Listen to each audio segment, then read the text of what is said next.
All right, welcome everyone. We'll convene the meeting for March 17th, 2020. Happy St. Patrick's Day. We have a quorum. I guess it would be appropriate to ask, I think we'll just, Madam Clerk, What? Sorry. Magdalena's texting me. She's unable to connect. okay, I won't bother you then while you're doing that. But let me call roll because I do have to do that. Yeah, let's do that. Councilmember Jimenez? Present. Peralez? Here. Diep? Present. Crosco? Davis? Here. Esparza? Here. Arenas? Foley? Here. Camus? Here. Vice Mayor Jones? Here. Mayor Liccardo? Present. Thank you. Okay. Thank you, everyone, for your flexibility. Thanks in particular to Tony and City Clerk's team and Dave and the City Manager's team for all of the scrambling to readjust the situation to enable us to proceed with our public hearings. Obviously, they're public in a pretty unorthodox way as we adjust in this post-pandemic world. So let me explain what's going on, and then we'll jump right in. First, the doors and drapes will remain closed, I'm told. Speakerphone and Zoom will be used to link the chambers to committee room and vice versa. All voting will be done by hand and recorded by Tony or whoever's serving as clerk. Paper name cards will be placed in the seats. Okay, so we are going to be having members of the public escorted here by security and vent teams, and that is as they choose to speak. Is that right, Tony? Public comment. No, public comment will happen here? Sorry, they're speaking from the chambers. They're speaking from chambers, I'm You will sorry. not see them, but you will hear them. We will hear them, we will not see them. Okay. So they'll be escorted into the chambers by security events teams. There's a maximum of 35 attendees in that room, and so we'll be trying to heed to the social distancing requirements, and they'll be advised as they arrive. They will see a feed of this council meeting on presentation screens in chambers. And public comment cards will be made available with any submissions transferred by the clerk's team to Henry, who will organize them as usual. Let me see. And I believe, just want to see if there's any other information that might be interesting or relevant to members of the council. Any questions about how we're going to proceed with this unusual forum? Councilmember Cross? Hi, thank you, Mayor. I'm curious how we're handling the, oh, is that me? Am I too close? Getting some I interesting think feedback. we're hearing Magdalena's microphone. Could be. Councilmember Crosco is on the line, and we've asked her to mute, but I wanted to note for the record out loud that we are all present. Great, thank you, Tony. Councilmember Prowse. So question is in regards to the overflow. I know that somebody was gonna go check to see what it looked like. I'm just kind of curious how we're managing that if we're only gonna have 35 people in the chambers. We may not even have that many right now, but just kind of curious how we're gonna manage sort of the overflow of that, where people are gonna filter in from. The rotunda. From the rotunda? Yep, so, and staff will move them in so that we have no more than 35 in the council chambers. I think we've been able to manage the rotunda with a little higher capacity should we need to and still maintain the social distancing requirements. Okay, great, thank you. Any other questions about how we'll proceed? Okay, well, let's begin with the Pledge of Allegiance.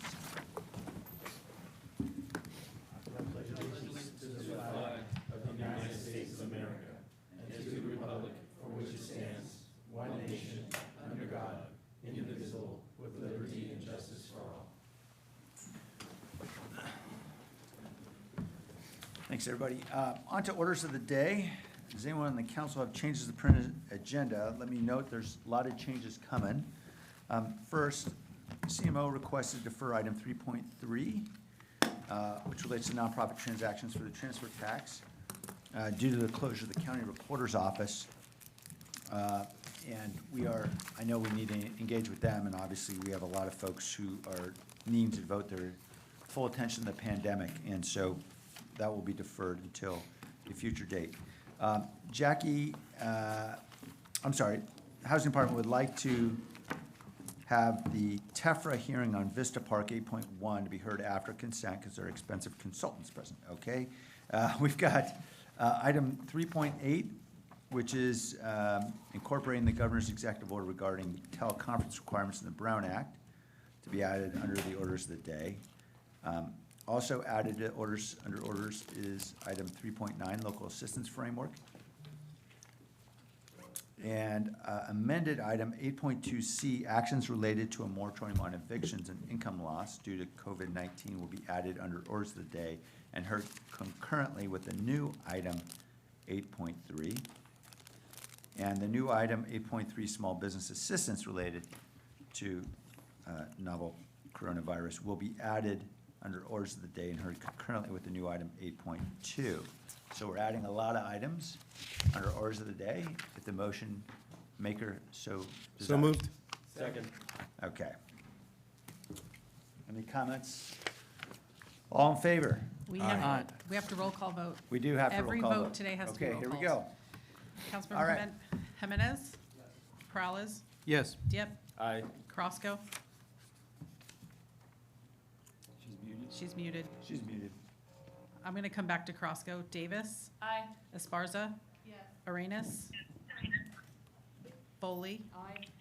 Camus? Aye. Crosco? Aye. Vice Mayor Jones? Aye. Mayor Licardo? Aye. Okay, we're rolling.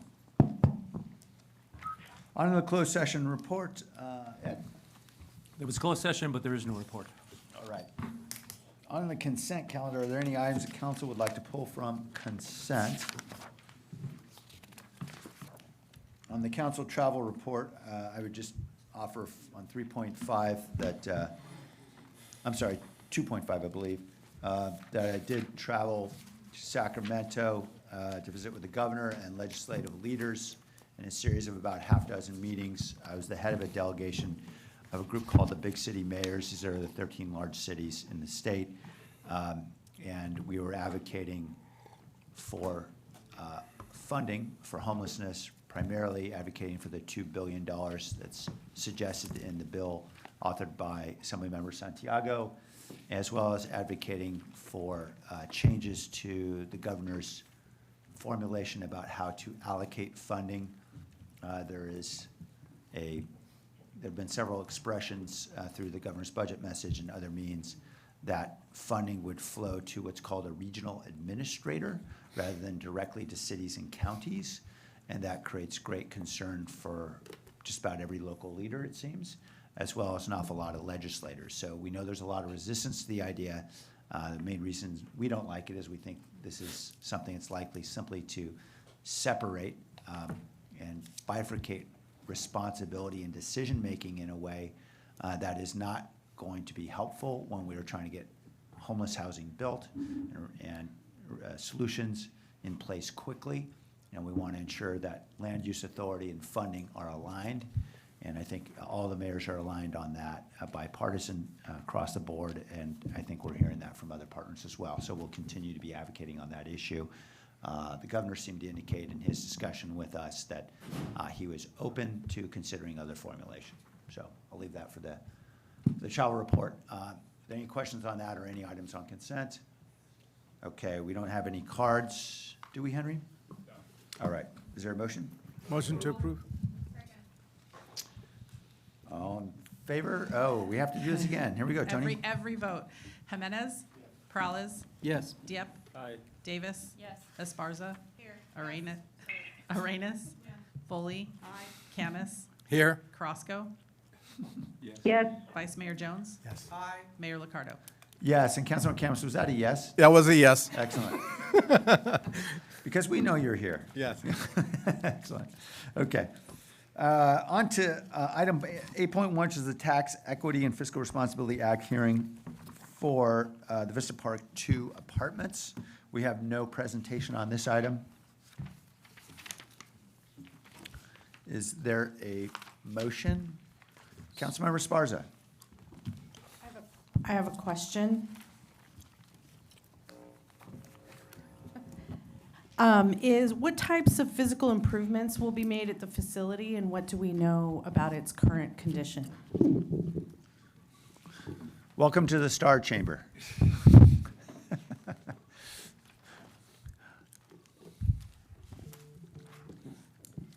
you.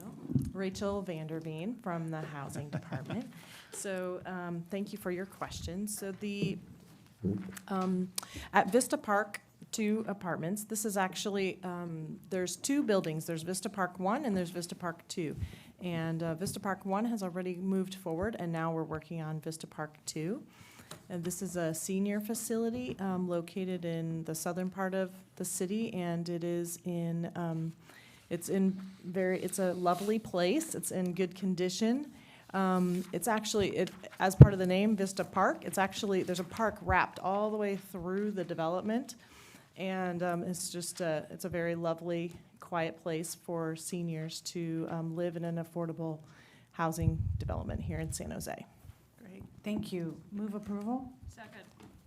All right, are there any other questions? All right, on the motion. Councilmember Jimenez? Yes. Peralez? Yes. Diep? Aye. Davis? Aye. Esparza? Yes. Arenas? Foley? Aye. Camus? Yes. Carrasco? yes, Vice Mayor Jones? Aye. Mayor Licardo? Aye. Okay, I think that's unanimous. So we'll move on to item 3.1. Dave? Yeah, thank you, Mayor. I have a special report today. Just give a minute for the team to assemble. And I don't know if the presentation is going to go up, or we're going to just keep the screen of there we go, coming up. 3.1.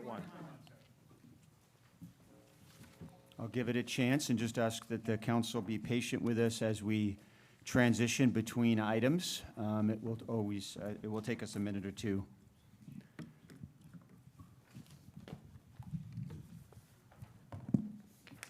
All right, thank you.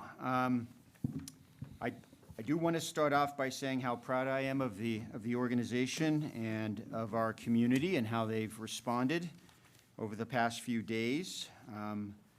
Very much appreciate all the planning that we have done leading up to this point. I think we have come out of the gate very strongly, but time is of the essence, and we are sprinting now for sure.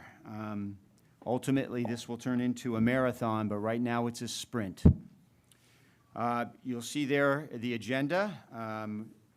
Our report today will include an update on our status and major decisions and where we are with COVID-19, our plan for continuing operations and the continuity of government, and really a roadmap as we've attempted to prioritize the thousands of things that we're doing, and also a little bit about federal and state funding for response and recovery. If I could go to the next slide, please. So we are in stage 5 of our pandemic response plan. Our EOC is fully activated and leading this event. All of our work will be coordinated through our EOC. We will transition between Lee and Kip as EOC leaders. All city facilities except the airport are closed to the public. We have canceled all in-person meetings except for the council and rules. All essential services will continue, and so I want to just stress that essential services means more than just police and fire. There are many services that we need to continue to keep the public safe, to keep our city clean, and so those essential services will continue. I also want to reassure the council as we make decisions under the emergency proclamation, we will be bringing those decisions forward to council for ratification as soon as practical. The update today is intended to provide you with the latest information that we have, and we commit to constant communication with all of you, with the public, and with the workforce through the many channels of communication that we have available to us. Before I turn it over to Kip and Lee, just want to ask again for your patience as we go through different presentations, as we manage the logistics, really trying to minimize the amount of staff that we have here. And so it will take us a minute or two to transition between presentations. So I'm going to pass it off to Kip to continue on with the presentation. Good afternoon, Mayor and Council, members of the public. Kip Harkness, Deputy City Manager and the lead on our pandemic response. 54 days ago, we initiated our preparations for a possible pandemic of the virus now known as COVID-19. Today, the pandemic is no longer a possibility, it is a reality. I want to walk you through what we now know about COVID-19, how it behaves, and what its possible impact on us as a city and a community will be, and therefore why we have responded in the way that we have. So backing up a little bit, it's important to understand, I'm going to start with kind of the question that we've all been asking, and I think increasingly we have a clear answer to, how is this different from the flu? How is this not just another seasonal flu? And it's different in three key ways. One, it is much more transmissible than the common flu. So in the flu season, one person might get the flu and on average infect 1.3 other people. COVID-19, you may get COVID-19 and infect 2 or 3 or more other people. So if the number is below 1, you don't have an epidemic because it burns out. If the number is above 1, you begin to have an epidemic. The higher the number is above 1, the more rapid that epidemic will spread. So to go from 1.3 to a 3 is a huge swing in the amount of transmission of a particular virus. Second reason that COVID-19 is different than the flu is it is more deadly than the seasonal flu, especially for older people. Across all age groups, it is approximately 20 times more deadly than the seasonal flu. Finally, reason number 3, it is a recent zoonotic disease, which means it's come across to us from animal transmission. So there is no previous contact with humans. We have no immunity that we've built up over time. There is no vaccine, and there are no for certain medical treatments. So we do not have the pharmacological weapons that we have against flu or the natural immunity that we would have against flu. So for those 3 reasons, COVID-19 is extremely different than the flu. And I want to give you a non-alarmist but a realistic understanding of the magnitude of the threat and why we are going to be concentrating our response. We do not yet know what the level of this disease will be, and part of what the level of this disease will be will depend on our response to it. Modeling has indicated a wide range of possible scenarios. If you go with a middle range scenario, let's take this. Let's look at things that we all care about. Death by homicide, death by traffic fatalities, and death by seasonal flu. And we look at that for a year like 1919. And then we take all of that and we go back and we look 2018, all the way back to 2010. We take a decade of deaths by homicide, traffic fatalities, and flu. Now, if we stack all of those together in a single year, we get about 877 deaths. We expect COVID-19 at a middle scenario to potentially have that many deaths in the next 3 months. So the actions that we take today and that our community takes following Dr. Cody's orders around shelter in place could have as much effect on people's lives and safety as 10 years of effort around traffic safety, homicide, and flu prevention in normal times. So this is no ordinary time, and this is why everything we are doing is focused on the response. So what we know about this is that the epidemic progresses in a high and to the right way. It has exponential growth. We've seen this in China. We are now beginning to see this in Europe and in the United States. We also know that for most of us, the cases, if we catch it, will be mild, about 80% or more. However, there are a significant number of severe cases which will require attention and medical care. And most importantly, about 5 to 6% of the cases will be critical and require significant medical attention. In particular, the current therapies require ICU, intensive care unit, and ventilation, intubation, the insertion of a tube down the throat to provide ventilation capacity for somebody whose lungs are no longer fully functioning. That becomes a critical pain point, and we'll come back to that later. It is those 5% that are critical are the ones that we need to pay attention to the most. So who does it kill? It disproportionately affects people as they age. Beginning at age 50, you see a stepwise increase decade by decade, 60s, 70s, and 80 plus, until by the time you get kind of to 65 and above, this is a very deadly disease. So that's what we know from the epidemic in China. Those numbers will shift and change as we come here, but they are a good proxy for what we are going to see. So where are we in the United States? Well, we are moving through that exponential growth curve, high and to the right. Where are we in Santa Clara County? We are experiencing a similar growth. If you plot our cases against an exponential growth curve, it fits 98.6%, which means that we are seeing exactly the kind of exponential growth that we would expect. That means we are about 35% growth estimated in the county, which means a doubling of the number of cases every 2.2 to 2.3 days. And then another doubling in 2.2 days from that, and then another doubling in 2.2 days for that. The doubling stops when the disease runs out of people to infect, either by spreading through the entire population or because the population has isolated themselves and it can no longer transmit from one to the other. So if we use what we know about other countries to look ahead, it's a bit hard to see on this screen, but that dotted line that's hatching through all the way to the top is the 35% growth rate. You see that some countries like Singapore, the green line across, and Japan have managed to get some control over the disease by very, very aggressive containment. We are unfortunately past the point of being able to have effective aggressive containment at that level, but we can still have potential mitigation measures. South Korea, for example, has bent the curve pretty rapidly with their response, and China was ultimately able to do the same. At this point, using Italy as a proxy, you can see that we are perhaps weeks behind Italy at best, perhaps a week behind Italy at worst. And so that suggests that we are potentially in a situation similar to Italy where the stresses on our healthcare system are imminent. And I'll get into that in just a moment. So part of what's difficult about this for us is our lag in testing.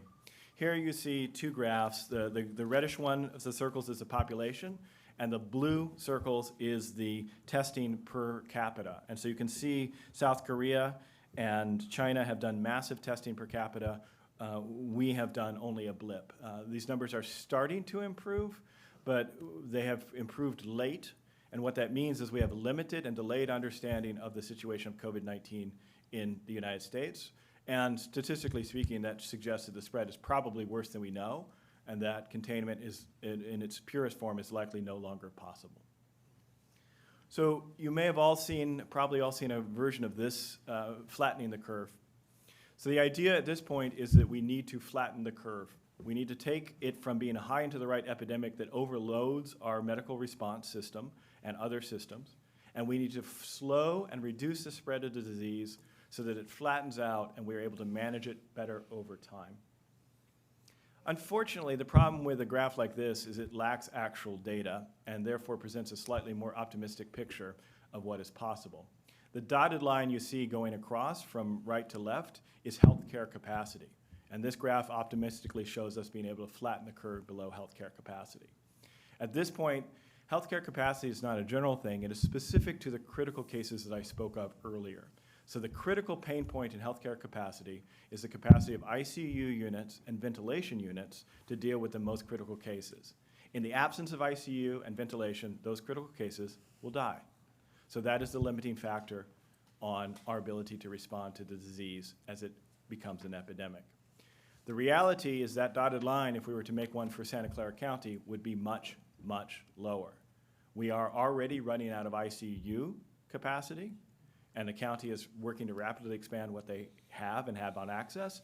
But as of a couple of days ago, we only had 11 vacant ICU beds in the entire county. So that dotted line is much, much lower than you see on this.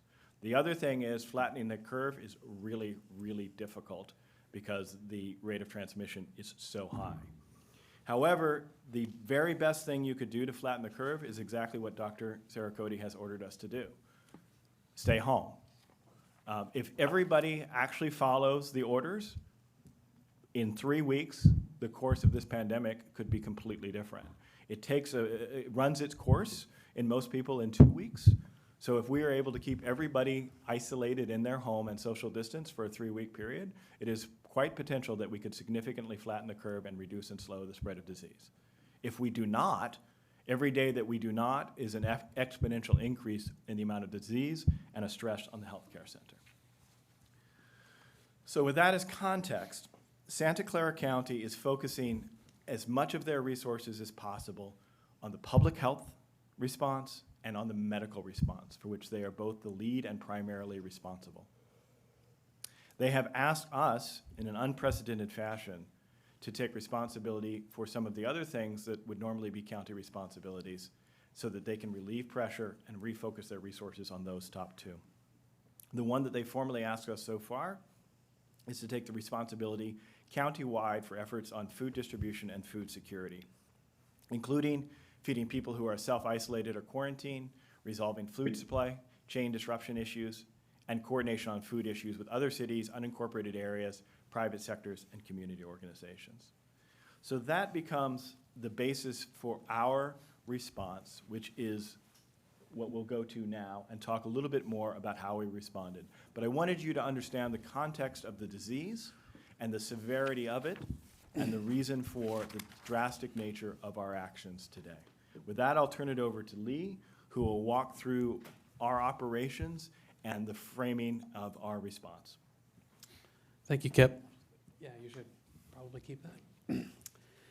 So as a city, and as we walked through at our last study session together around emergency preparedness, a lot of emergency preparedness is planning and being ready. And one of the terms you'll hear a lot today is COOP, and that really refers to a continuity of operations plan, and a governmental plan or a business plan, quite frankly, that's done within emergency management. And for us, the city must ensure continued operations of essential services and shift the organization to respond to the city's pandemic plan that Kip has outlined and the county's needs. And we'll do that with this COOP. As a reminder, the city's pandemic plan, we've talked about 4 principles. And over the weekend, Kip and I made the decision where we added a first to this list, which is slow and reduce the spread of COVID-19. We're shifting a lot of the principles and organization to do this and to support the county and Dr. Sarah Cody's orders.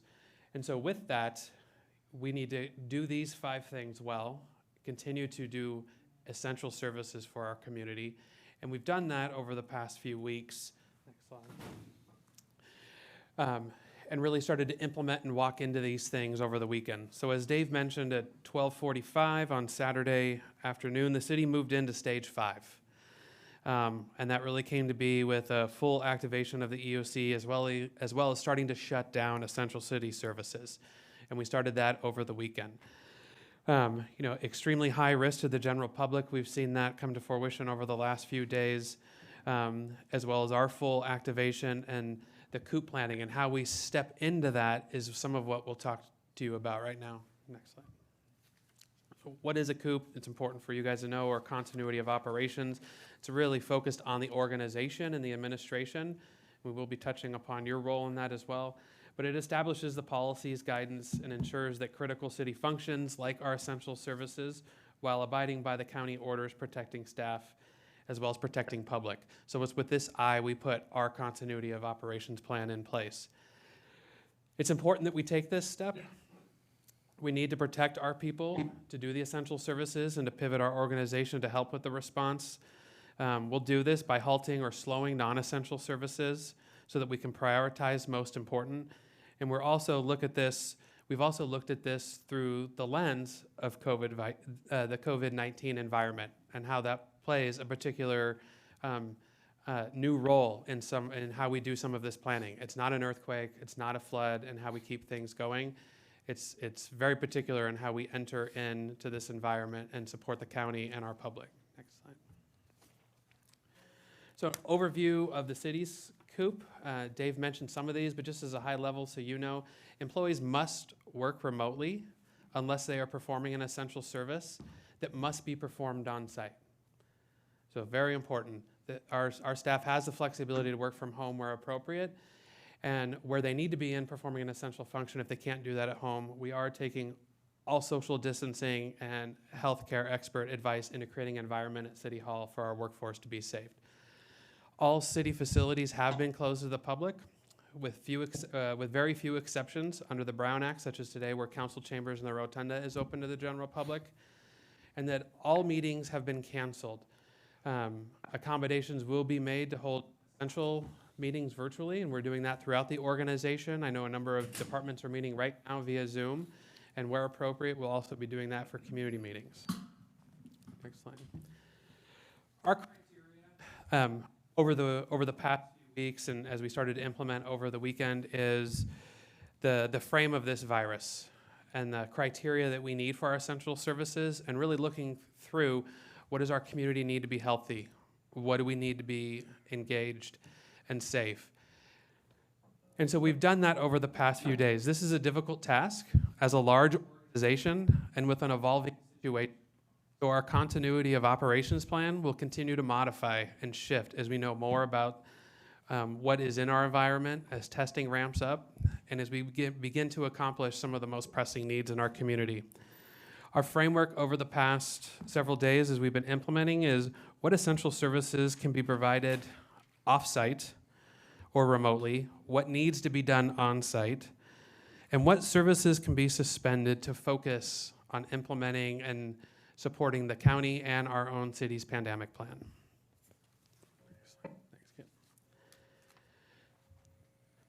Second, continuity of government. Very important. Principle, we need to have a principle of establishing defined procedures that allow us, namely you, as our legislative body, for continued legislative approvals to support our own continuity of essential operations and services, as well as our COVID-19 response. And that's how this be done. So there have been relaxations, which we'll go over in a second. Can you go back? So for council meetings, they do need to be, we do have flexibility with some of these new guidelines. Council member attendance for council meetings can be done virtually. As we step into this, and as Dave mentioned, some of this needs to be worked out. We will have IT support for all of you in the coming days if you wish to participate virtually so that we can do that. Under the Brown Act relaxations, which will be taking up, we still do need to have an in-person place for our general public within social distancing guidelines for them to take effect. So the principles that we've implemented today adhere to these, where they're in the council chambers. Second, closed session. Council members will also be able to participate virtually. And again, any IT needs you have, we will be following up on that as we move forward. Next slide. Our Rules Committee will also follow a similar model as council, and the Rules Committee does need to set or meet as it is the agenda-setting body for this organization. So Rules Committee will continue to meet in person or virtually, and we will have gathering places for public participation with social distancing guidelines in effect as we move forward. It's important that we both have a Rules Committee and the ability for the council to meet, so we can continue to bring legislative actions or budgetary actions needed for us to implement our continuity of operations plan, as well as our overall response and support of the county and our community. Lastly, all other council committee meetings will be canceled through May. We'll be taking this up and manage that process and the work plans through the Rules Committee next week. And a vast majority of commissions and boards will be canceled as well. We do have some charter responsibility with the planning commissions who are working to hold those virtually as well.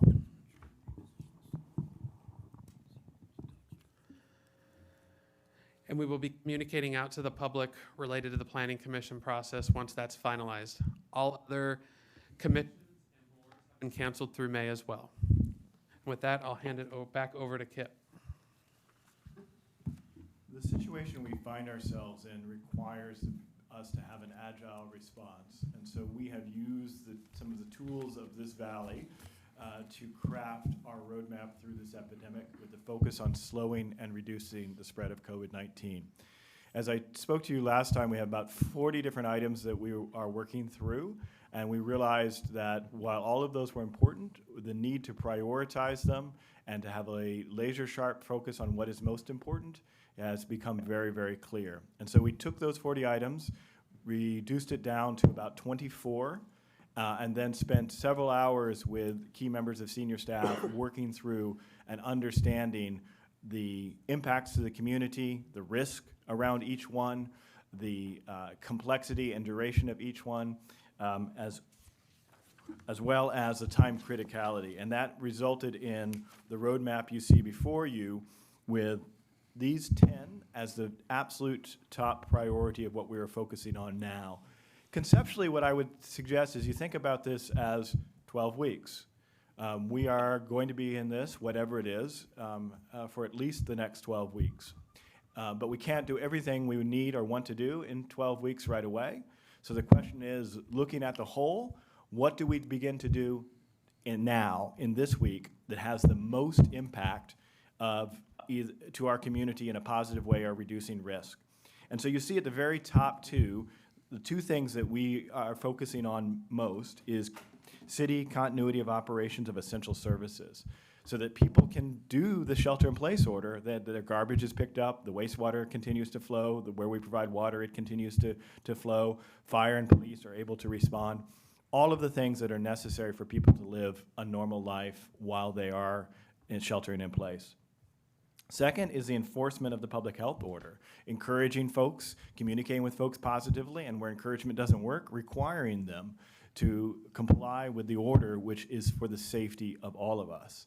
In order to do that, we need to make sure that our staff, our employees, are safe and are able to continue working in a healthy condition, and that's our first responders and our essential staff. And then you see the rest of the items are either in support of those or a more defined focus of some of the most vulnerable communities. As we went over earlier, you see that the risk of death is highest among our seniors and those who are medically vulnerable. And also we know that our homeless population is particularly susceptible to epidemics in general, and this type of epidemic in particular. So seniors, medically vulnerable, and homeless are particularly important populations that we are paying attention to and designing our work to respond and support them in their moment of need. Other additional things that come to the top are food distribution and feeding, which, as I mentioned, we've been asked to take on county-wide. Housing for those who are quarantining or self-isolating, who may not have housing or adequate space in their housing to do so safely, and small business support. And then there are a range of enabling actions we are taking in service of that top 10. Everything from our communications, mobilizing nonprofits and volunteers, scaling our telecommunications capability, reassigning non-essential staff to the essential tasks and the emerging priority items, and campaigns that we may launch in support of all of this to mobilize volunteers and resources. Now, there are additional items that we continue to do. We are not stopping these. These are not paused, but they are not at the same rate or focus as those top 10. Things like understanding state, federal advocacy, putting together local assistance for individuals, homeless prevention, preparing for any civil disturbance or hospital triage, child care, recreation services for the broader community, and school children and family support. Now, all of these are important. All of these are vitally important. But if we fail to stop the spread of this disease, and if we fail to provide for continuity of operations, and if we do not have healthy workers, we will not be able to move on to these second-order issues and problems. So our first-order priority is the health and safety of the community through the continuity of operations and through the enforcement of the public health quarantine. And again, you see at the bottom, each of these we evaluated, debated, and discussed around how valuable is it to the community, what are the opportunities or risk, what is the time criticality, and job duration, how can we simplify and get something out. The one I want to pay attention to is time criticality. This is the notion of what needs to be done now that we can't do later. And this is one that is, in crisis like this, you have to be relentlessly clear about. We understand, because of the exponential growth of the virus, that anything we can do to prevent the spread of it or reduce the spread, is the time for that is now. If we wait a day, then it's another 1,000 people who we have to deal with who are infected, and the healthcare system has to deal with 5% of those. And all of those people have to be in ICUs. So that is the reason for our prioritization. Everything on this list is important. We care deeply, deeply about the people who are affected economically by this. But for week one, our priority and focus for the mass result of our effort is on continuing our services and making sure that the good measures that Dr. Cody has ordered are able to be put in place and stop, if possible, or slow, if not, the exponential growth of this disease. So again, that's our roadmap. We will be translating this into is already translated into our emergency action plan. We'll have a week-by-week cadence, so we'll be able to adopt and modify as conditions change and as we learn more about both the needs of our community and the response. And so things that are on this list this week may change next as we're able to clear out some of these, but it will be a week-by-week cadence because the amount of unknown is so high, but with the idea of looking about 12 weeks into the future and trying to do what is most important now over that long haul. I guess 12 weeks feels like a long haul at this point. So with that, I want to turn back to Lee to talk about some of the stuff that is coming down in terms of federal, state actions and how we're hoping that will lend us more resources both for our response and also for the local assistance and support on the economic side, which we know is terribly important. Thank you, Kip. An important part of our prioritization is understanding the full context of what the federal and state government are doing in the way of how resources will come in, when they'll come in, and what type of specific programs they might be earmarked for. So as we mentioned last week when we talked about this, we've really stood down the entire intergovernmental relations program and focused simply on this, not only so that we have the resources and the communication to the state and federal government for this response, but also that we can much more proactively start now on the recovery piece so that we can be proactive to our community.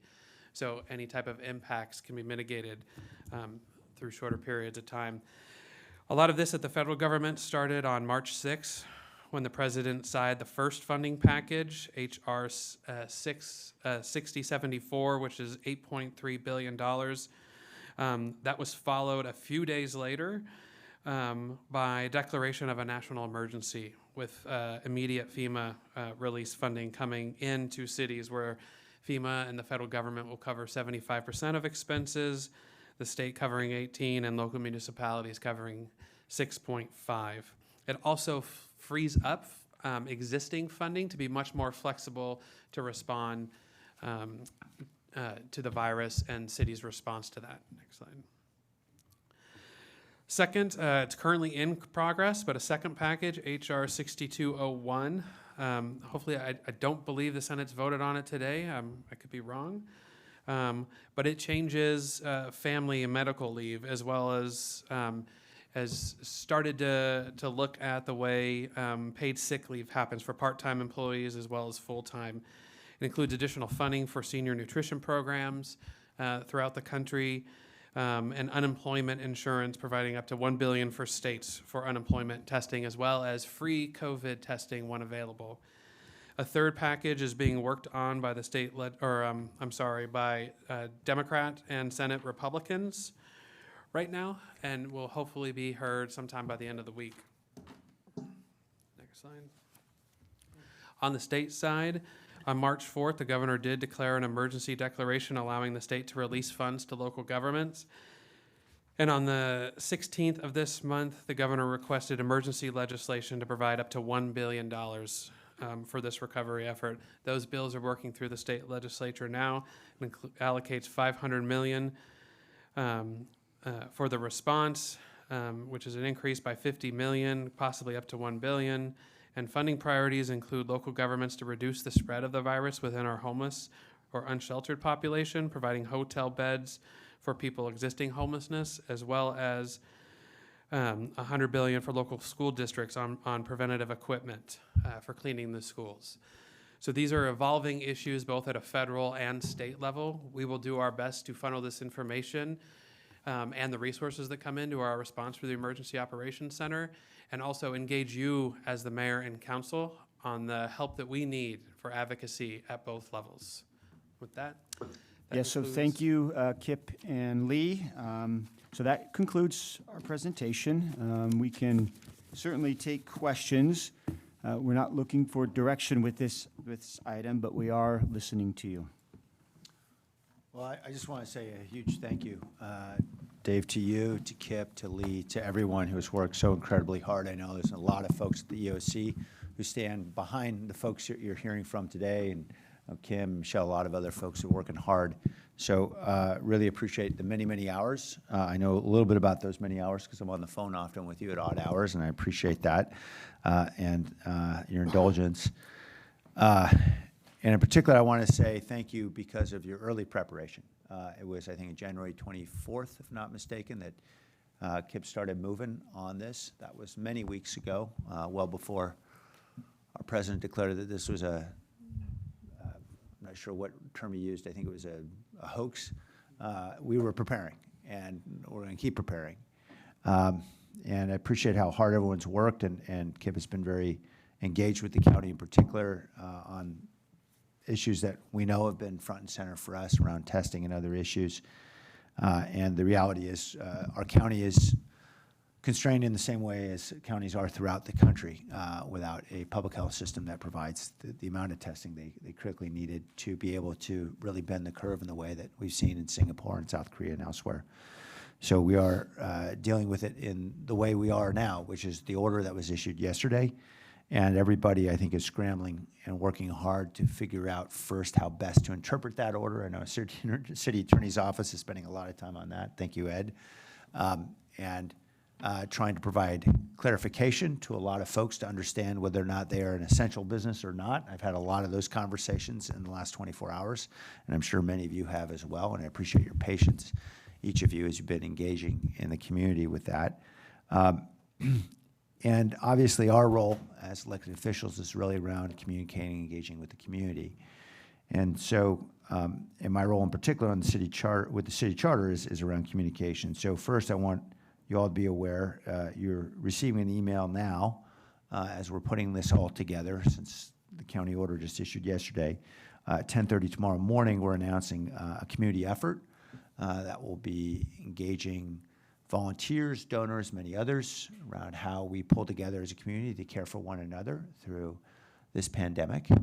And I think this is a real opportunity for all of us in our community to show our character collectively to overcome this very difficult time we know that so many families are experiencing.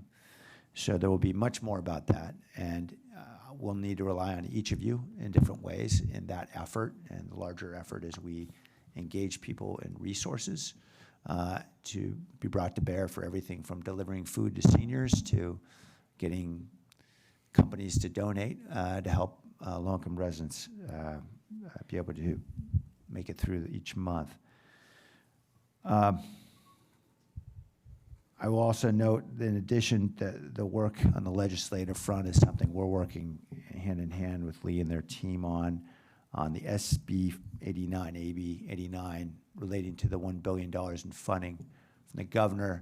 I expect tomorrow there will be a letter submitted from the big city mayors on priorities for cities with regard to that funding. If there are particular concerns or ideas you have, feel free to send them to me or Scott Green on my team so we can make sure they get in the letter, and we'll be finalizing that through a conversation we'll be having late tonight with the large city mayors. I think that covers it for me, and I will hand it off then to each of you. Let's go down the line. Councilmember Camus. Thank you, Mayor, and thank you, City Manager and our team. I wanted to ask a question. You did bring up a lot of legislation. I know the governor also passed something, a directive waiving the 1-week period for unemployment disability insurance. Is that true? I'm not sure that I'm right about this, but.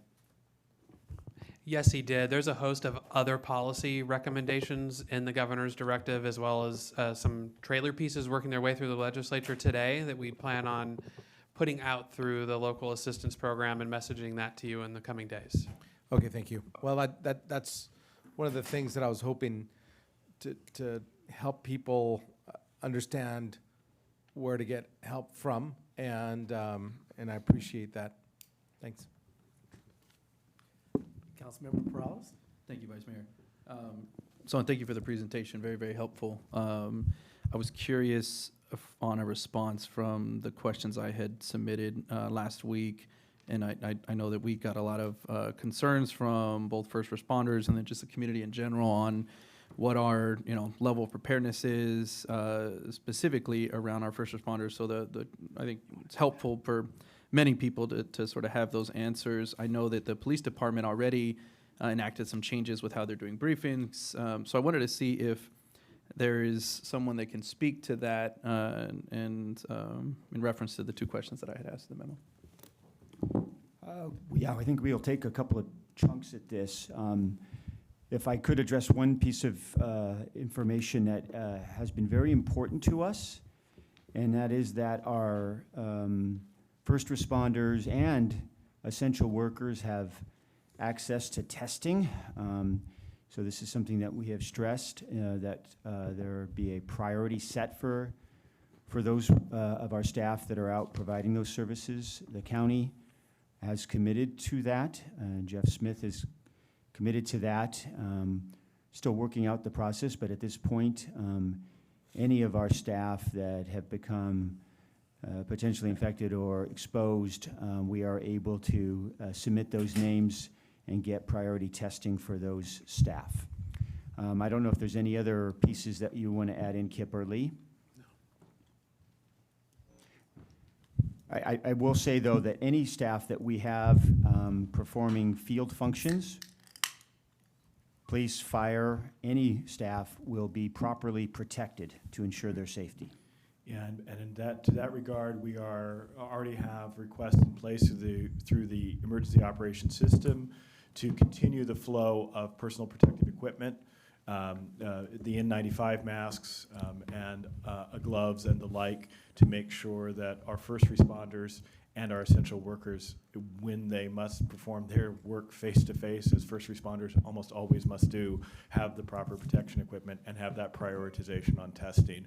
Those are both for safety reasons and peace of mind, both of which are extremely important, as we are asking a lot of the men and women of our fire department and our police department in this critical time. Thank you. It sounds like right now we're able to get some priority testing, but only for an individual that may have been, exposed in some way or is displaying symptoms. I'm curious because we know that one of the aspects of this is, and we do have a lot of young firefighters and police officers and other, city personnel that may be asymptomatic. And so what is the ability to get some priority testing for just anybody, whether they're, exposed or not, anybody in the term of under these essential service personnel? And I don't let Kip follow up. I think they're obviously dealing with a capacity issue to be able to test, provide testing to those individuals. And I do believe that as that system and that capacity ramps up, we'll be able to get there. I don't think we're there right now. Kip? Correct. Where we're headed toward is a as desired ability to get tested. That includes people who are asymptomatic. We are not there yet, but we are. So part of what we are working with the county to understand is when can we get to that level, and what will that look like. We don't have the answer to those questions yet. We don't have the answer to the questions. That's a part of a topic I have for a 4 p.m. call with the county on coordination. I'm putting together materials on our side so they understand our range of questions, but they've heard that from us. If I could just emphasize, I've been in several meetings with the county where this has been the top priority articulated by all of us. So the county clearly understands the importance of this. It's taken some pushing to get to this point where we're able to get folks who are symptomatic or exposed to where we're able to test them consistently. Where the county is in terms of capacity is not completely crystal clear, but it is clear that the publicly available tests within the county's ambit are on the order of about 45 a day. and they're relying largely on commercial capacity to really be able to scale. And there's some of that that's happening. That's good news, and we know it's happening right now because several sites are launching, but not nearly happening fast enough for anyone's satisfaction. And so that is one challenge in terms of the county's ability to prioritize. Okay, and I know we're not, no benefit in pointing fingers here, but I do think it's worthwhile to mention that certainly this is not all on the county shoulders or necessarily local municipality shoulders, right? There was effects from decisions made at our national level, right, that have hindered our ability to be here. But more importantly, I do think, considering we're going to be meeting only once a week, I do appreciate all the communications that have come out. And so, just encourage as we get some of these, important details, if it's not at the level of a press conference or something that, and Dave, you've been doing a great job, right? And the updates that we can get the info as soon as possible, because I know that those two questions, right, are not just burning for me or us, they're burning for everybody in the community, and certainly those that are essential service workers. And so to be able to have that information to set a little bit of ease for everybody would be beneficial. The follow-up was the more pessimistic viewpoint, but we sort of got there last week with a scare of our firefighters, and we know that the numbers have increased on those that actually have been confirmed cases. And so the second question that I had is, in the event of our first responders or other essential city personnel, in the event they're heavily impacted, what is our plan of action to ensure safety and critical functions remain operational? Yeah. And so ultimately, if all the measures we take, we find ourselves in a situation that we're not able to adequately staff, we will be using the mutual aid process to ensure that we can provide that safety to our community. Great. Yeah, no, thank you, that's helpful, and that's the same message I've been sharing, but I think it's important, right, that the public hears it, right, that we have a plan of action. Certainly it was some bad news that individuals within our fire department personnel had become infected, and that could actually have spread, which it has now as we've been able to test those individuals. But we looking across the line at these essential city personnel, certainly that's a concern, and I think a valid concern of people. I know that you didn't mention it, but I know I had mentioned it initially, and I think it's worthwhile for the community to know that our police department has reacted as well, initially going from briefings where people are sitting, one chair apart, where the entire patrol team potentially is sitting next to each other in a small room, have completely done away with that, are practicing all the same precautions that we're asking the community to practice. And so I think, we're setting in place the right precautions, and I have been, really pleased with what we have done in our response and this presentation today in addition. So thank you very much for that. And if I could just add, sometimes the actions that our staff are going to take are going to look and feel uncomfortable. I was watching one of our police officers engage with a community member today, and as the community member softly approached the police officer took steps back and politely told the community member that distance needs to be maintained. And very uncomfortable for us socially, but most appropriate for us in this situation. Thank you. Great, and I just want to commend firefighters who've really stepped up. I know we had, I believe, at one point as many as 100, is that right? In sequestration? I don't know if Robert's nearby. I But don't think we got to 100. We got pretty high. 80, it was around I think 80. we got it up was to in the 80, 80s. and Okay, then we yeah. got that number down. When I went to Station 9, they suggested it went up, so maybe you're right. It's just in the 80s, but in any event, many firefighters were out. Fortunately, many are now back on duty because the infection was, or the suspected transmission would have been a long time ago. And the testing certainly got there, but firefighters in Station 9 and 31 have been working a lot of overtime to backfill, and we appreciate their work, certainly. I had an opportunity also to outreach both with them as well as with the firefighter who was in the hospital. He's doing much better as of a few days ago. Okay, running down the line, Councilor Diep. Excuse me, thank you, Mayor. I guess my questions have well, thank you for the presentation, and it's all very informative. I was wondering what more that our offices, the council offices, can do to participate. You know, I started my term at the flood, the 2017 flood, and I know that the city went to full recovery mode and relief mode, and everyone was running around, and I felt I was just kind of a passerby and trying to retweet or send social media campaigns out to whatever our city was posting and just getting relevant information out there. But I know that I wasn't out there, you know, handing out sandbags or trying to clean up areas, and I could have. So to the extent that we have 10 council offices here and we have staffs that are working from home, short of just sending out the latest communications that residents can just go to sanjose.com and subscribe to themselves, what roles can we play? And if I could, I think initially, you know, amplifying communication and then listening to the community and feeding that back. But, you know, very soon there'll be, I think, ample opportunity for all of you to be involved with the various campaigns that are going to happen. The mayor mentioned some and we mentioned others, but I do believe there's going to be that opportunity, and we're going to desperately need you. Okay.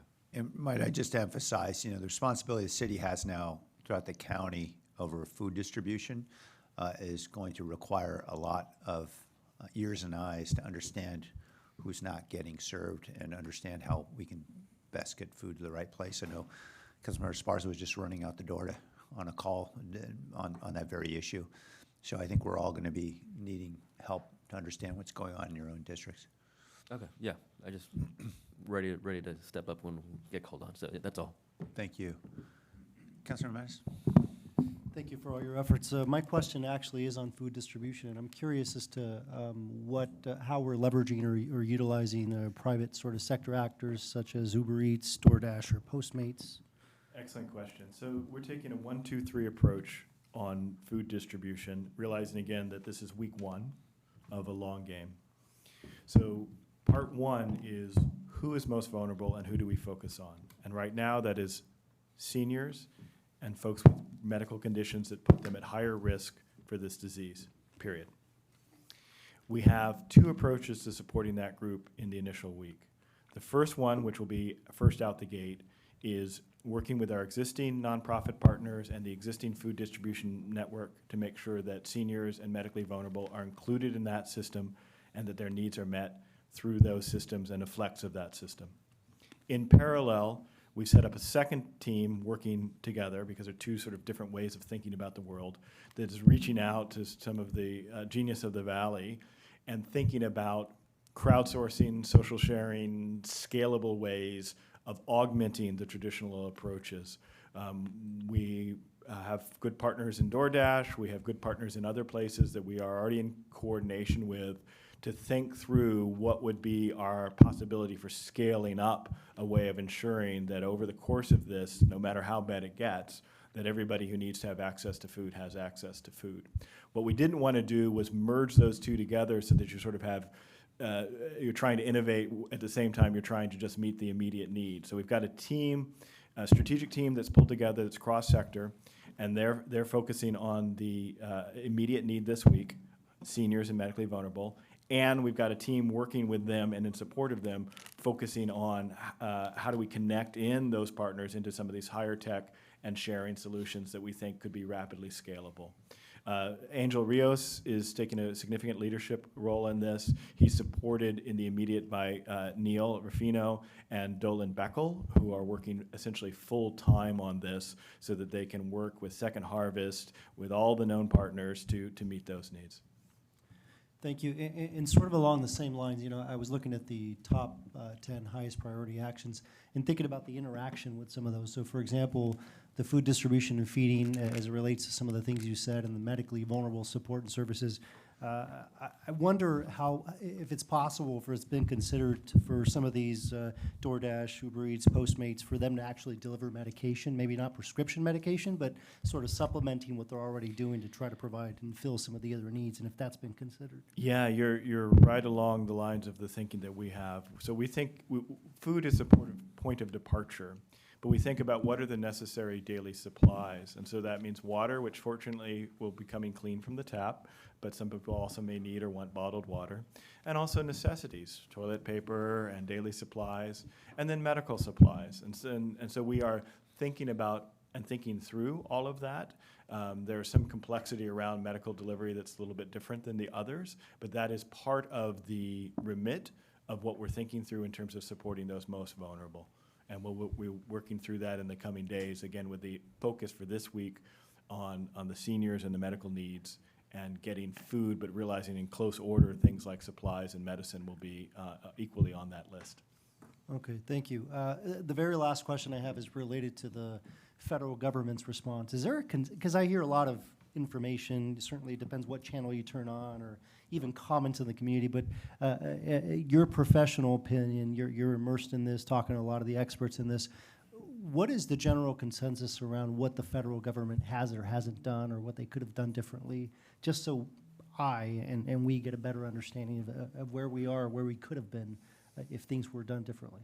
And I suspect some of this may be opinion or fact, so say what you think can be said. I'll try to contain myself to some brevity on this. I have a lot of thoughts about this. So as I've mentioned previously, my background included a decade of working in West and Central Africa as a public health a professional for Peace Corps. In that capacity, I had the chance to work with USAID experts on infectious disease like Dr. Dennis Carroll and others, and worked on the WASH, Water and Sanitation for Health project, and was the Peace Corps' representative to guinea worm eradication at the United Nations.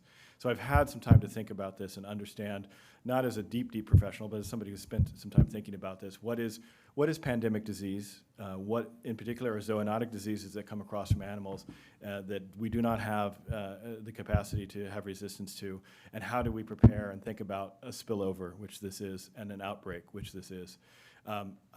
I'll keep it very brief. We essentially have eviscerated our capacity at the federal level globally to coordinate that. The USAID unit that was coordinating this for 29 countries is dissolved. So my professional opinion, part of the reason you see no cases in West and Central Africa is because there is no surveillance capacity in West and Central Africa, not because there are no cases. Similarly, our testing response at the CDC level was slow, small scale, and ineffective.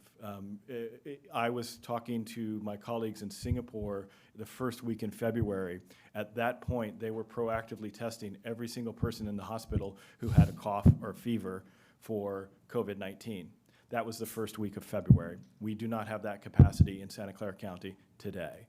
And I put that fault at the foot of the federal government, not our county partners. That is a federal response and a federal capability that has been woefully inadequate and has put us behind the curve in understanding where we are and our capacity as a local government to respond. That would be my most significant critique. I believe there's a lot of good work now in terms of relief coming down, and I'll let Lee speak about that. And I am cautiously optimistic that the packages that are being put together will provide a great deal of relief. But our ability to move ahead of this was dramatically hindered by our inability to see and our lack of testing, which I believe is primarily a federal responsibility in a pandemic situation. Thank you. Okay. That's hard to follow up. I would say I think the packages that are in Congress right now, that the task force has talked about at the White House, I'm somewhat optimistic. Those are the right tools and resources that are needed. Based off of the response thus far, we do have the team working very hard to ensure we understand the timing and distribution of those funds, because if it's anything like the original response, I think we fall short. So that's why we are continuing to step forward and lean in on this, and we will continue to do that with the federal government. If I could just jump in, there's some more legislation likely to be coming, and I do want to give you a heads up about one thing. Actually, it's an idea from Mayor Michael Tubbs in Stockton around the California EITC and how there could be dollars that could get out of the state government, particularly to help low-income residents, a few $100 each. Those are the kinds of things I expect we're going to continue to see. But anyway. Thank you. That is before the governor now. We just sent the letter about an hour ago. Councilmember Esparza? Thank you. So first, thank you for, I think we're seeing the payoff of all the work that the city and you all have done since the flood, and being able to stand up the EOC and activate it and have the planning in place. I think it has, pandemic notwithstanding, I think we've seen the difference that it has made. So thank you on that. And I know that the teams are working on keeping that continuity of operations here at the city, but also thinking in terms of larger community needs, and starting with things like language capacity. I just wanted to emphasize the need for flexibility as we move forward in terms of our response for food distribution and other assistance that our communities might need. Every neighborhood in the city is unique and has a specific needs. I actually had to step out and have a conversation with an adult daycare site. They're actually looking at providing emergency respite because that hasn't hit yet, right? All of their seniors that need adult daycare are home right now, but how long will that be able to stay in place? And what other services can they provide to the seniors that need adult daycare? And so that's some of the things that they're looking at.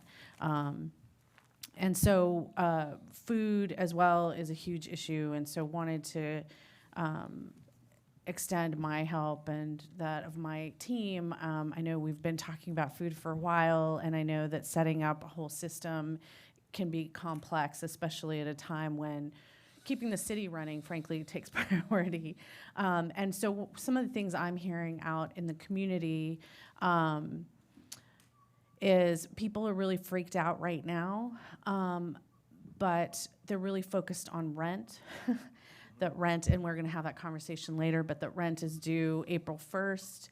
Hours have been drastically cut or completely lost. And from what I'm hearing from families in my community is that they are using existing supplies right now with existing funds. But in my opinion, I think it will get really real starting next week. A lot of this stuff will get real because people won't have the cash they're gonna be looking at some even tougher choices. So just wanted to bring that up because my team is talking with a lot of organizations in the community every day, as well as getting calls. And I know other district offices you all have been doing that, as well. And then I wanted to offer and ask that we be kept apprised on sort of the federal and state packages as they've moved forward. So, because here's what I think. I think we as a city are gonna need to step up where the town square, where the neighborhoods, where the rubber meets the road. And then the state and the federal government are gonna need to backfill, but we're gonna have to take that first step and then get the support and the reimbursement at the other levels. And so, for example, with unemployment insurance, that's really awesome, but we have county hotlines that I think we've all shared, but they're getting inundated right now by people that need assistance because we have a complicated statewide system for unemployment insurance. So people who've just started jobs, independent contractors, undocumented immigrants, all are not gonna qualify for that. And even those that are, we only have a 60% wage replacement, so unemployment is capped at $450 a week. So in a city and in a state that has one of the most expensive costs of living in the country, I think that's an issue we have to really kind of try and cobble that together. And then as far as the federal packages, my understanding is that there's some heavy-duty negotiating taking place right now that will be taking place over the next week. But sick leave right now, the House bill left out companies with more than 500 employees. It left out businesses of fewer than 50 employees, and also exemptions with hospitals and nursing homes. And while sick leave is paid at the usual rate, family leave is limited to 2/3 of the rate. So there are all these issues that I think again, I think we just need to take that first step and be as flexible as possible on the local level and not even getting into some of the stimulus packages moving forward. I did want to bring up one last thing, which is we're going to have some discussions later today about, and next week, about funding, just to, as the city tries to stay as flexible as possible, that if we front some money out of one fund, that we can make sure that we can recoup those funds because, for example, Measure E money or whatever, we set up those funds as a city because we need them every day. And so that we try and recoup as much of that through the state and federal process as we can. Yeah, and we're gonna actually do that on two fronts. So we've been pretty clear in negotiations with our local delegation for the federal and state. The flexibility with the funding is really important, and that's part of our work, working with the mayor's office and the Big 13 around the $1 billion and its flexibility. So we will speak to that. And then because we did get a bit of a jump start on the planning, we were able to even change our time codes within City Hall. So anyone who's been working on this for the past several weeks has a certain distinction. And so that we can go back even, I think, 6 weeks at this point when we go to do the FEMA reimbursement. So anything we lean into, we should be able to get quite a bit of it back as long as we document that process quite rapidly. I just had one comment, sorry, just wanted to add. When we talk about water, we have to remember that we have people living in conditions in San Jose where they have no tap. Or they have no reliable source of water because they're sharing garages, or they live in, frankly, substandard living conditions. And so I think that as long as we keep in mind that water is also included in sort of those needs for our communities. Thank you. All good points. Councilmember Foley? Thank you. I truly appreciate your report, as frightening as it was, Kip. The reality check really hit me as you were explaining that the curve that continues to go up within the United States and with Santa Clara County. My question is regarding China. Are we seeing the China curve flatten at all? Yeah, the Chinese curve is completely flat at this point, and dropping. In fact, what they're worried about is reinfection from places like the United States. So their containment measures, which were swift and severe, were effective at flattening the curve. And there is every reason to believe, based on the scientific evidence, that the directions that Dr. Cody has given yesterday, if enacted and followed, will do the same. And I think one thing it's important to remember, so if I could just for a moment, we talked about the transmission rate, and the term for it is the R naught. And bottom line, if that's above 1, that means you have an epidemic. If you get it below 1, you no longer have an epidemic, because I'm not infecting enough people for the disease to go. So what's helpful to understand is you don't have to stop all transmission of the disease. You just have to stop enough of the transmission of the disease to get the R naught below 1. And so what that means is that the measures that China took were effective and got the R naught below 1 and stopped the epidemic. If fully implemented, I completely believe, based on the science and my understanding of it, that the measures that Dr. Cody has put into place and that we are following, if fully implemented, would get the R naught below 1 and would stop this disease as well. There will still be many people who get the disease, but they will not be able to transmit it onto other people, and that's how the disease will burn out in the population. Sorry, I went a little bit farther than what you asked. No, I appreciate that. Thank you. So, using your crystal ball, what's the timing of that? We're shelter in place for 3 weeks. Our meetings are canceled through May. That indicates to me that we may not be sheltered in place for 3 weeks, that it may be longer than that. What's, given your expert history, your background, what are your thoughts? Well, the cone of the unknown, as they would say, is pretty big on this. There's a lot that we don't know, and there's a lot that we don't know about what we don't know. And the limited nature of the testing and our limited visibility into the testing that we have makes that kind of prognostication very difficult.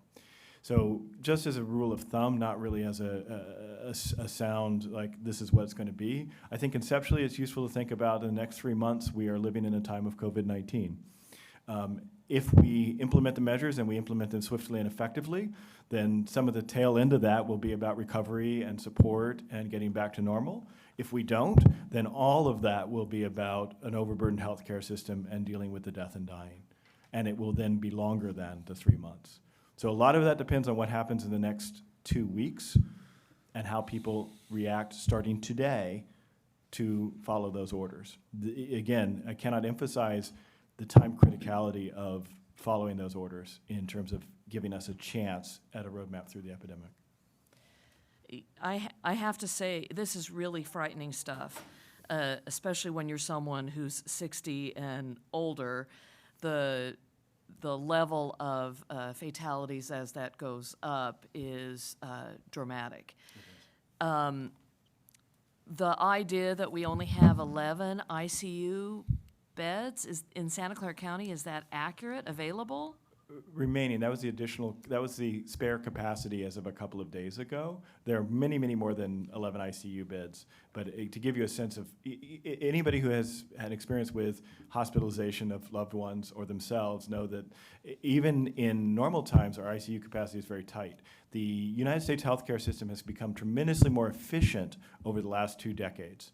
That efficiency has dramatically reduced over the last 2 decades the number of hospital beds and the number of ICU beds available. And that means that our overall capacity is, in normal times, is running very close to the margin, close to the edge, in the name of efficiency.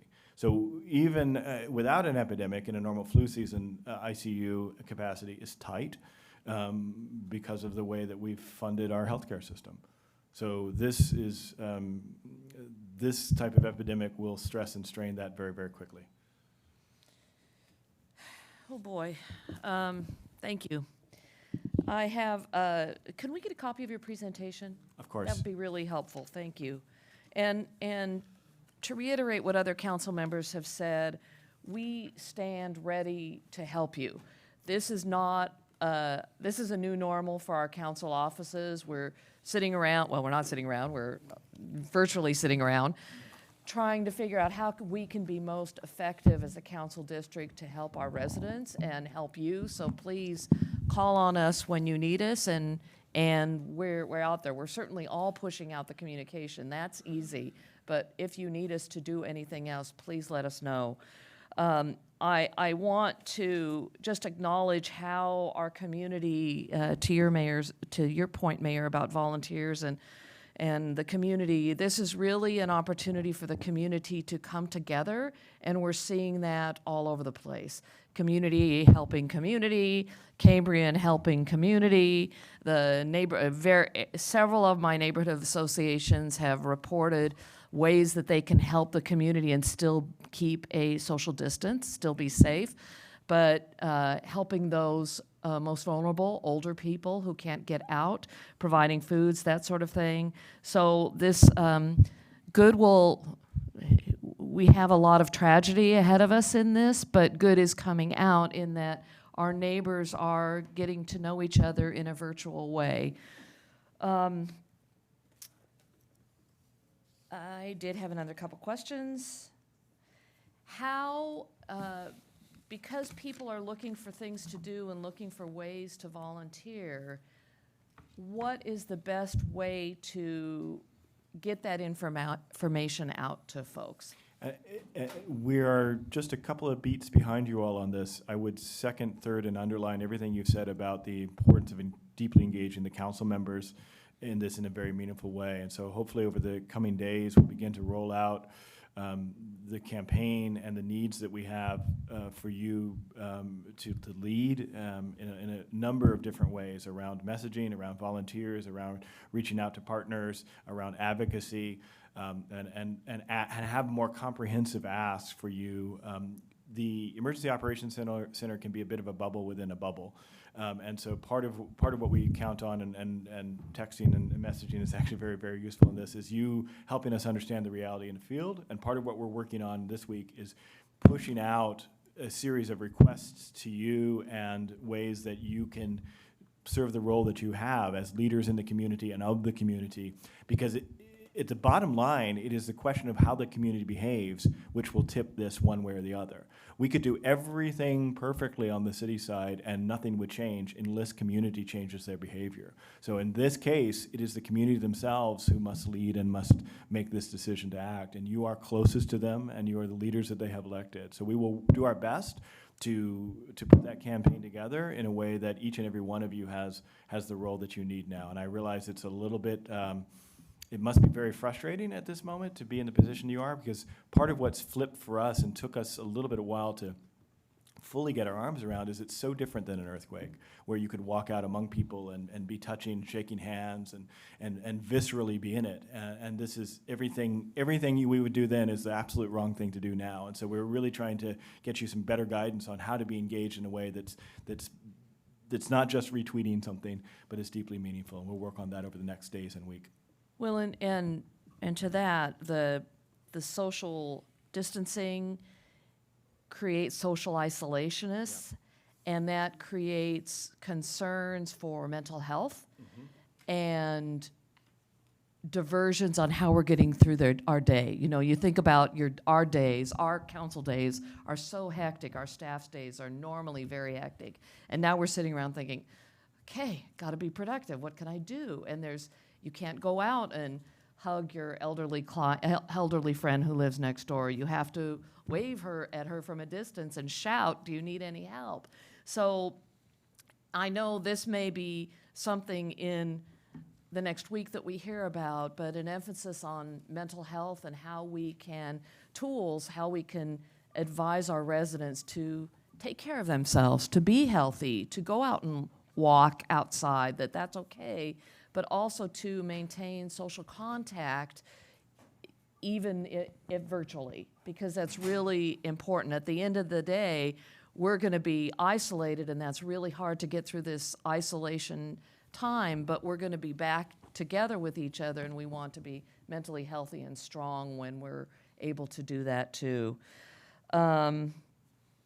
Okay, I guess that's it.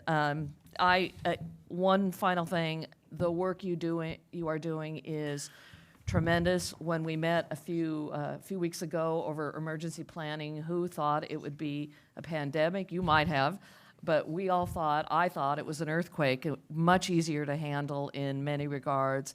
But I am so confident in the reports that you're giving us, and Dave, the work that your team is doing in preparing us and communicating with us. I'm very grateful, and I know we're doing everything we can at our local level.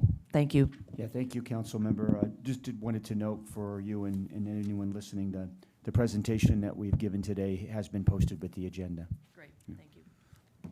And just to emphasize about what people can do, I mentioned what we're launching tomorrow. One thing we're all good at is running campaigns. And we're going to run a campaign. We're going to have to run a campaign together. It's citywide, and it's going to be about hustling volunteers and donors and all the things you do in any campaign.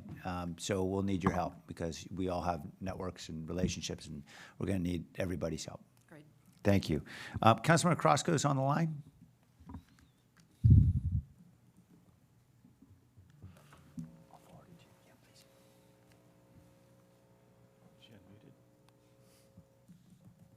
Okay, let's go to Councilmember Davis. Well, Councilmember Crosco may have a mute button on. I'm not sure. Okay, thank you.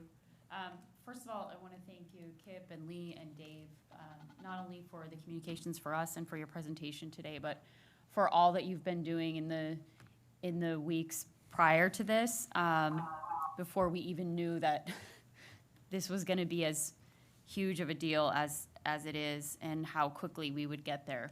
I also want to thank all the essential workers and first responders who are our front lines on this. I'm just knowing how anxious not only your presentation made me, but just how anxious we've been as we get the news every day about what the numbers are and the first responders that tested positive in San Jose.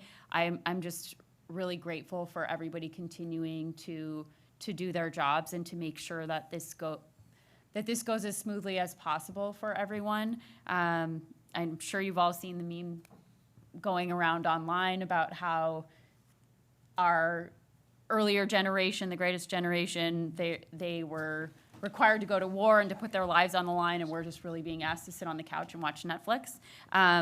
That is not true for our essential workers and our first responders who have to continue doing their job even in this increased time of stress. So my first question is actually about those essential workers and first responders. I had a resident ask me today about what the guidelines are for, and this is not a City of San Jose employee, they work for a different city, and they have not been given any guidelines. Are there guidelines for these essential workers and first responders for what they should do when they get home? How they can keep their families safe? Yeah, that's part of, it falls for us under priority number 4, right, is beginning the communications and support of the family in terms of everything from childcare needs to the discussions that you have at home, access to our employee assistance program, counseling services, and also we need to be thinking more proactively about that, again, over the course of the week as one of the things is this is trauma. This is a trauma that is inflicted upon the community and will fall hard upon both the first responders and their families. And so we need to be flexible in our response to this and very sensitive to the needs of people as they come forward. So that's part of our approach. It's not complete at this point, but it is in our top 10 list of the most important things we are thinking about is not only our first responders, but their families that support them. Because if you are worried about your family, you can't be here, and if you can't be here, you can't be providing that essential service. I completely agree, and I really appreciate that. Do we have any, I think what the person was asking about specifically was this kind of a standard operating procedure for, when I get home, what do I do? Do I, bag up all my clothes immediately and put them in the laundry and go straight to the shower? Do I just wash my hands? What's going to be the best, what are some guidelines for if I'm an essential worker or a first responder, I've been out when we're all being told to shelter in place, the family has been home all day, how do we avoid transmission so that the family doesn't get sick? As for exactly that reason you were saying, Kip, that not wanting to be anxious about your family and not wanting to bring in the virus. Yeah, so as probably to Councilmember Esparza's point, we're trying to approach this, with flexibility and from lessons learned from who's ahead of us. So, I'd be remiss, and Joe Gregory, the city's health officer upstairs, would be upset with me if I didn't say wash your hands with soap, wash your hands with soap, wash your hands with soap. And that is a message for first responders, essential personnel within City Hall, or anyone else. One of the things that we've jump-started is that lessons learned, and so we've been able to bring on very quickly consulting services and health professionals around the country and around the world to answer those questions of what else can we do for our workforce. So that is kind of the long-term and proactiveness that we're trying to get to now. So we'll be going over that over the next few days. Okay, thank you. That's very helpful, and that's one of those things that if you can provide those kinds of guidelines to us, because people have to go out for groceries and they have to go out for necessities, just like you gave us the list, they have to go out for medical supplies.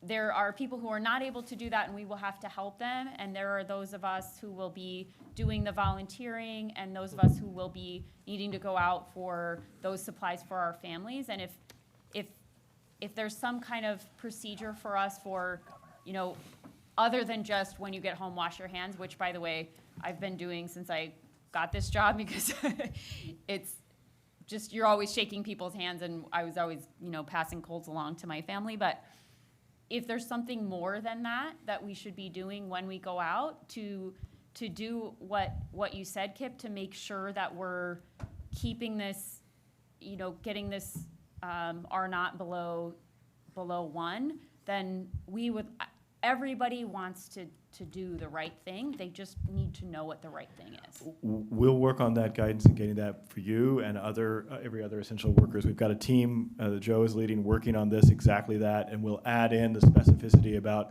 what do you do before you leave work and when you get home. Right. One of the things that One of the things we've learned, we've worked with the Behavioral Insights team in the United Kingdom on this, and one of the data pieces that they gave us is it's very important to anchor new behaviors to a specific time or place that can be ritualized. So if I just say, wash your hands, if I say, wash your hands before you eat, and anytime you get, you pass through the door of your house, then you start to change your behavior in ways that can sync up with the reducing that. So one of the things we're going to be doing is also, we'll get the guidance out fast. We'll also be working with folks like the Behavioral Insight team to try to figure out how we convey that message in a way that is most likely to change people's behaviors.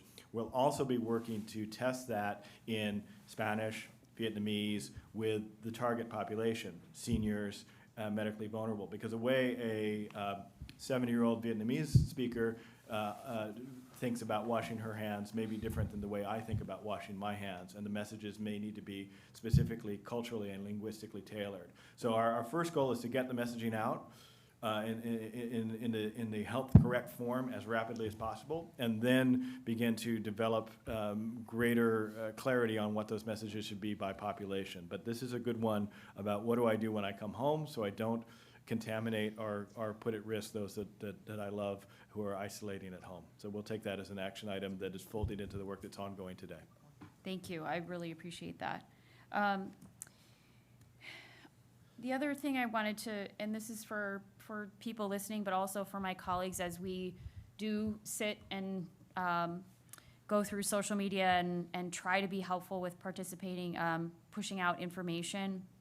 I had a friend on Facebook who actually is a personal friend as well, post something about the National Domestic Violence Hotline and the fact that some people will have to be quarantined or sheltering in place with an abuser. And so I just wanted to make sure that we all have that information.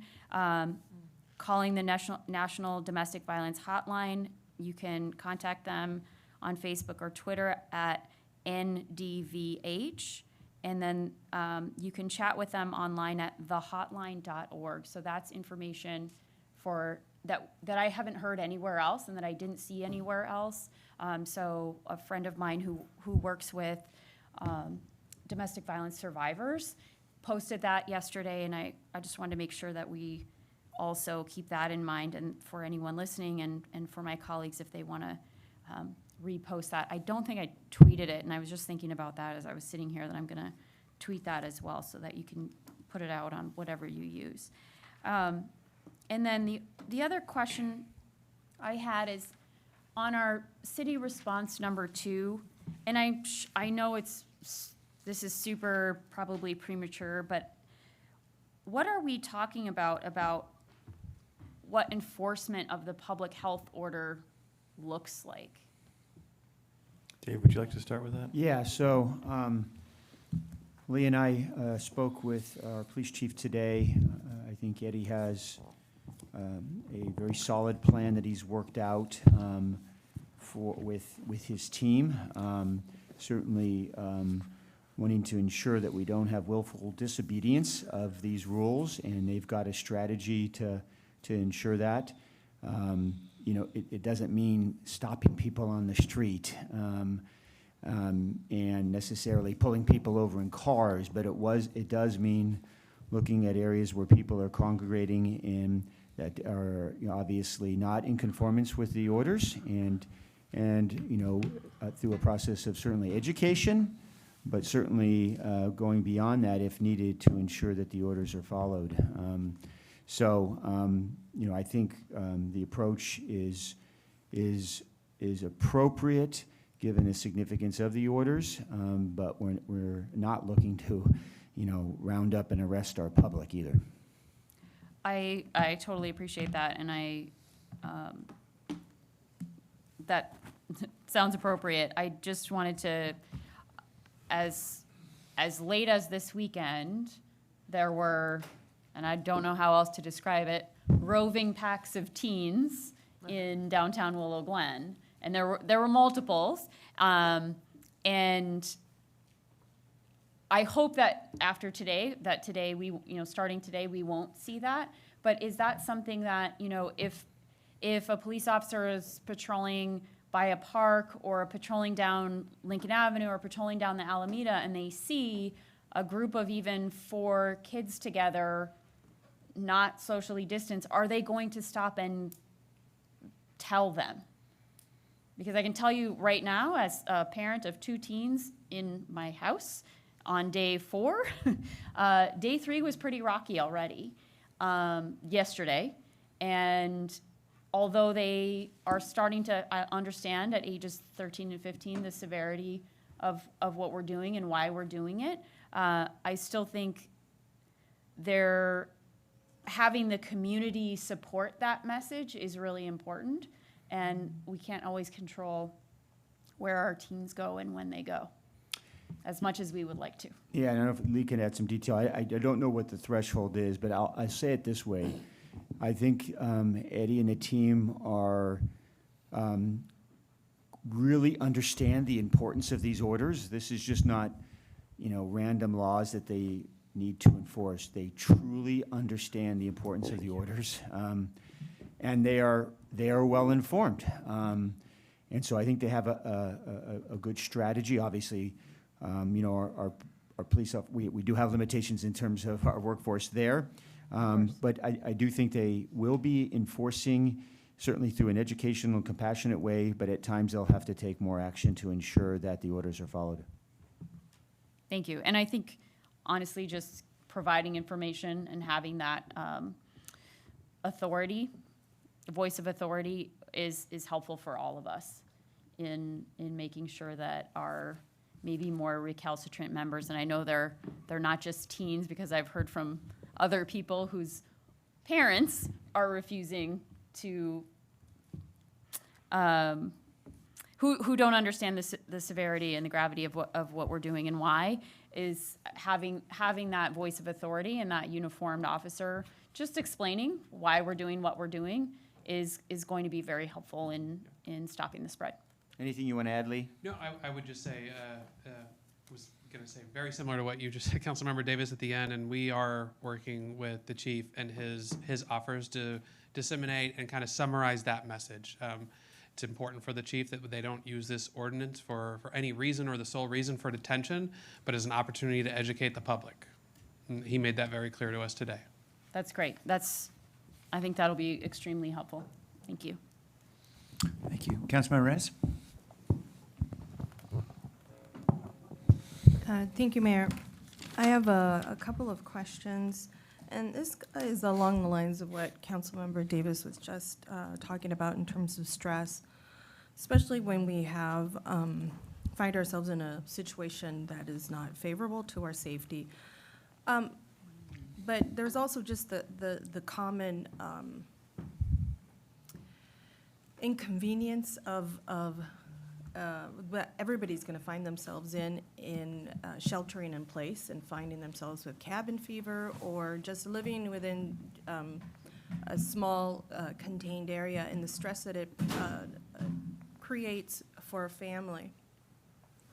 And what I'm concerned about is a rise, unfortunately, in abuse of our children, or risk of that abuse, either because parents have children 24 hours a day without any real relief.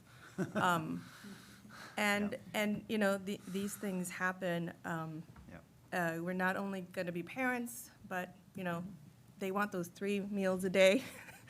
And then, we have to make sure that they have lessons that the schools have left behind to take care of, and then our own work. And so I don't know what we're doing, if anything, with the county to find some additional resources or support for parents during these stressful times. Is there anything that we're doing specifically because of parents staying home more often, having to stay home with their children? Yeah, a lot of the first cut of the work on that, I think, is being done by the school districts.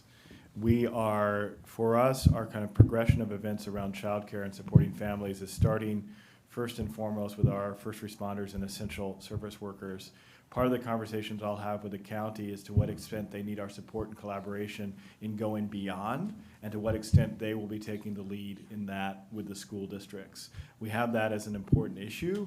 The broader support to families, especially those with a bunch of school-age children who are suddenly home, especially those that may have either lost a job or not be able to go to a job now that they have to do daycare or raise their children. It's not daycare. And so this is very much in our mind. And again, sort of the first order problem that we are addressing this week is trying to figure out how we provide that support for our first responders and essential employees, and beginning the seek to understand conversation with the county. If that's something they will have leadership on in our community, they need our leadership with them and what that will look like in coming weeks ahead. So the reality is we will lag a bit behind the need on this, with the necessity of prioritizing those first responders, but it is part of our work program and part of our top overall priorities to figure that out together with the county and the schools in particular as we go.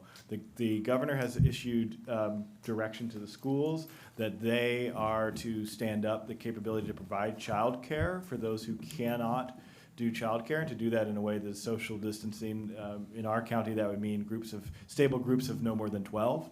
And so we are reaching out to our school partners to understand what they are able to do and not do, and what that looks like in the course of this week as we try to stand up and respond to our immediate needs. So all of that is very much in line with our work program, but is following on tight on our ability to first support our families who are providing those services. Sure, I appreciate that. I haven't seen any communication from my respective school district, and I'm not sure that this is, everybody else is sharing the same experience, because each school district is responsible for their own responses.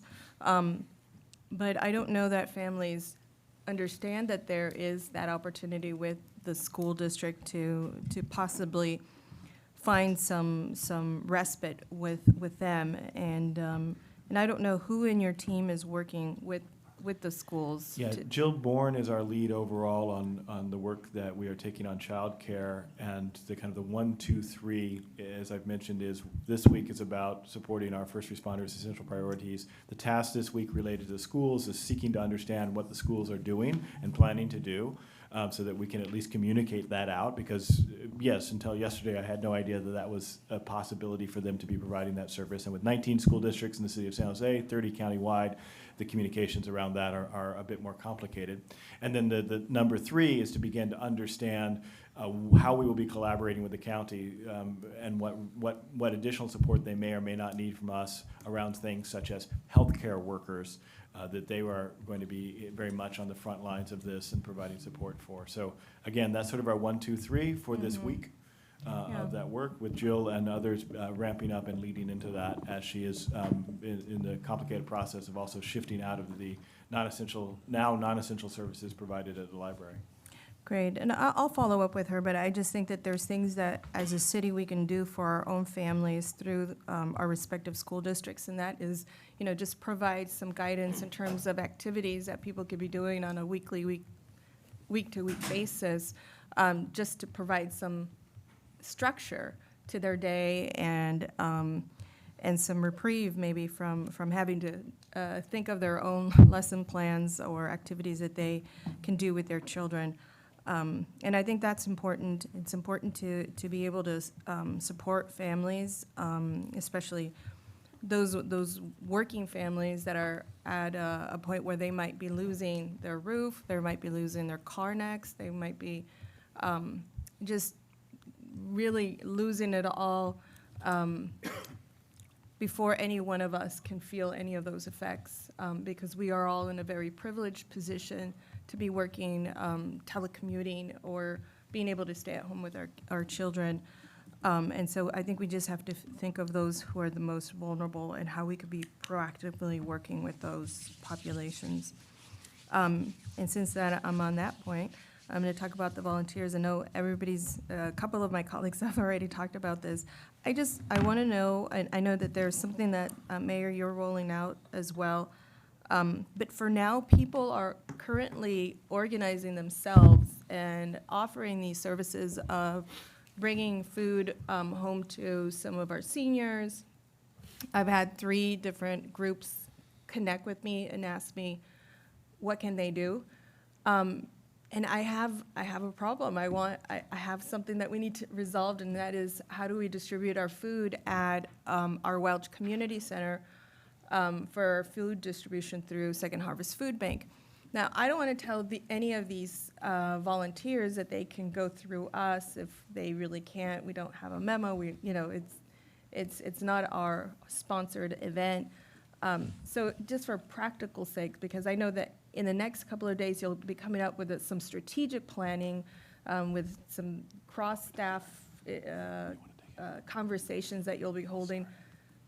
But this is happening on Saturday. So what do I tell my volunteers? Hey, introduce them, connect them, and be responsible in case anything happens. I want to be practical, but I want to help as well. Yeah, so I'll start and hand it over to Kip. I do think it's really important within this context with any disaster that volunteer management really be led and coordinated out of the EOC so that we can make a determination of, what's more efficient and where resources are needed. With this, there's an extra component of the safety and because of the issue. And we're going to take very, very specific steps with our volunteer management to make sure that we're not exacerbating the spread of this, specifically with the enforcement and kind of the opportunity we have with Dr. Cody's order. We have an opportunity to really slow the growth of this down. And volunteer programs that don't have those safety programs in place could exacerbate that. So I think we'll have the council liaison branch of the EOC reach out and try and get a better understanding from each of you what that looks like and where we can funnel that so that we're not risking any of our San Joseans who want to step up and help, Right. which I think is really important at the heart of who we all are in San Jose. Any specifics on volunteer management, I think Kip could follow up on. Yeah, just 2 thoughts on that. One, this is not meant to be a flip comment. Saturday is a really long way away in emergency management land. So the good news on that is we're going to do a lot between now and then in terms of what how we're thinking about volunteers, how we're thinking about food distribution. Right. Unlike sort of my normal bureaucratic pace, you're going to see us clipping forward very, very fast on this. What we want to do is we want to do kind of 3 things with the volunteers. Focus them on the things that are most critical and most important. We don't want to waste their time, and we don't want to Right. waste our time in sending them off on something that's nice to have at this point, but it's not essential. Right. So that's likely to be food distribution, just to give Right. you sort of the dot on that. So Mhm. food distribution is probably where the initial focus for most of our volunteering will go. Second is we need to make sure they are safe, and that's both the personal protective equipment if required, the procedures where it's not, clear training and understanding, figuring out whether we are formally activating them as disaster service workers, in which case the workers' comp kicks in on our side. All of that, which in past events we were maybe a bit lackadaisical on, but in this event we cannot afford to be. And then the third is, the other reason we want to be wired tight on this is that you mentioned, Lee mentioned the federal funding, state funding, and local match. The local match on this is 6.5% of whatever we do. We are not going to let the cost be the inhibitor of doing the right thing. However, we have to pay the cost at some point. That 6.5% of the cost, even if we get full reimbursement, could be very significant. One of the ways to offset that 6.5% cost is to count volunteer hours and have them captured appropriately, recorded in the right system that FEMA requires, and codified against our emergency operations plan. So part of our interest in the minutia of the accounting in this case is that every volunteer hour that is volunteered through the emergency operations system, through our system in response to the plan, reduces the amount of general fund money that we're going to eventually have to pay out in this response. And so for all 3 reasons, focusing on what's most important, health and safety of the volunteers, and maximizing reimbursement, we need a couple of cycles to get that coordinated. But I'm hopeful that as soon as later this week, we'll have guidance on where volunteers can register and how we begin to use and deploy them. Great. Thank you for that very thorough answer. And so I will wait to hear from somebody from the EOC so that we can make sure that we have our Saturday event. And I'm glad to hear that it's long ways from now because I'm stressed about this is just around the corner and we don't have a plan for Saturday. So thank you. The next item I just wanted to reflect is that I've had a couple of folks who have already received calls from scammers, fraudulently representing themselves as PG&E reps and saying, you know, that their bill is due and they're going to get disconnected if they don't make this payment over the phone. And once, you know, residents ask too many questions, they hang up. So we know that these scams are going to start with our seniors. It's happening in my community. What are we doing to have folks report these kinds of crimes and just not let them go as, oh, well, you know, somebody tried, just they didn't pan out? Our piece of that is a little bit on the flip side, which is figuring out how are we going to communicate with seniors in a way that they don't feel that we're a scam, and that we have their trust and the ability for them not to be at risk as they communicate with us. So that's the thrust of our thinking at this point. The larger question of going after the scammers in a coherent way, frankly, is not on my radar screen of thinking yet, just to be completely candid. It probably should be at some point, but right on this week, it's not yet. Sure. So hopefully it could be on your to-do list at some point. At the very least, we just gather a phone number that people can call. I don't know, the district attorney's fraudulent unit or something, just so that folks can keep track of this. As you know, we all have a lot of seniors who are going to be at home and isolated, and isolation creates sometimes anxiety and fear and just a lot of other feelings. And so I think that can create a vulnerability for these kinds of scams, and we want to be one step ahead of that. I think that's it for my comments, although I do want to thank Councilmember Esparza. You brought up that you wanted to have some of the updates from the state and federal funding and what has been happening, and so I appreciate you bringing that up because I'd also like to see what is happening on national and the state level, so that we can make sure that our efforts are in line, or if there's something missing at a national or state level, that we can step up to that plate. And then, just before I finish, I want to just say thank you to all of you for being so diligent about this work. I know it's taking you into a place where you have to look at every potential crisis and every scenario, and you are definitely our frontline folks that I have all confidence in being able to address this crisis in a very calm, logical, and hopefully in 3 months really flatten that curve that you talked about earlier.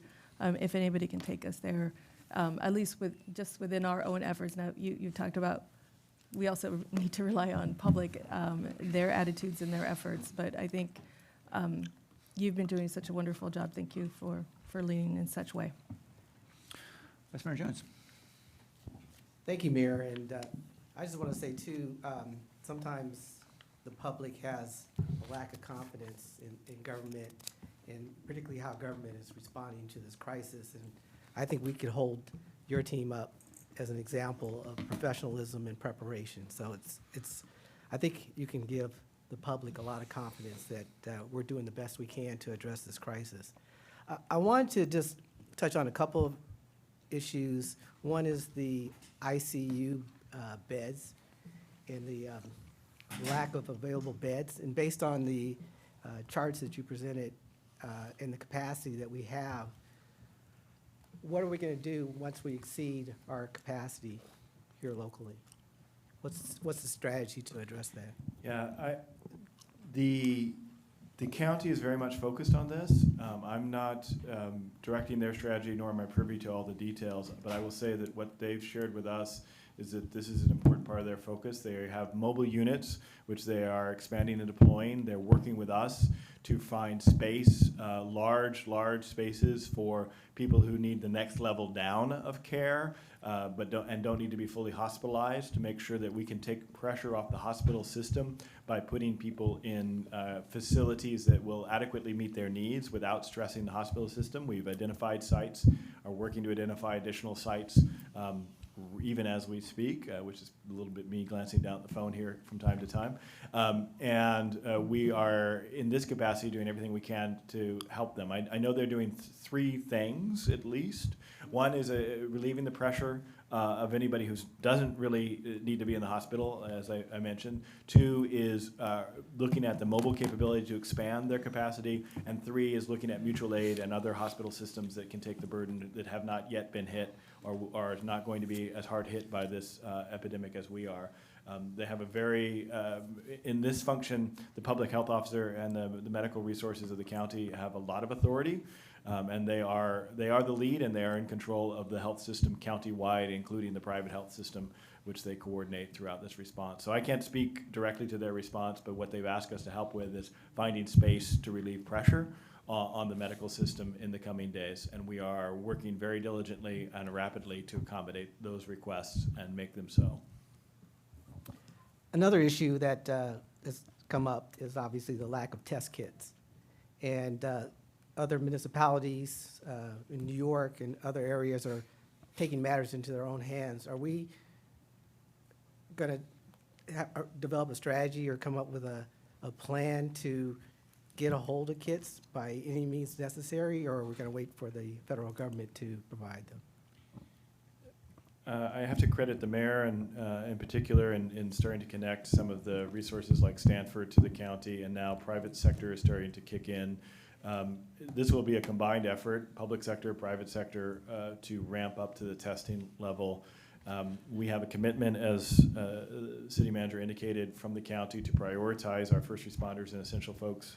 We have a call on that in less than half an hour, and we will be operationalizing that. So we are supportive of whatever means they need to get the testing, and we would support the county, any request they had in trying to accelerate that. But it is a county function, and we really need to rely on their guidance on what help they need from us and how to scale up. So for example, we have scouted out sites for drive-through testing, and have those ready to scale up if and when they are ready to do so. So they remain the lead. They are confident that the scaling up is happening. It is not happening as quickly as any of us would like, but they have committed to the prioritization of the first responders and essential services, and they know that we are here to help in any manner that they ask to accelerate that. And then last question is in terms of identifying and targeting the most vulnerable and seniors. Obviously, we're going to get as much information out as possible, but a lot of those individuals aren't on social media. They might not be part of our email distribution. What is the plan and strategy to target and identify those individuals who need help? Well, it's one of the missions that we have our GIS Center of Excellence in the Public Works Department working on. Matt Lesh and others helped us tremendously during the public safety power shutoff and taking a geographic look at the distribution of, in that case, medical baseline customers and other people who are vulnerable. We're bringing the same horsepower and analytic capability to bear on the question of seniors and medically vulnerable. We're trying to tap into the various data sets that are out there, the various partners. Everybody sort of has their network, and so the key in this one is how can we rapidly bring together that information into a central place where we understand as much as possible the totality of the people who are at risk. Again, working directly back from the risk factors of this disease. So that's the approach that we're taking. It will be imperfect, it will be iterative, but it is going to be an attempt to get a comprehensive understanding of who is most at risk and how do we communicate with them, especially as you point out that tweeting may not be the best way to get a hold of some of the folks in this population segment. Great. Thank you, Kip. Councilmember Perales. Thank you, Mayor. And I try and be brief. I had 4 things that came up through the conversation that we've had. The first one was in regards to the police response to this. And I actually had just received an email from the chief that had talked about and sent this out to all officers, talking about considering the broad spectrum of legitimate reasons for which a person may leave their home. It's not reasonable to suspect that persons are violating the order merely because they are outside of residential isolation, kind of speaking to the fact that there's still many legal reasons for somebody to, to leave their home. And then, Excuse me, Councilmember Perales, since you made mention of a memo that you're looking at, that memo. it's not a memo. What is it? It was just an email. So the email's going to have to be made public. Okay, that's fine. There's also a public statement that the chief had made, and it actually just came out maybe 30 minutes ago, where he states, this isn't martial law. There are so many exceptions to this quarantine. To think an officer is going to proactively stop people who are out and go through a myriad of questions is absolutely not realistic.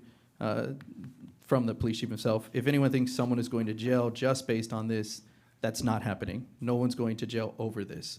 So indeed, although there is a potential misdemeanor citation that could be issued because of this, the chief here in San Jose has made it very clear that although, right, police officers may have the opportunity to talk to somebody, stop somebody, that's certainly not the that's not the message that they want to send out, that they're going to be arresting individuals because of this. I know that Councilmember Davis was talking about seeing, groups of youth and stuff that are out there. So I think nothing stops the police officers from talking to them. But it's not the point to, I think, to cite people for that purpose.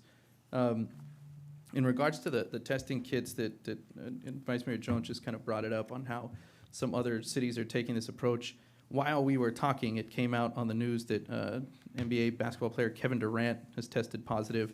Looking into it, his entire basketball team was tested, and it says the Nets paid a private company to conduct the test for their team members.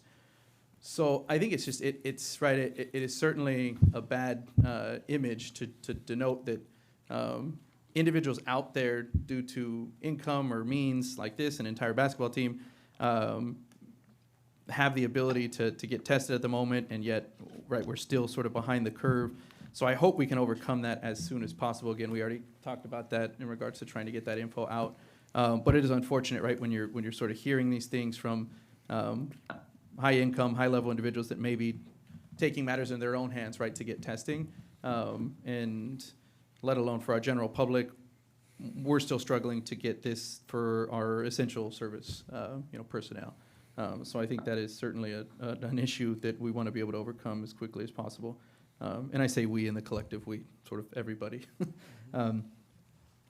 The food prep, two questions on that. One was in regards to our own, maybe food prep staff that we have in connection with Team San Jose through our convention center.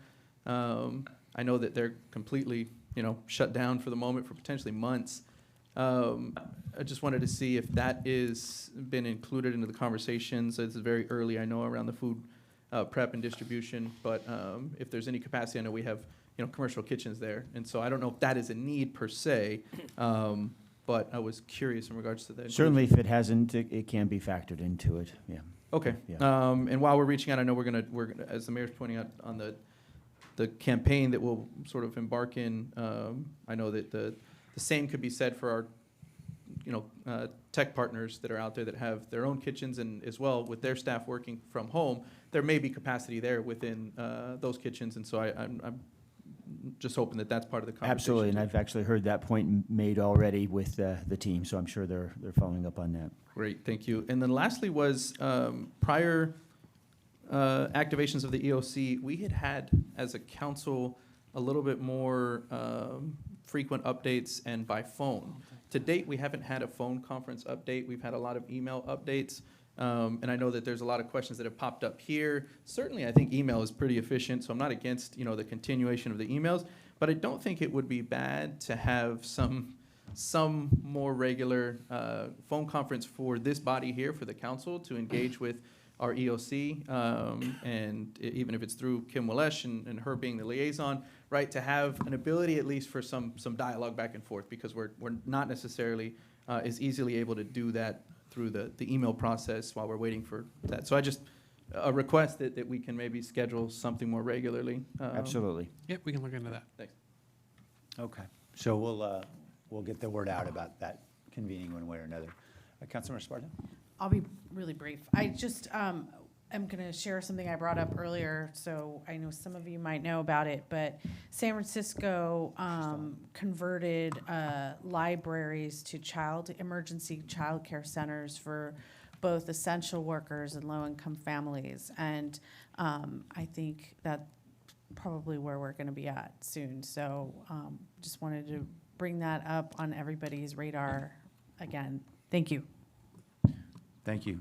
On that note, did we have much luck with regard to the Boys and Girls Club's effort to transform some of our community centers to childcare? I don't have the latest on that, so. Okay. I know that's something they're working on. While we've been talking, it's now public, I think, so I can talk about it. I think many of you may know already, Verily, a subsidiary of Google, has launched a testing location at the fairgrounds.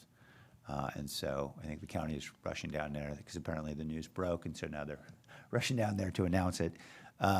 So they're serving folks based on criteria that are used through an online survey where people identify particular symptoms and so forth, and then they receive notice online, and they can run down there in a orderly way to the fairgrounds to get tested in a drive-by testing site. Obviously, it's something we're trying to expand in other ways, and we appreciate Verly's support for that.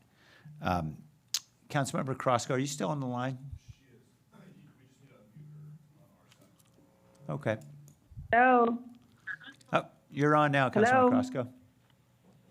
You're on. Can you hear me? We can, Thank yep. Yep. Thank you so much. So a couple of things. First of all, I want to thank the entire team, especially Kip, for fielding my questions and for all of the work that you're doing around the clock to make sure that we get all of the information and to make sure that our community gets all of the information as you're working to keep our community safe. I know that this has been a very difficult and trying times, and we're treading on uncharted territory.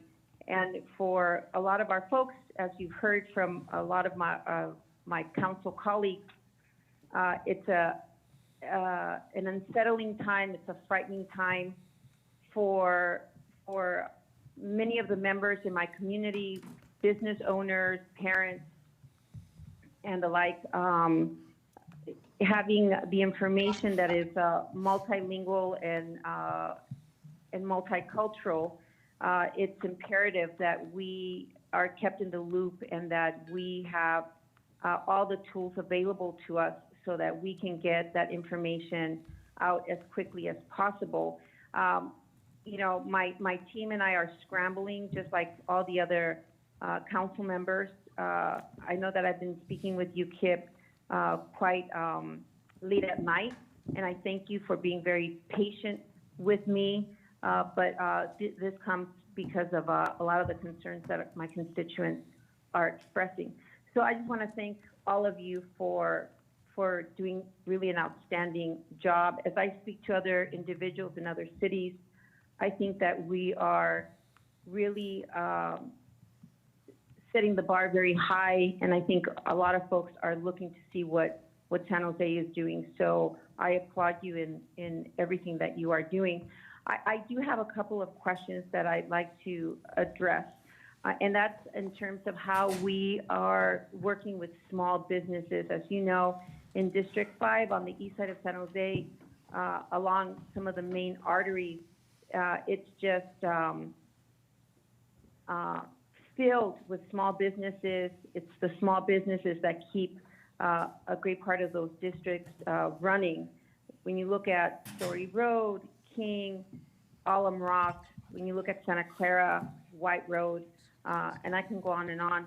The small businesses are, you know, they reign supreme. And so I'm very concerned about how we're going to support them post COVID-19, how we're going to help them recover. And I know we're going to talk about this later on in the evening, but I want to address a couple of things as we're facing this new mandate by the county and by the city to stay in place. And when we talk about essential and non-essential services.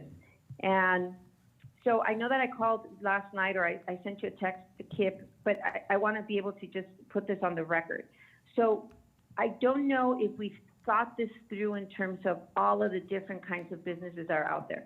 But for example, the one business, a couple of businesses that called me last night, it was a pool service. And we don't think about this as being an essential service, but after 3-4 weeks, for those who have had a pool in their apartment complex or who have had a pool in their own home, in their town home complex, you know what happens after 2 or 3 weeks. There's an infestation of insects, of mosquitoes. Now you have a whole other complex public health situation taking place. The individuals that called me last night have up to 140, 150 different contracts. And they were explaining to me that many of those are actually senior citizens. So individuals that don't know how to or cannot, for whatever reasons, service their own pools, and would be actually dangerous for them to go out there themselves. And so they were asking me what they should do. They work by themselves, never go in the homes. The owners of the homes don't come out and interact with them.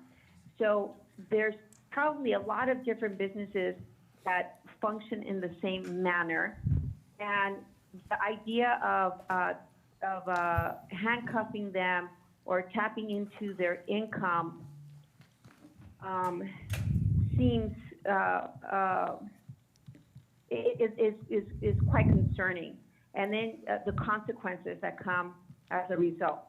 And so I wanted to think about that, and I know that this might, you know, really send us down a rabbit hole one way or the other.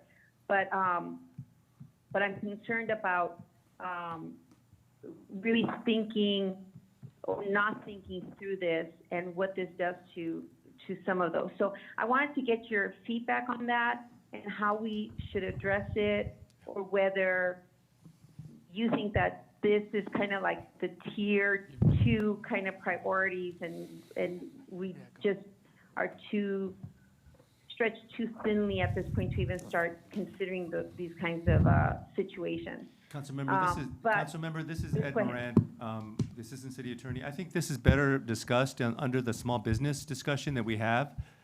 This is going a little beyond the city manager's report, since it's not supposed to be for discussions of other items that are already agendized. Yeah, Okay, if I that's could fine, just, that's fine. Councilmember, Okay, Councilmember, so I don't know if this is in the place where we should talk about ongoing abatements, or how our staff, and I'm referring to city staff, how we're addressing our homeless population.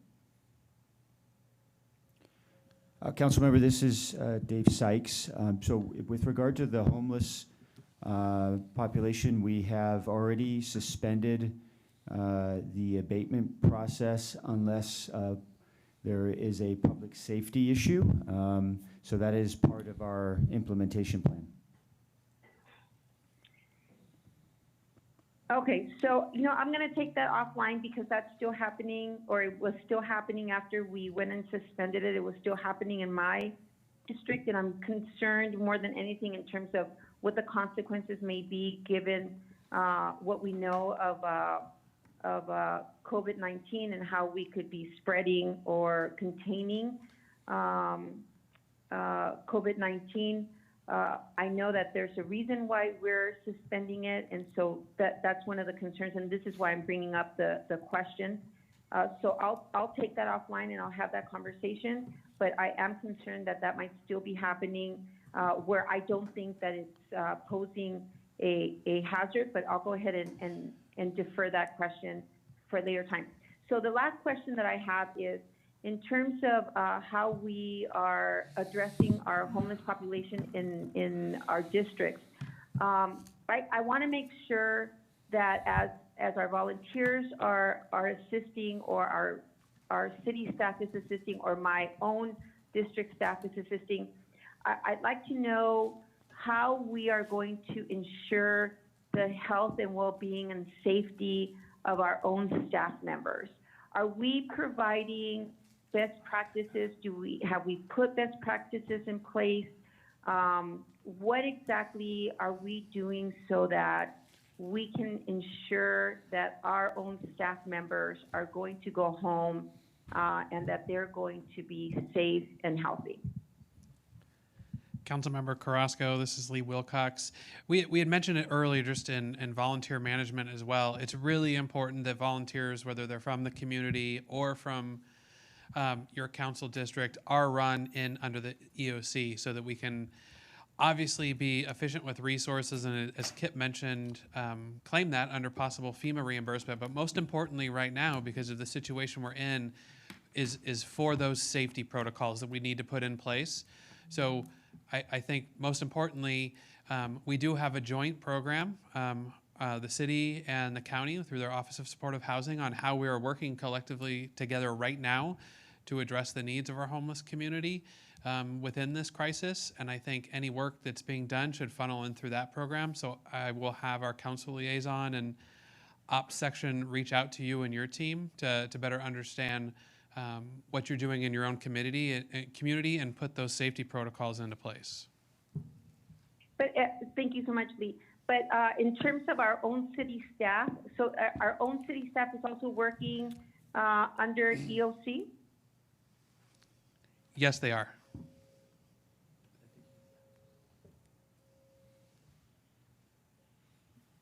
Do you have other questions, Councilmember Carrasco? Yes, I'm right here. Yeah, any other questions? Yeah, no, the question I had for Lee was, is our own city staff, as they're addressing this new era, are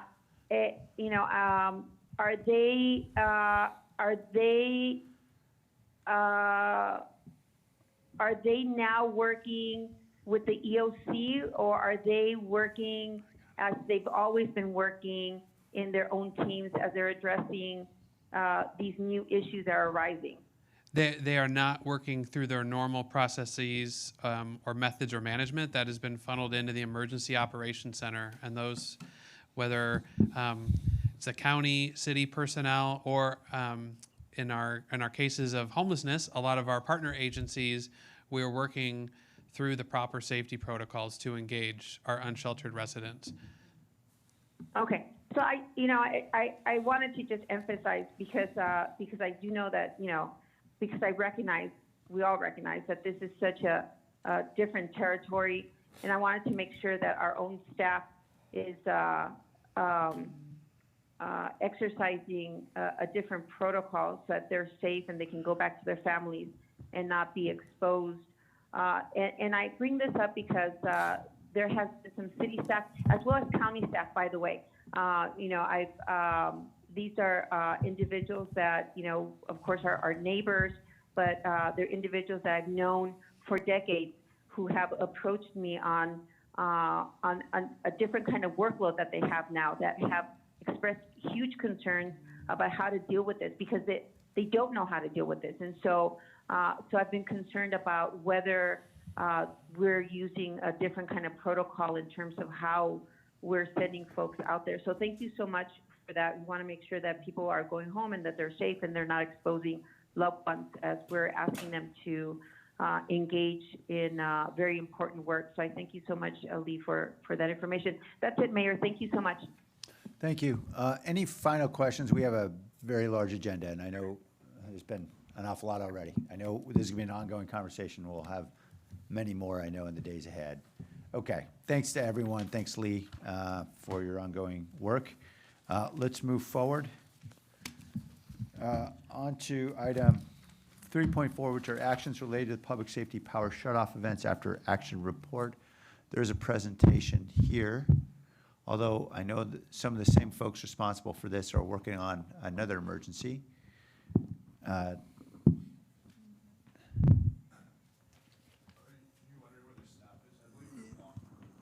Okay. Okay. Yeah, we'll just have to give them a minute, and certainly it's up to your discretion on how much of the presentation you want to hear. Yeah. Why don't we go on to item 3.5 while they're coming here? Well, That way- I wouldn't, well, yeah, I wouldn't suggest that we'll be able to move to other items any quicker. Well, there may not be questions, Yeah. so let me just ask. Fair enough. Are there any questions on item 3.5, or is that, Second. Oh, sorry, that was loud. okay? Were there any questions? Nope. All right, oh, I'm sorry, go ahead, Tony. Councilmember Jimenez? Here, well, yes. Morales? Yes. Diep? Yes. Davis? Yes. Esparza? Yes. Arenas? Yes. Foley? Yes. Camus? Yes. Crosco? Oh, wait, sorry, I apologize. Oh, you have to recuse yourself, I'm sorry. I should have stepped out of the room. for Yeah. this. Councilmember Camus is, Recused? And then Crosco? She's muted. okay. I do her last, so. Councilmember And Crosco, then- you need to unmute yourself. No, we've muted her. Oh, we mute you? I'm sorry. I'm sorry, we've silenced you, Councilmember I'm going to Crosco. move on to Vice Mayor Jones. Yes.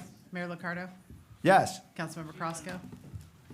Yes, you guys have to unmute Thank me. you. Yeah, he just yes, did. we do. Sorry about that.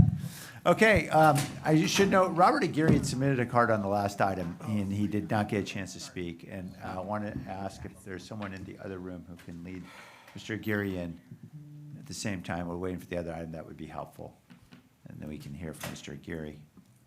That's on 3.1.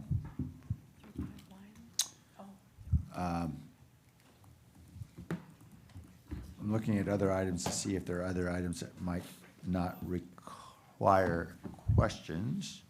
Jim, I see is here. Is that for the budget item, Jim? Excellent. Thank you for being here. Let me ask, are there questions about item 5.1, which is the award of construction contract for Major Streets Concrete and ADA Ramps Project? Motion to approve? Second. Are there any questions on that particular item? Go Streets. Okay, let's vote. Who's against Jimenez? streets? Peralez? Yes. Diep? Davis? Yes. Esparza? Arenas? Aye. Foley? Aye. Camus? Aye. Crosco? Yes, Jones? Yes. Mayor Licardo? Aye. Okay, we're rolling now.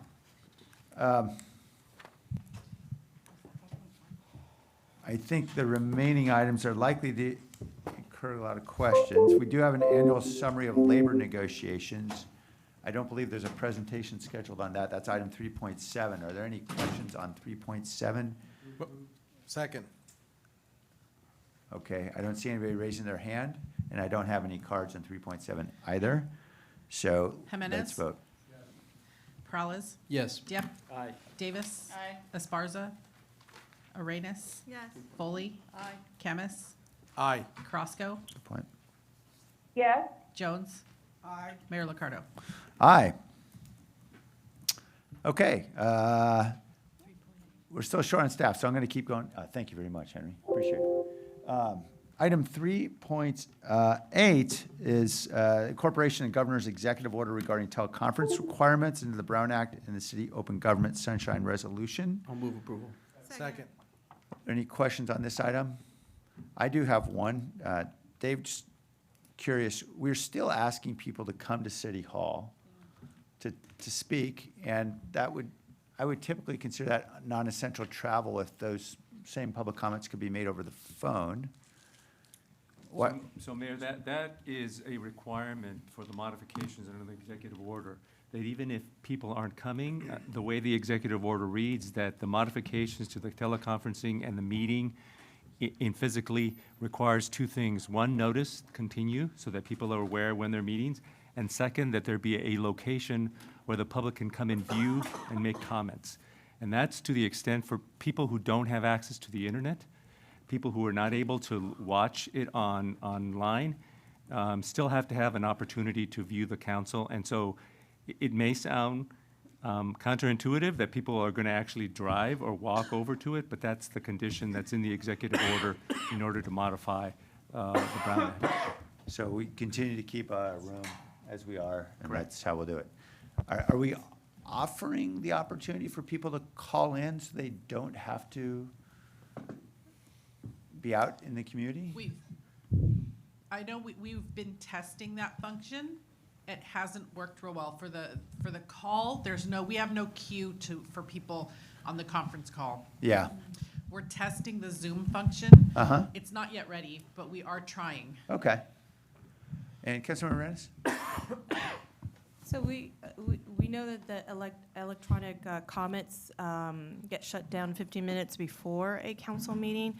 And so if we can make sure that those are active even after the 1:30, I think that would help maybe for some folks not to come down and testify. Yeah, I actually talked with Granicus about a month ago when the COVID-19 first hit. Wonderful. I contacted them that long ago. They said they can't do it, but I heard this morning they're working on it. So I'm not the great. only city that's asked. Great, thank you so much, Tony. That's going to make a huge difference. Okay.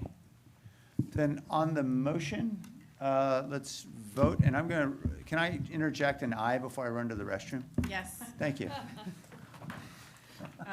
So that's Mayor Liccardo, aye.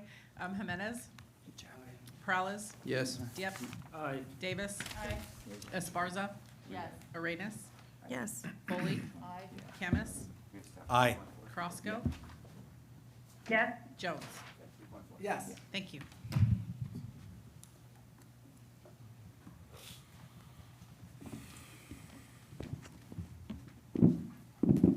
Okay, on to item 3.4, actions related to the public safety power shutoff events after action report. And there's going to be a presentation.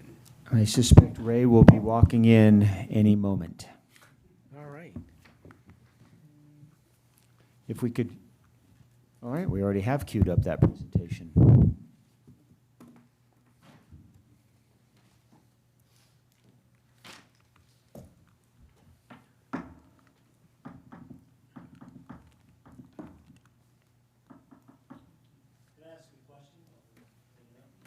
Yes, you can. And I'm not sure how, out of line it is, but do we expect that future council meetings up to maybe April or so in foreseeable future are going to happen in this particular manner? I think if we are going to continue them in person, they would be in this room versus the council chambers. We're not able to manage the orders as we understand them in that room.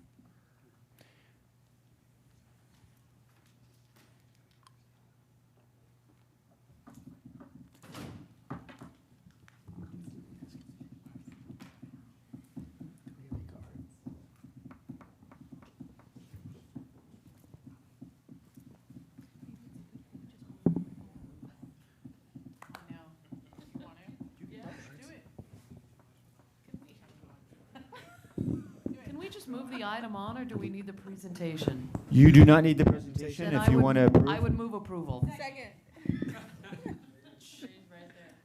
All right. Thanks, Ray. I'll just ask, do you want the presentation, or do you want to move forward to the motion? Forward. We can go right to the recommendation. Okay, so it sounds like there's no need for a presentation, and there's been a motion and a second. So, Okay, who was the motion and second on 3.4? Thank you. So Jimenez? Yes. Perales? Yes. Diep? Aye. Davis? Aye. Esparza? Yes. Arenas? Yeah. Foley? Aye. Camus? Presentation. I missed the exciting presentation. Johnny? Camus? Aye. Crosco? Aye. Vice Mayor Jones? Yes. Mayor Liccardo? Aye. So I missed the exciting presentation, There was no apparently. And No presentation. yes, thank you. Okay, fair enough. Too late. I know we voted, but is there still an opportunity for one comment? If you want they'll have to reconsider after you make your decision. We don't actually have to individually reconsider, do we? No, you can do it. Okay, I'm confident no one will want to reconsider. Wants to reconsider after your comments. I'm confident no one will want to reconsider after this. I know we're all managing multiple crises here. I don't know, Henry, if that photo that you took of that chart managed to make it on, but I just wanted to show everybody this. This was given to me by the governor a week ago. As we're all managing various crises. This is what the wildland fires looks like between January and February 25th of this year. And as you can see, we're well ahead of last year, and we know we likely have a drought ahead. So I think we have to just be very cognizant that this is absolutely real, and it's still very much with us. I know that's not happy news, but I know something we all want to have our eyes wide open on. Okay. He is, wonderful, thank you. So thank you very much, Ray. Does anyone want to reconsider their motion? Or the motion in any way? I didn't think so. Okay, Mr. Aguirre is here to speak on item 3.1. And Mr. Aguirre, I'm sorry to leave you waiting. You hear me now? Yes, we can, thank you. All right, thank you. First of all, I was hoping I could get 3 minutes because I'm the only speaker. So if that's possible, it'd be great. Sorry. I'd like to point out a few things that, first of all, we're taking people that are unhoused and telling them to shelter in place when they have no place. And even though they may be living under a bridge or on the streets or somewhere, they still don't have a place where they can get away if they're ill. And I know that there's talk about putting hotels and motels made available. But the other thing is that how do we even identify these folks? We have people staying over at Grace Baptist Church. Grace Baptist Church had requested an IR thermometer so they could test people as they were coming in. And if somebody was showing symptoms of COVID-19, they would be able to direct them to healthcare facilities where they could get treated properly or tested. And then that would keep much more of the population that is contained within a small area safer. And this is also true going on at other shelters throughout the city. And I think it's a serious problem. And the other thing is that with the shutdown of restaurants like Starbucks and other places like that, where people would typically go to charge their phones, don't have those things available to them. The library was shut down, and that's another area where people go to, and it's a sanctuary for the people that are unhoused.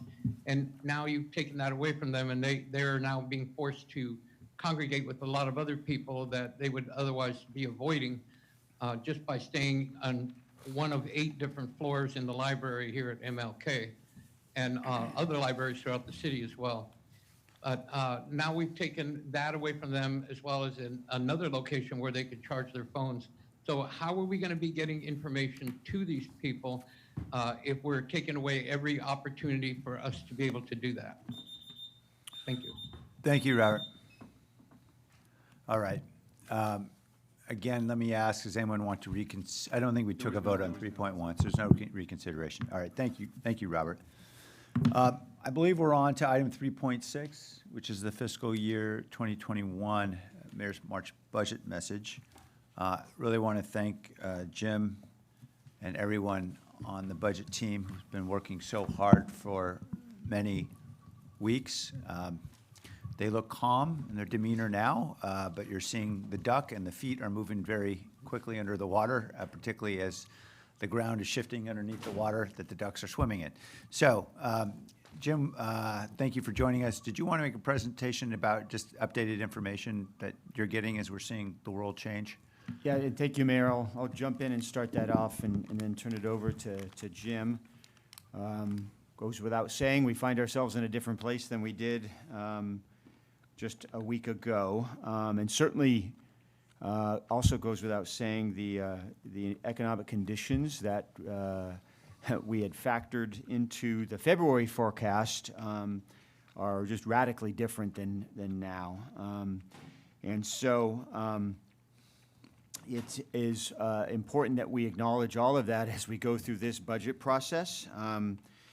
I anticipate impacts to the current budget we have already, that we're already in, it's been approved, and then certainly looking at next year's budget, which is what this process is about when we talk about the mayor's budget message. So I think things are going to be significantly different for us. And so Jim and team will do their best to provide a little bit of a preview on that as we go into our decision-making process. Thanks, Dave. Jim Shannon, the city's budget director, joined here by Selena Ubando, our financial status coordinator, and who's also very steeped in the city's general fund revenues as we try to figure this out. We just wanted to give a little bit of context about where the February... Jim, I'm not sure if your microphone's working. Thank you for that. Speak right into it. Is that better? Much better. Thank you. I think maybe just you're tall. It's not a bad thing. Stand up, mic it. Here we go. So wanted to give a little bit more context about where we were for the February forecast and how that number is different sort of from where we are now. As we put our February forecast model together, which tells us or tries to estimate where we're going to be for the next fiscal year, we have a lot of conversations. We're talking to a lot of economists. We're looking at our own data. Certainly, COVID was a part of that conversation. Because of its potential impact on the world economy and on overall demand, and we're all trying to figure out sort of when that next recession is going to be. But it wasn't, an explicit factor that was a dominant determinant in our model. As we got to the last week of February, and as the market started to plummet, and we saw cancellations of major conferences, we knew then that the number that we were going to put out was going to be different than what would actually happen in the beginning of July. We had a little paragraph there to talk about it, but we knew we would have to change. In the mayor's March message, it really spoke to that as well, because that was sort of a week after. So we are sort of really just 2 weeks after we released the February forecast. And we've gone from a point where COVID was sort of a conversation piece to a real fear about what it would do to airline traffic and to hotel and business traffic, to now it's really impacting general day-to-day economic activity. And so that's really going to have a pretty big impact, and there's really no way for us to model this. So this is something that hasn't really happened ever. And so we are still learning day by day how to approach it. Every economic model that we see comes out is really irrelevant 2 days later. And so we've been really spending the last couple of days, and we'll continue over the next couple of weeks to try to figure out sort of where we are, putting brand new models together to see what sort of picture that we can give for you all as to how the budget will need to be put together. I think we're taking the contingent allocation notion in the March message really to heart. We think that's a really smart approach because we really don't know where we're going to be even in the next week. And so we really need to be mindful and flexible as we deal with that. Like Dave mentioned, we're going to take a hit likely in this fiscal year and potentially in the next fiscal year. Really depends about how successful we are over the next few weeks about flattening that curve. Our hope is we flatten the curve. In 3 weeks we can kind of start getting back to normal, as Kip was saying earlier. The concern is what happens if we can't get back to normal that fast, and if once we get back to normal, that normal is at a lower level than when we were before. It would be pretty easy to say that maybe now potentially you could look back a couple of months and see the beginning of March be the start of the recession, and so we need to kind of keep that in mind, because we could see budgetary impacts that could range from the tens of millions of dollars to over $100 million over a 2-year period. And so we just need to sort of think about that as we're putting the budget together. But please know that we are going to do all that we can to keep you updated, to do the best economic analysis that we can, bring forward the best informed revenue estimates that we can. And because we got to do all that, the book that you will see come May 1st is going to look radically different than the books you've seen in the past. There'll be stripped down versions, really just getting at the technical nature of it. Probably have some contingent options depending on what happens with the economy a little bit later. So just wanted to sort of lay that groundwork a little bit for your discussion here today. Thank you, Jim. Thanks, Selena. Thanks to everybody for your hard work. And I really want to thank Nick Almeida on our team, and who's been working with Julian and others to put this message together. I think the framework is pretty straightforward. I wrote this back on March 6th, and we were about a week away from having discovered the first community communicated infection, and it was pretty apparent at that point that things were going to get pretty bad. And so the framework is the same, really. And the framework is in tranche A. These are dollars that everybody's worked very hard to be able to generate as surplus. That is, as the world looked 3 weeks ago, and I might observe that was the first time in, I think, anyone's memory that we had a 5-year projection that did not include a net deficit at the end of 5 years, which was astounding. I don't think we've seen that in probably 20 years. So success is fleeting. What I suggested in my budget message in tranche 1 is that roughly $51 million all be put into reserve or for debt reduction to enable us to have the flexibility we are going to critically need and to have the buffer we critically need to provide very basic resources and services, primarily, of course, protecting our most essential services like emergency medical response. The second tranche funding is whatever we may generate from Measure E, which I advocate to be primarily dedicated in the first instance to homelessness prevention. We know we're probably going to need more of that, and we'll have opportunity, I think, to reallocate that in the June message when we know a little better what's going on. The third tranche is all the stuff we'd love to make happen, or at least that I love to make happen in a world in which a vaccine falls from the sky in the next week. It's unlikely we're going to need to get there, but obviously that's for our consideration in the weeks ahead.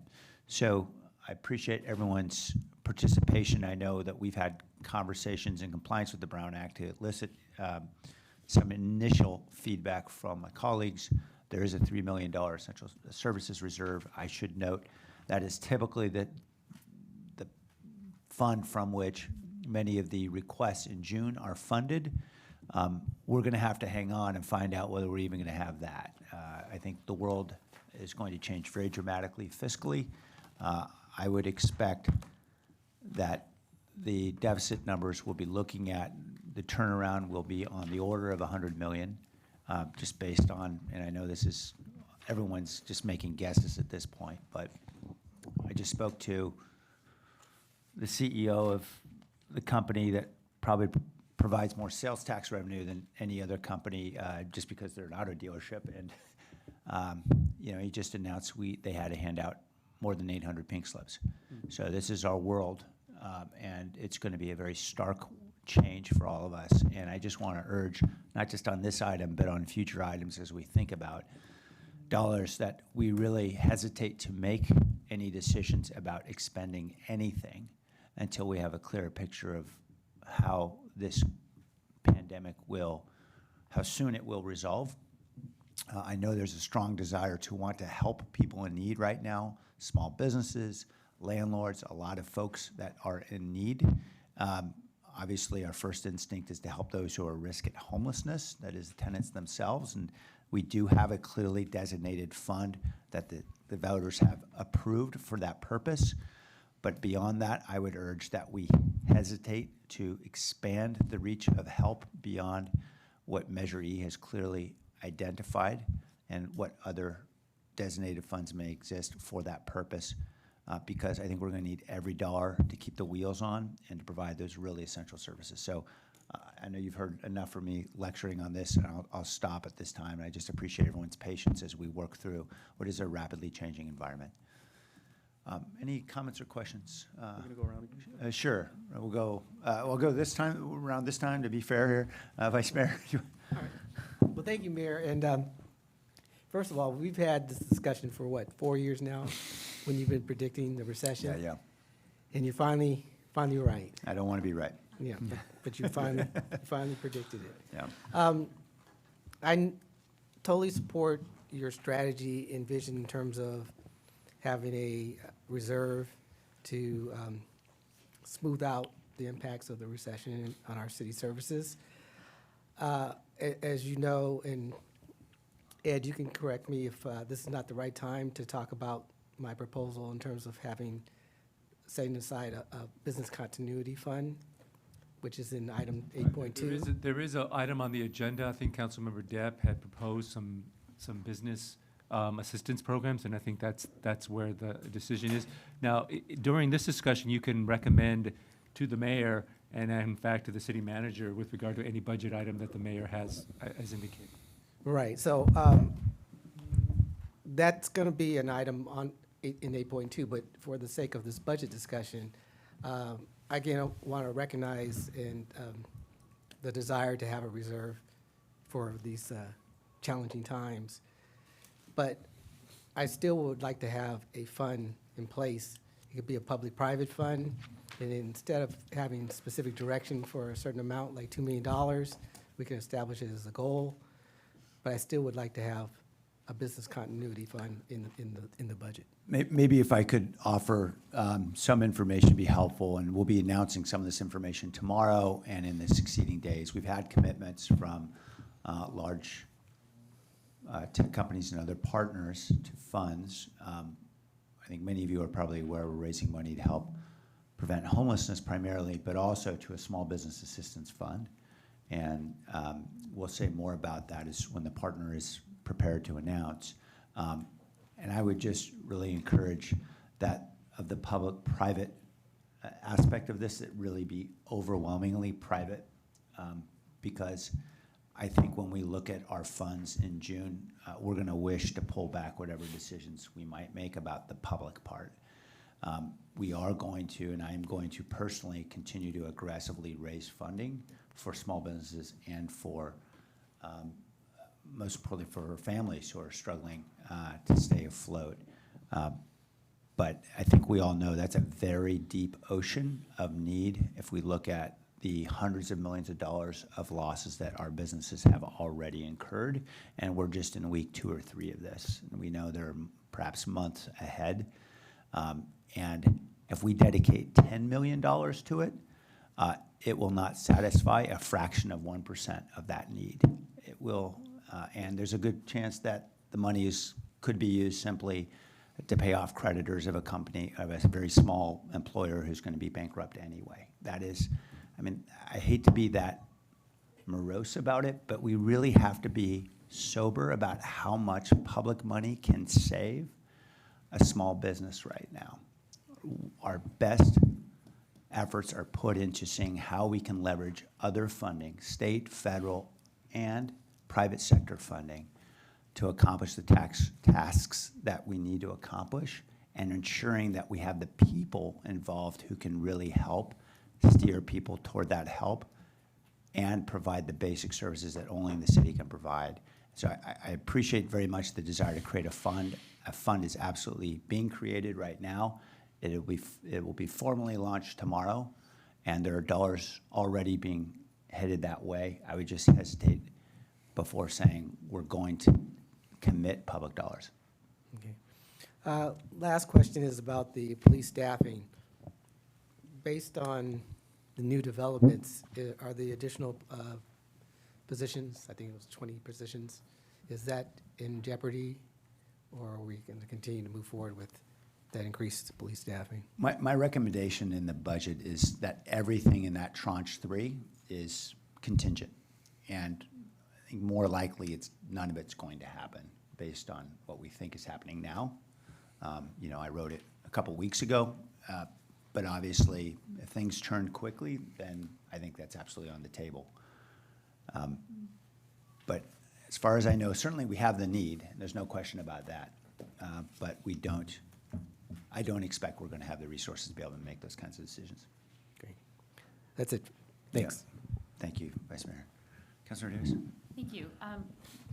I don't have any questions. I just want to say thank you, Mayor, and thank you, Jim, and your team for all the work that you're doing to ensure continuity of services for our residents. And reading your budget memo, your budget message, I've read many now. I think, well, I've read 4 now from you, and I just want to say that I always appreciate the fact that you take the fiscally conservative approach, and you always have an eye toward the future as opposed to just what we're seeing right now and what we're seeing, what the base case is. You always take a look at what's our downside risk and how can we mitigate the downside risk for our residents. So I really appreciate the conservative approach that you take to our budgeting, and that goes for the budget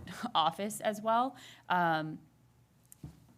We are always right on that border, even in the good times. We've had very good, very long expansion, very good economic times, and we've always been right on that border of just under or just over in terms of revenue and expenses. And that's not because our expenses rise to meet our revenue. That's always the ongoing case. And I really appreciate the level of detail that the budget office and that the mayor's office takes with our budget, and always with that eye to the future and making sure that we maintain our fiscally responsible position over many years. Thank you.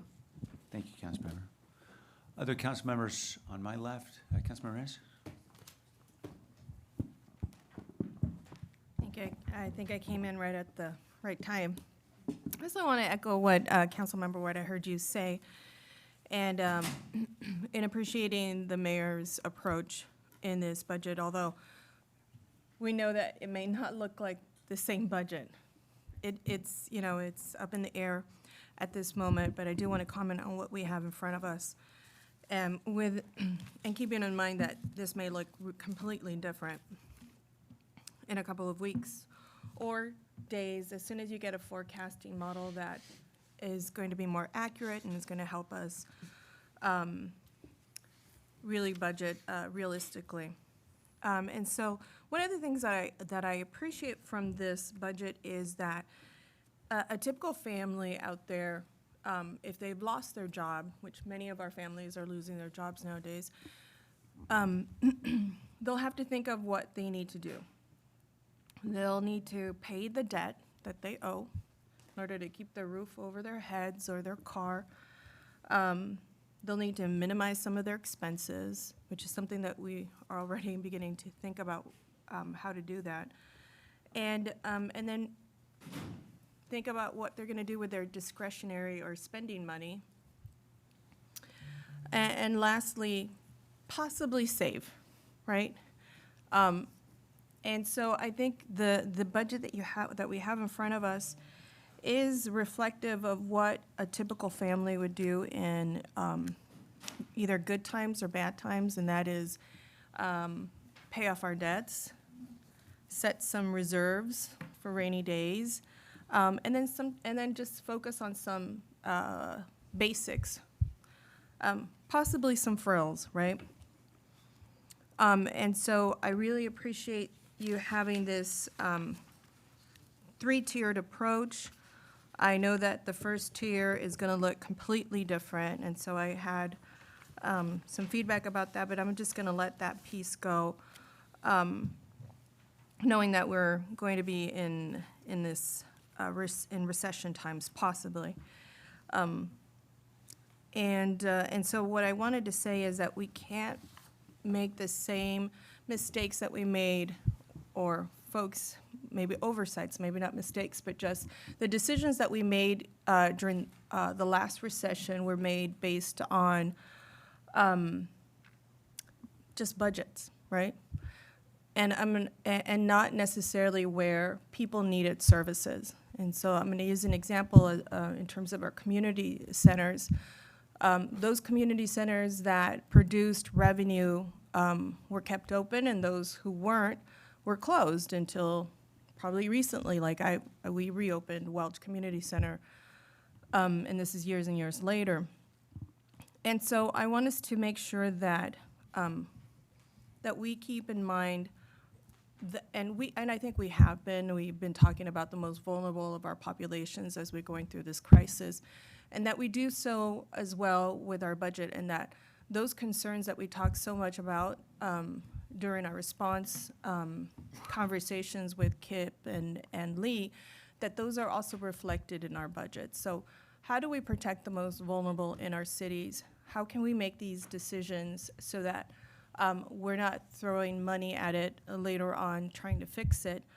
And so I really would love for us to bring to the forefront what you have on page 13, which is the equity framework, so that we make these decisions with whatever that forecasting model ends up being, that when we're making these decisions about, we're not going to make these incremental reductions. These are going to be severe decisions that we're going to have to make on core services, possibly on personnel. Who knows? We just don't know yet. And so when we come to those to that point, I want us to take a look at what you've included here in terms of equity, and because of this crisis, bring it to the forefront and make some of those decisions with that lens on, so that way we protect the most vulnerable, we protect the neediest of our communities, and and that we're not trying to undo what we did in our last recession, and that we're still not haven't undone some of these things, which is, for example, like go back to the community center. Many of those community centers that were closed during recession times continue to be under reuse and are not necessarily providing the services that our community actually needs. Or there's an overabundance of childcare or recreation preschool slots in Almaden, but there isn't in Mayfair Community Center. And so this is where we really need to make sure that our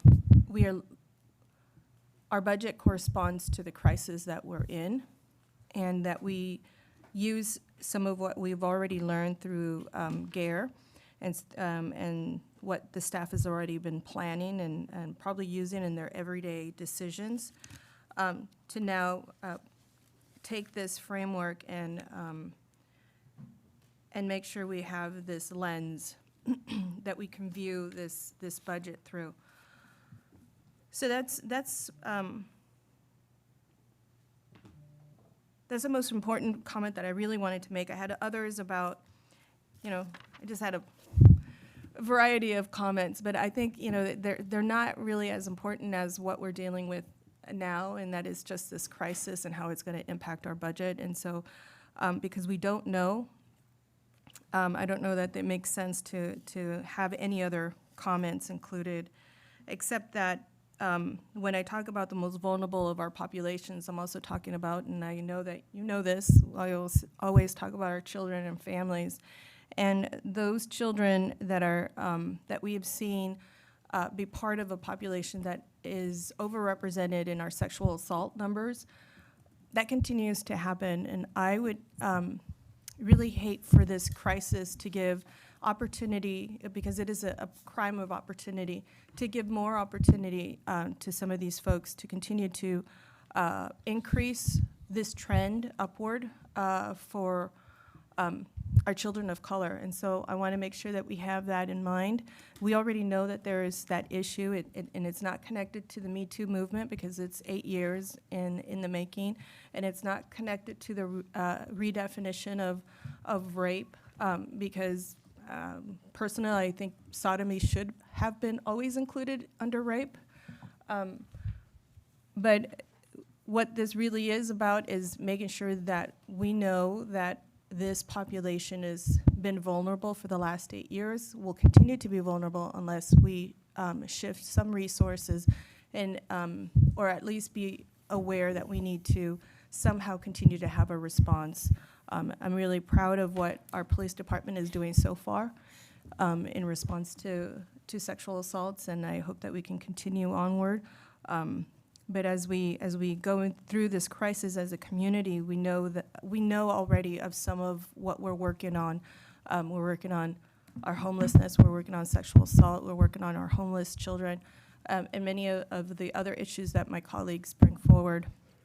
And so I don't want us to lose sight of some of those important issues as we move forward, even though we may not be able to fund everything completely, that we need to be creative about continuing to address some some of those longstanding issues in our most vulnerable communities. Thank you. Thank you. Councilmember Fulling? Thank you. Thank you, Mayor, for your budget message, and to Jim and your staff for your thoughtfulness. I had a lot of comments, which I'm not going to bring to the table right now, because really it's about COVID and how are we going to fund and have the reserves we need to deal with the COVID crisis. So I really appreciate that this budget takes into consideration being cautious in the climate that we have, and I know what we see coming down next will be a very different budget than what we're looking at right now, I suspect. A couple of things I wanted to just bring to the attention, and that has to do, everything to do with COVID and the crash in the stock market, but as it relates to unfunded pension liability and the differential that we will have to make up in order to make our pension whole. That number is going to get worse, I suspect, as the economic times shift. And we don't know what that means, but we know the stock market is going crazy in the wrong direction. Yeah. And many of our pensions have been dramatically affected, our returns. So I'm sure that I know the retirement board, the police and fire has a special meeting tomorrow to discuss it, I'm not sure what they're discussing tomorrow, but they have a special meeting, and that may be one of the things. Mayor, I appreciate your look at paying down debt. I think that's really important in creating our fiscal health. And a lot of the other questions I had will have to wait until we see where we are with COVID, but I appreciate the thoughtfulness and the conservative approach that you take to the budget message. I think these are times that we must be very prudent, but to echo the Vice Mayor's initial comments, I'd love to see public safety and see a way we can increase that. I understand it's in your third bucket. Love to see it moved up into your first bucket if we can at all. Yeah. Thank you. Fair point, me too. Councilmember Carrasco, are you unmuted? I am I just got unmuted. Thank you. Excellent. You know, I understand that your original budget message is now going to look extremely different. This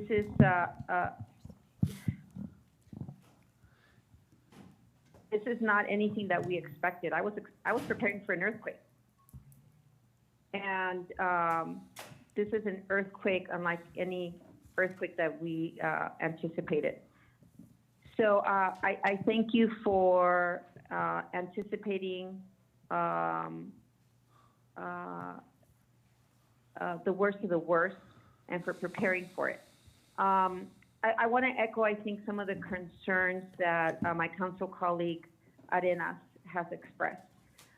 My concern is really what I've already expressed, which is post-COVID-19 and how we're going to prepare and take care of those who will be reeling after this, especially in those communities where it's going to be hardest hit. And I want to just, if I can just depict a picture for you. As I was going into some grocery stores and some pharmacies, trying to take care of my own families and some extended family members that couldn't go out and do some shopping for themselves because they're part of those high-risk factors. As my grocery cart was filling very quickly, I was in a very privileged position to be able to fill that grocery cart. There were other folks just next to me, in front of me, behind me, that were unable to fill those grocery carts. And I quickly realized that it wasn't because they didn't know what to get, but it was because their incomes weren't allowing them to fill it the way that I was filling mine. And so there are individuals among us who are currently in a home that are not as stocked as my cupboards are. Their garages don't have kinds of things that maybe mine does in order to prepare for what's coming, or in the aftermath to take care of their families. And so they will be needing our support, maybe even more so afterwards. And so I'm concerned about the kinds of services that they will need and the kinds of support. And that's one of the reasons why Councilmember Chappie, Vice Mayor Chappie Jones and myself submitted the memo that we did submit. And I understand, Mayor, the concerns that you've expressed, and I hear you loud and clear. I think that that there should be other efforts in terms of how we support those small businesses. You know, the small businesses support not only themselves, but they support the employees that they hire, that are working in their midst. They keep the economy going, but they keep the roofs over their children's heads. They feed their families, and we need to figure out how we're going to help them keep their doors open. I recognize, I'm very fully aware that some of those doors will never open again. And it's just a very sad reality. I know them personally, and I don't have the heart to tell them that they may not survive this tsunami that's coming. But I know that some of them have a business model and have thought this through and have savings, or have an ability to do some work from home right now. They can do some online, or they can pivot and transform themselves. So they'll survive one way or the other. And so we need to be able to help them and figure some creative ways of allowing them to come back, maybe be stronger, or allow them to struggle through this, but be able to open their doors again. And so I don't have the answers, because I don't know what that is, but I know that the city of San Jose, it has the expertise to support our businesses and help them continue to employ their employees and be able to continue with this. But I thank you for thinking this through. What I do want to say is the following, and I'll leave it at this, because I know it's very difficult not to be there. And I just want to say also to my council colleagues, thank you for your patience. The one reason why I'm not there is because I'm also trying to, like everybody else, practice social distancing. But as you know, as a single mother, this makes it really difficult for me to think of getting ill and not having anyone to take care of my children. So I'm especially cautious right now. So, you know, I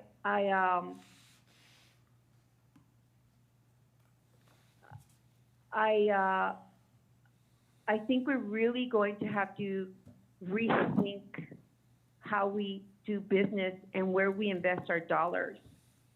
And, you know, I don't know of any country that has ever gone to war over pavement. I do know that countries go to war and have revolutions over issues of starvation, and when you can't feed your families, and when you can't have enough, then you have turmoil. And I fear over the next 6 months we'll have turmoil. And I know that that's an exaggeration, and I don't mean to be very, you know, melodramatic in that way, but when mothers find themselves in desperate situations and fathers find themselves in desperate situations, you find yourself in turmoil. And in the east side, I think I'm going to have turmoil. You know, Sylvia Arenas has an area that's very, very poor. Maya Esparza has most of her area that's very, very poor. I have a district that's very, very poor. And I just call on the council and everyone that doesn't really understand or doesn't have these very poor areas to just understand that these are the areas that have disparities, great, huge disparities, economic disparities that we're going to be really struggling with, and we're really going to have to rethink on how we begin to shift some of our resources, limited resources now, and funding resources. And I'll just leave it at that. But thank you so much, Mayor, for being very thoughtful in the way now how we're going to start shifting those limited resources. Thank you. Councilmember Esparza? Thank you, Mayor. I too had questions and remarks that I'm throwing out the window because I agree that I think the next few months at minimum are going to be challenging in our budget. We're really going to have to make some hard decisions along with the residents of our city as they make hard decisions about their own families. We're going to be having to make hard decisions in the city about our budget. Similarly, I appreciate, saving money and using the Measure E funds, which were collected with that. And so with that in mind, but I also wanted to raise the issue about equity. In the last recession, we didn't really could take equity into consideration when we made cuts in services within our city, and we had to cut our city down to bare bones. I represent an area that has had a lot of cuts, for example, in the community centers, we saw in the equity study the needs around community centers and the vulnerable populations in the community centers, and yet we had converted the Fair Swim Center to reuse, which went unused at that time.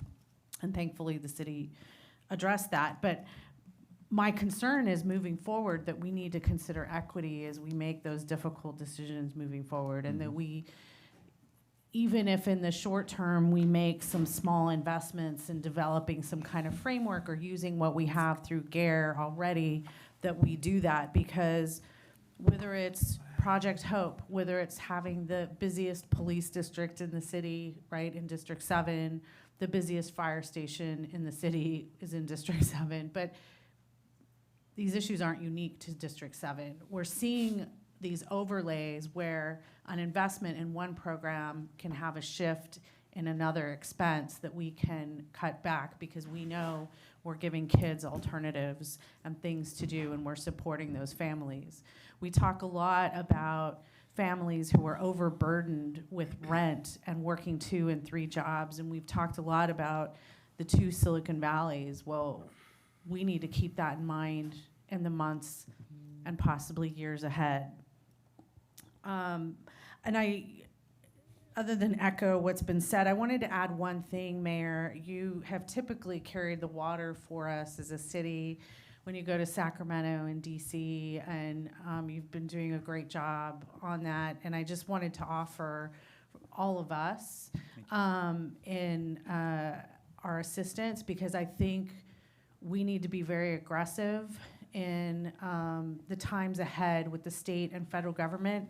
And in the past, Silicon Valley has not fared as well as some of our smaller neighbors.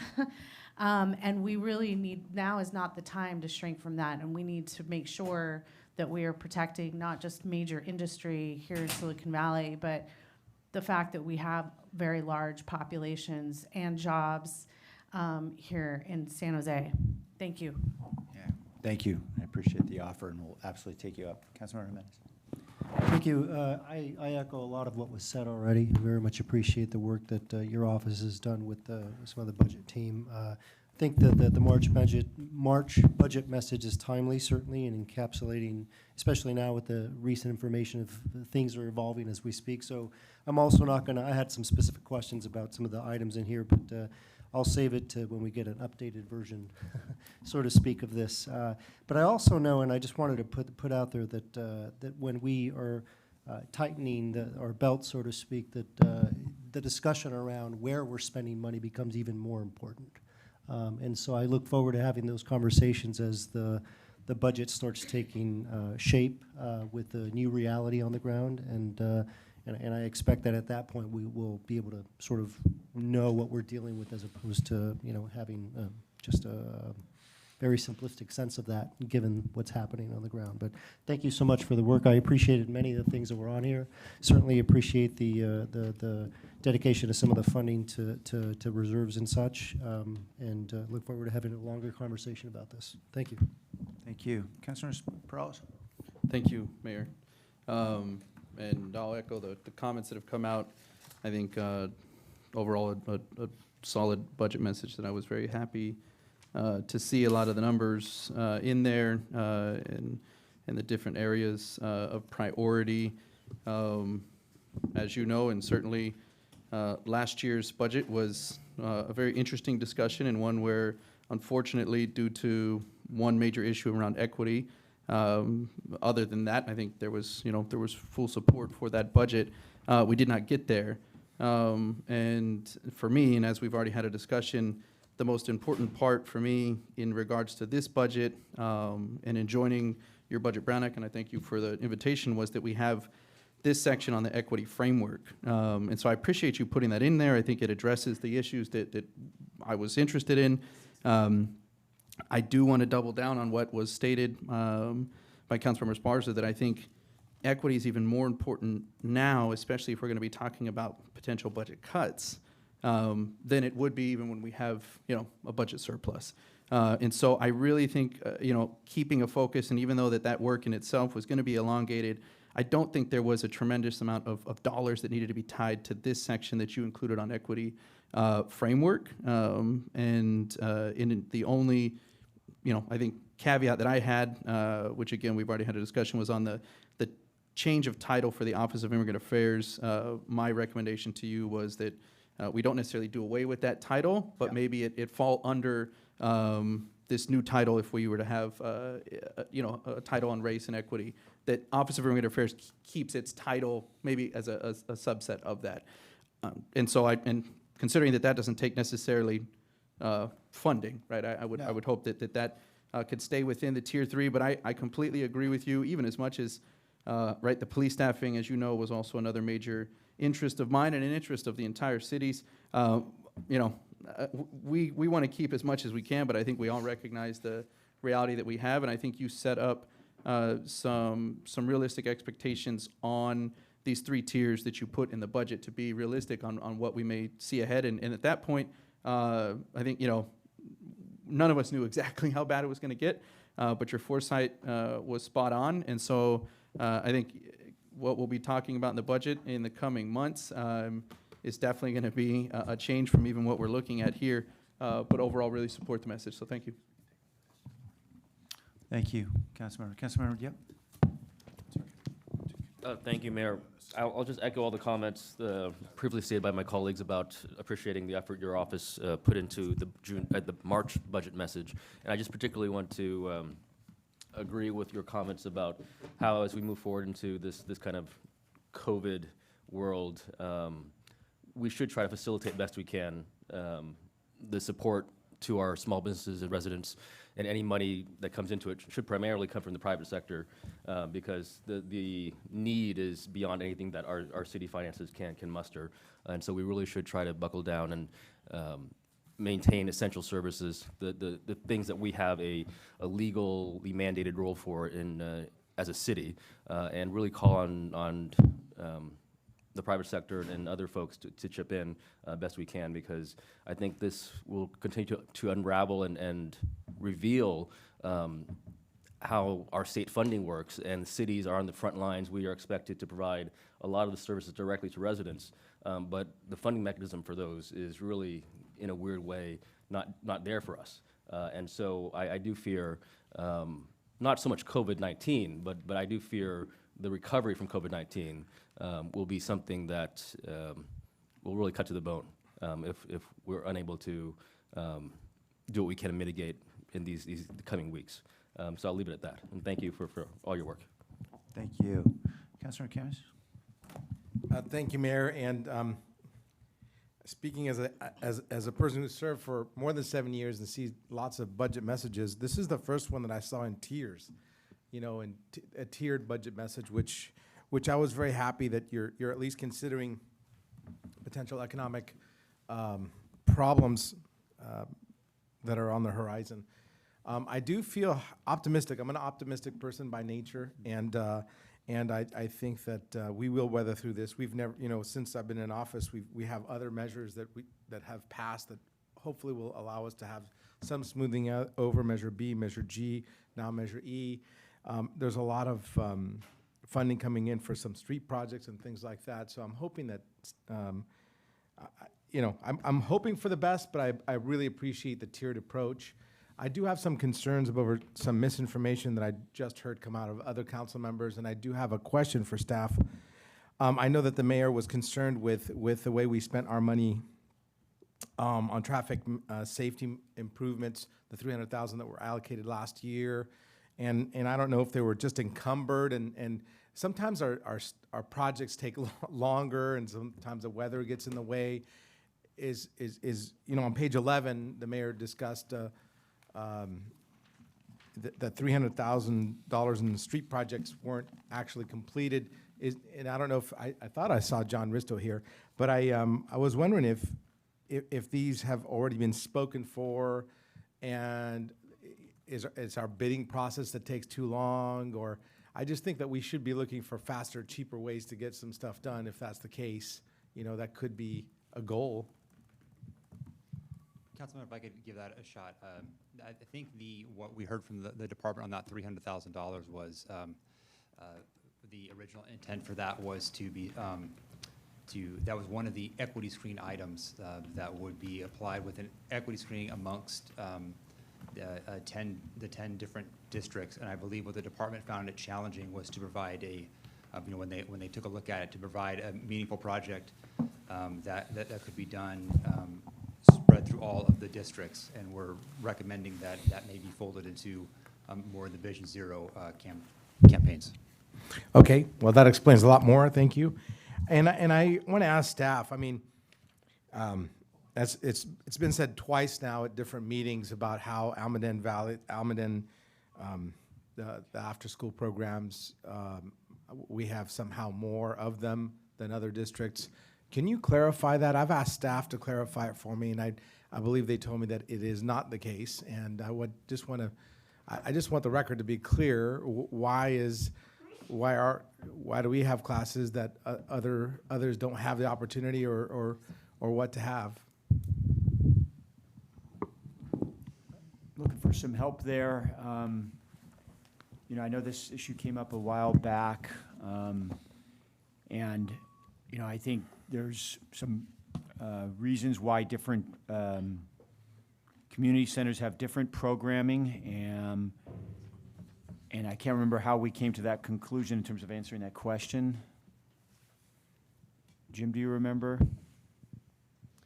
No, I'm not at 100%. Councilman, could you repeat that question just one more time to make sure I got it right? We're talking about some after-school programs, and I think during the last, budget talks that we were talking about, I think Councilmember Carrasco brought it up last time, and this time Sylvia Arenas did. But the fact of the matter is I did bring in staff to talk about this to my office because I felt disheartened by what I've heard, because I don't want my district to have more than other districts have.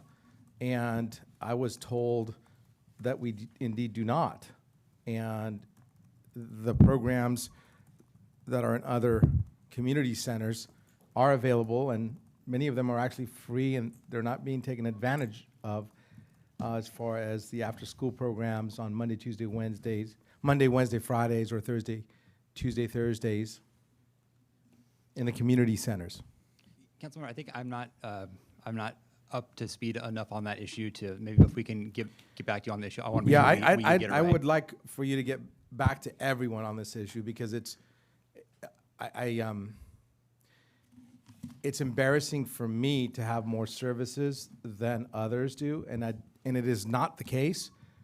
And I want to make sure that other council members know the truth about this, and You know, I know that more needs to be done and things need to be equitable, but I'm hoping that we don't misinform the public about this. And so I want information memo describing what services are available, describing, you know, the quantity.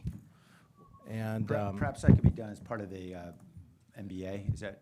That will be appropriate? appropriate, yeah. We will add that to the list, make sure that we issue an MBA on that topic. Yeah, and I think, if I remember that, you know, this is tied into the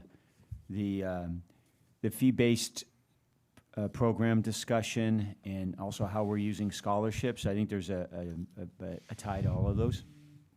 Agreed. Yeah, that's exactly what I'm talking about. And I do believe to make sure that we do put our money where it's needed the most.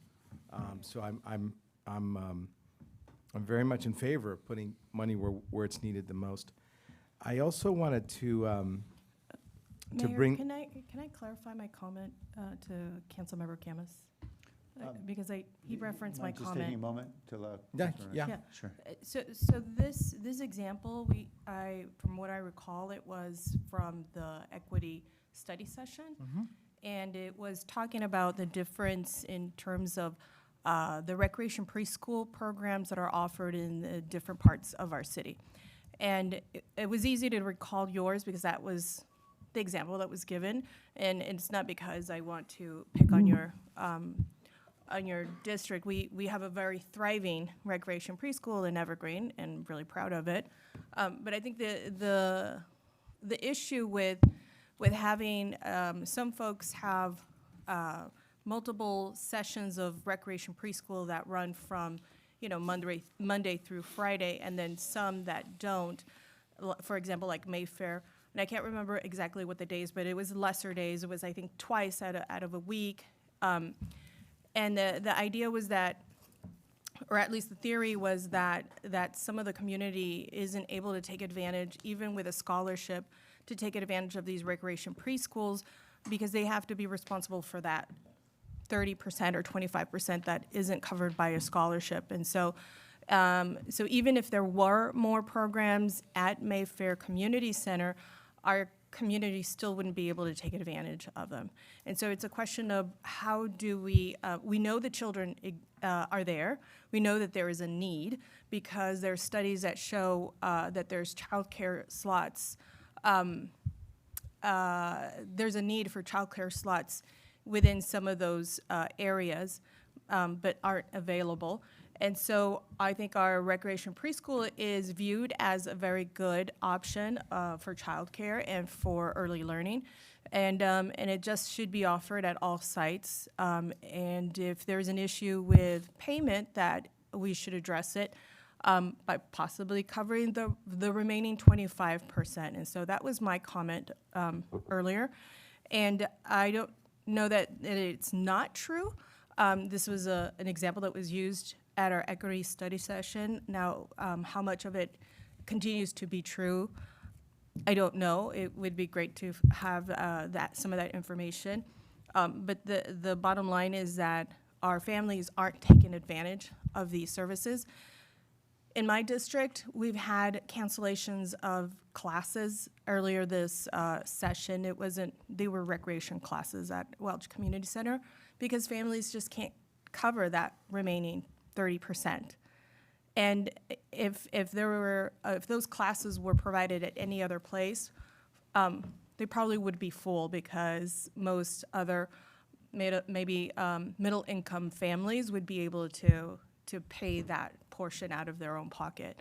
But when you have 3 or 4 children and it adds up, that 25% remaining is absolutely something that they can't continue to do. So I think it's a matter of a strategy of strategizing how to fill those slots. And believe me, I do agree with that. And from what the staff told me, that because the classes are either offered on Monday, Wednesday, Friday, or Tuesday, Thursday, parents couldn't manage their schedule because some parents, especially lower socioeconomically parents, need all 5 days of care and not the mandated either 3 or 2 days. And that was one of the bigger problems in this program. But the state mandates what a recreational care program is, and not our city. So it's not necessarily our city that's dictating this program's parameters, and it is the state law that says you have to turn this into an actual school with accreditation, unless it's a recreation, unless it's, and I would urge for you to talk to staff a little bit more, to learn more about, because I was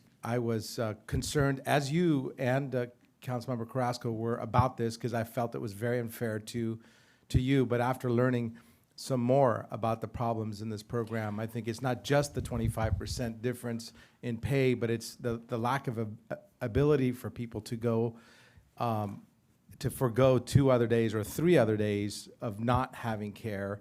That was a bigger problem to most parents. It is a privilege when you can go back and pick up your child 3 hours later, drop them off at 9, pick them up at 12. Most working families can't do that, and so it is a sign of privilege. Those probably are more stay-at-home moms that are able to do that.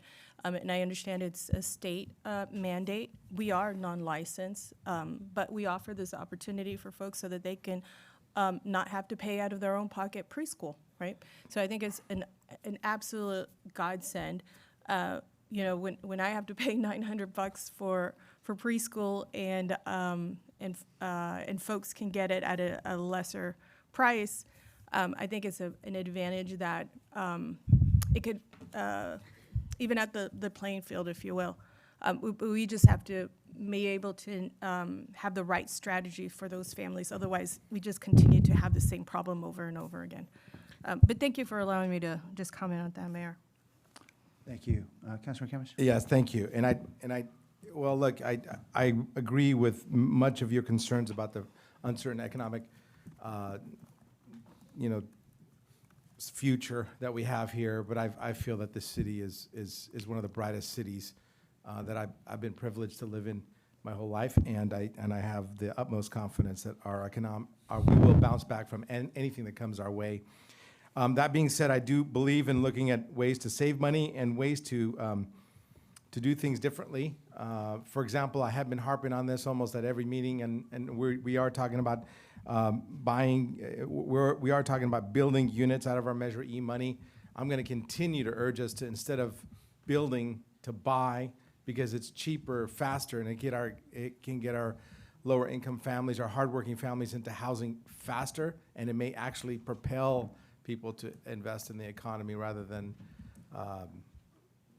scare them during this downturn. So I think we absolutely need to look at ways to buy already built, brand new housing, and this needs to be part of our priorities as a way to manage our money more wisely. It's cheaper and faster, as I said, and I'm hoping that becomes part of the message in the future. And so again, I really appreciate, Mayor, the tenor and the focus on this budget message, and I'll be supporting. I don't think anybody made a motion yet, did they? I'll make a motion to accept the Second. city manager, the mayor's the mayor's budget message. Thank you. Thank you for the motion. Second. Thanks for all the comments. I want to assure you guys, I have been listening. I know I've been texting a lot also. We're trying to coordinate some things with the governor's team and others dealing with the immediate situation as well. So I apologize for the distraction, but I've taken some notes here, and I do absolutely agree with several of you who have said, look, the point of equity screens isn't just for how to spend money, but when tough times come, exactly how you're going to cut. And I remember very clearly some of those awful discussions we had to have back in 2008, 9, and 10. And when it came to community centers, let me just explain my recollection. And this isn't a matter of defending or anything like that. My recollection is sort of how things went down. The staff proposal was essentially that, at the time, I think back in the good old days, we had city staff in something like 38 or 40 or more community centers, and really had to scale it way back. And the worst of the worst was when staff came forward and said, look, we're going to basically staff one community center in every district, and everything else is just going to have to go out for reuse and depend on nonprofits and others to step up and step into that role. And I can recall around that time coming out with a memo saying, well, let's actually think about instead allocating community center staff and openings based on issues around income and where we know need exists, particularly for children who don't have options, et cetera. And I know, I believe you may have been working for Councilmember Campos at the time, I'm not sure, but I know she came out with a memo as well. And so we had those very active conversations. And, you know, bluntly, it gets pretty difficult when you're cutting so close to the bone that literally you're talking about whether or not a council district is going to have a community center anymore. I mean, any community center operating, not just that there'll be some cuts. And so those are some difficult decisions, and obviously nobody wants to relive that. But I just want everyone to be mindful of the fact that however we might think cuts were made back in 2008, 9, 10, I'm sure there are better ways to do it. These issues were front and center, and we very seriously considered them because we knew the pain was so significant. And, you know, bluntly, we had a city hall chambers that was full every time budget came up, and people were very vocal about how essential these services were. And so we had a lot of engagement with the community. And so I don't want anyone thinking because services got cut in their district, that must mean that the cuts were inequitable. They may or may not have been, but let's be clear, everybody took a lot of pain. And it's, you know, those are decisions we're gonna have to re-encounter again. And so obviously we wanna do it in a way that's thoughtful, in a way that's fair, in a way that is transparent, and I'm confident we're gonna do that. And I know that, you know, each one of us is gonna hold the city to that. I do wanna make one change on page 12. I think there's some unfortunate sequence of phrasing. Says attorney affordable housing. I'm not actually proposing building affordable housing for attorneys, although I love attorneys. As a recovering attorney, it's actually affordable housing attorney that we were trying to fund. Just want to make sure that clarification is made. And finally, just with regard to that third tranche of things that are all subject to spending if we actually have money, there are maybe some elements there that don't require money, so the direction is for city manager to move forward if they don't require general fund dollars, or there's some independent source that is obviously not able to be used for any of the emergencies that we're confronting today. An example, I think, Councilmember Perales raised the issue of name changes, for example. That's obviously something the city manager would take up with the council in a collaborative way to figure out whether a name change would be appropriate. So thank you again for your consideration. And on the motion, let's vote. Yes, Councilor. There aren't. There are cards for the other items, but not for this one. Oh, did you just get some cards? Yeah. Okay. Okay, we just got some cards.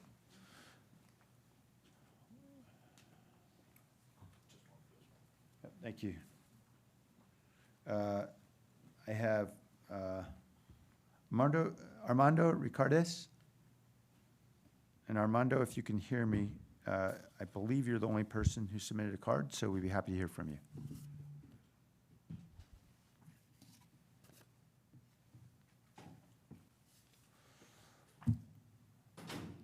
And is there someone who's communicating with the clerk or with Henry about whether or not the person's there?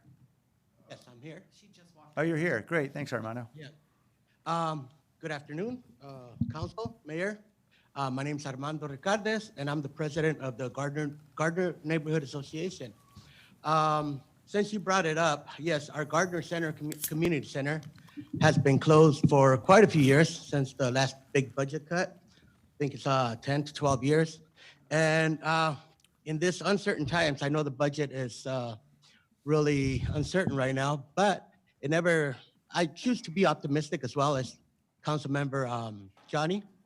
So if it may be, we'd like to get our recreation center taken out of the reuse program and be funded by the city.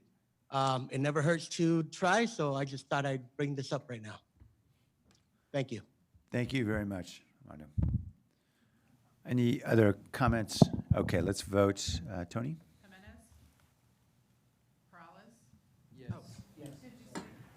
I have yes for Jimenez and Peralez. Dieppe? Aye. Davis? Aye. Esparza? Yes. Arenas? Yes. Foley? Camus? Yes. Crosco? Crosco? Jones? Aye. Liccardo? Aye. Okay, that motion prevails. Thank you all. Hello? Hello? Is that an aye? That's an aye. Yes, Oh, thank you. forgive me, I cut off Councilmember Crosco, my apologies. All right, so that vote is approved, so we'll move on then. I would like to take a break at 5:45. I know they're gonna need to switch out power for these mics, I suspect. And then we'll take a break for dinner and return. So our next item is 3.9, the local assistance framework, and I believe there's a presentation from Michelle. Welcome, Michelle.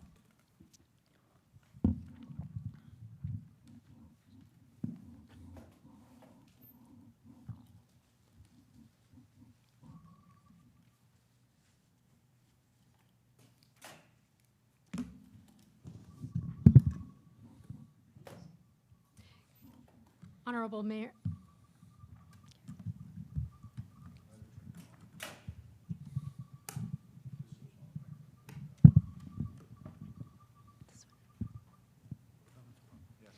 Okay, I'll try and talk loud.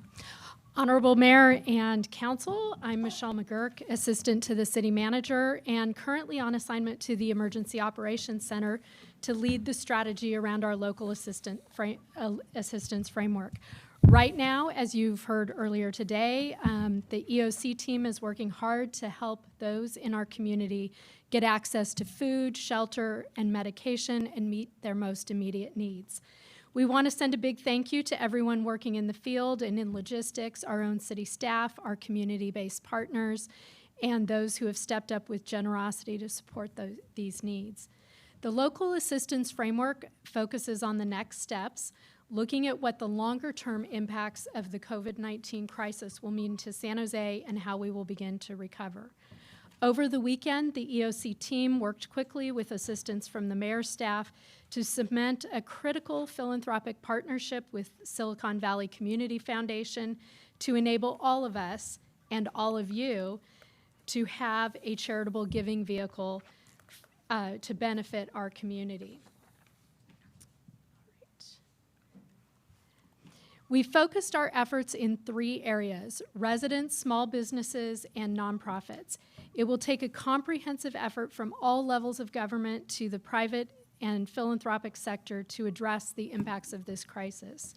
Our staff report provides a snapshot of the resources that are already becoming available from the state of California and the federal government, as well as from private philanthropy.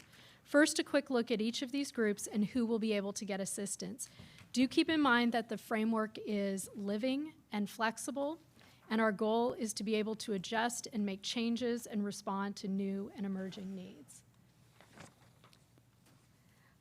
With our residents, our top concern is that those impacted by illness or caregiving and those who have lost income and work hours don't become homeless.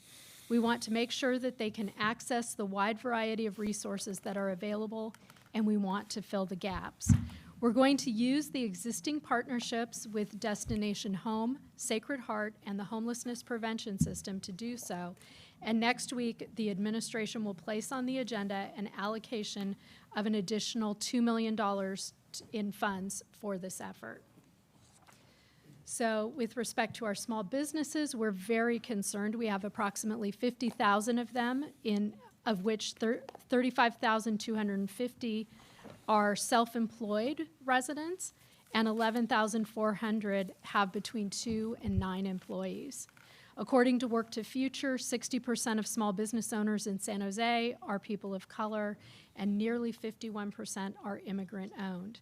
We want to preserve these businesses and the more than 150,000 jobs that they create in San Jose from the impacts of mandatory closures, loss of income, and clientele. And for our community-based organizations, the impact of COVID-19 has been multifaceted and intense. Our arts and culture organizations have had to cancel performances and exhibition, losing valuable revenue. Our after-school programs have had to shut down. Our nonprofits providing educational resources or mental health services may not have the technology they need to allow their employees to telecommute or provide services via the internet. Nonprofits have lost volunteers, particularly their dedicated retirees who are at highest risk from COVID-19.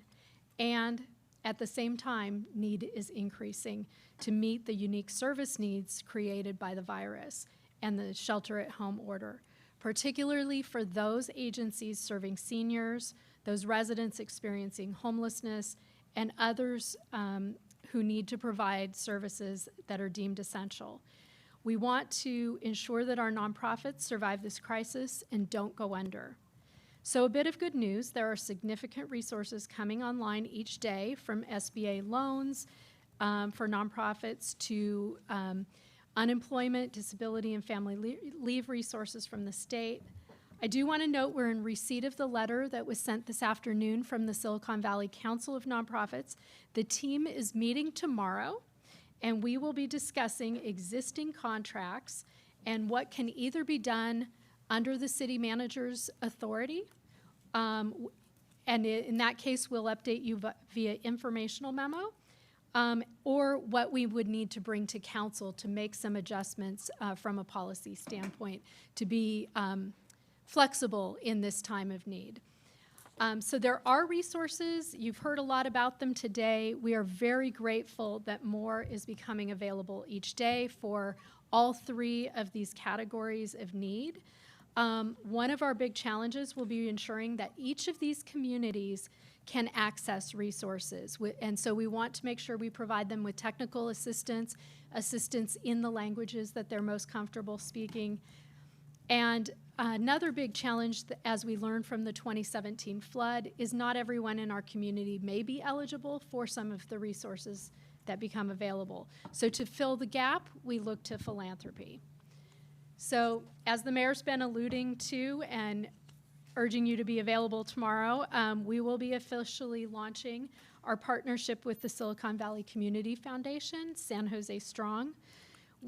This will coordinate and leverage the regional and statewide philanthropic efforts that Silicon Valley Community Foundation is leading. There's also a volunteer component to help with essential needs that's underway. The fund will help fill the gap for our residents, small businesses, and nonprofits that have been hit hard by this crisis. And we at staff, on the staff side, will continue working to secure state and federal resources and to raise philanthropic funds. The San Jose Strong Fund will provide a holistic avenue for giving. It will allow donors to designate if they want, they can just give a general gift, or they can designate to residents, nonprofits, or small business. And so I just want to close by saying that now is the time for all of us to partner together to help, and for those blessed with abundance to aid those in need.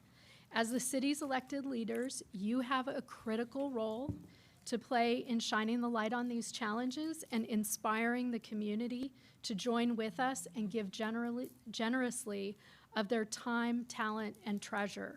We will be forming a fundraising committee, and we'd love for you to join so we can coordinate all of our efforts. As the mayor said earlier, this will be a campaign, and I would love to have all of you join the campaign. This is the time to work in partnership and show our community that together we are San Jose Strong. Thank you, Michelle, and thanks for all your work. As Michelle said, there's a lot that's been changing hour by hour, and including there will be some additional branding that happens as well that we'll see tomorrow, because the city's taken on this role now to be a really sort of the clearinghouse to enable food distribution county-wide from the county, that this may be more of a regional effort. We know that most of the dollars and the need, of course, will be right here in San Jose, but we'll have partners outside the city as well. And so you may be seeing some URLs like Silicon Valley Strong. So just heads up to everyone. We are trying to be as nimble as possible given the fast-changing circumstances. Okay, we have a couple questions from members of the community. Stephen Solorio, followed by Jeffrey Buchanan.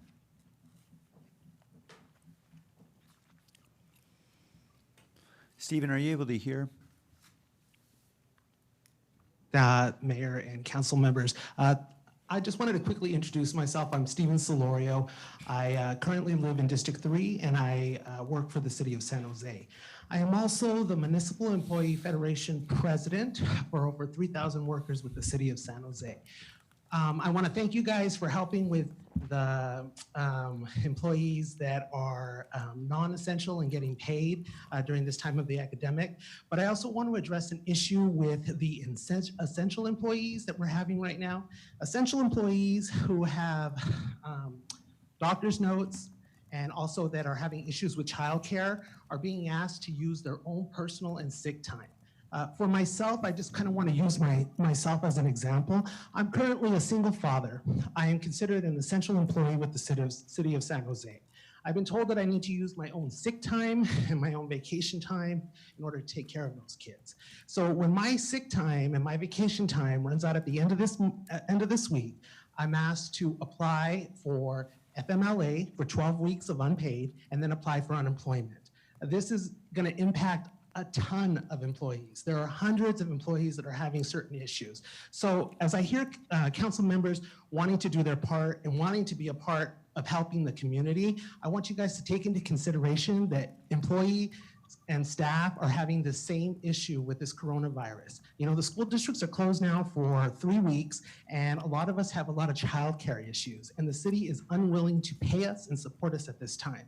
So I would hope that you work with the city manager and Office of Employee Relations to help solve this issue. I emailed all of the council members our side letter agreement that we have submitted to Employee of Office Relations, so I hope you review all that and follow up. Feel free to email me. My email address was sent to the district emails. Thank you. Thank you. Mr. Buchanan?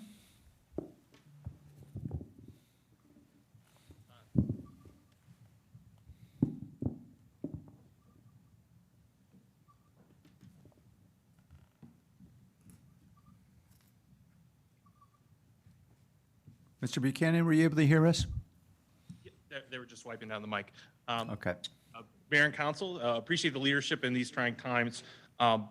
This is Jeff Buchanan on behalf of Working Partners for USA and our partners in Silicon Valley Rising. We're hearing every day from dozens of service workers who've been laid off, folks who are losing hours, and now with the shelter in place, so many who aren't able to go to their workplace. Through our work leading the Fair Workplace Collaborative with the county's Office of Labor Standards Enforcement, we're seeing floods of calls of folks trying to figure out how they access things like UI and other state policies. But for workers and businesses that are still open, issues remain. Grocery clerks, nurses, home health aides, even the Uber Eats driver, they're at risk. And if we're thinking about flattening the curve, we really need to be addressing the cultural norms and structural issues that make workers choose between economic security and putting the community health at risk.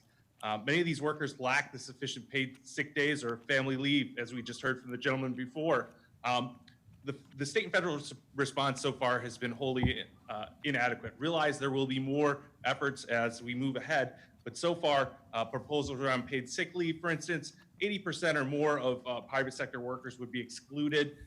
Currently, we appreciate the efforts to expedite not having 1 week of wait before workers can get state UI, but as was mentioned earlier, $450 a week in this very expensive valley is not going to pay the bills. While we appreciate this effort to create a fund and identify volunteer and philanthropic opportunities, the city of San Jose can't overlook the opportunity to create policy to ensure that employers are providing the protections that workers need, including the city in its role as an employer and certainly the contractors that the city works with.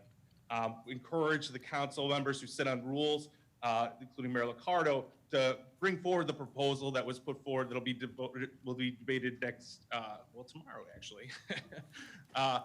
Certainly we support, and we've seen support for minority business organizations, health, social service, labor, and others.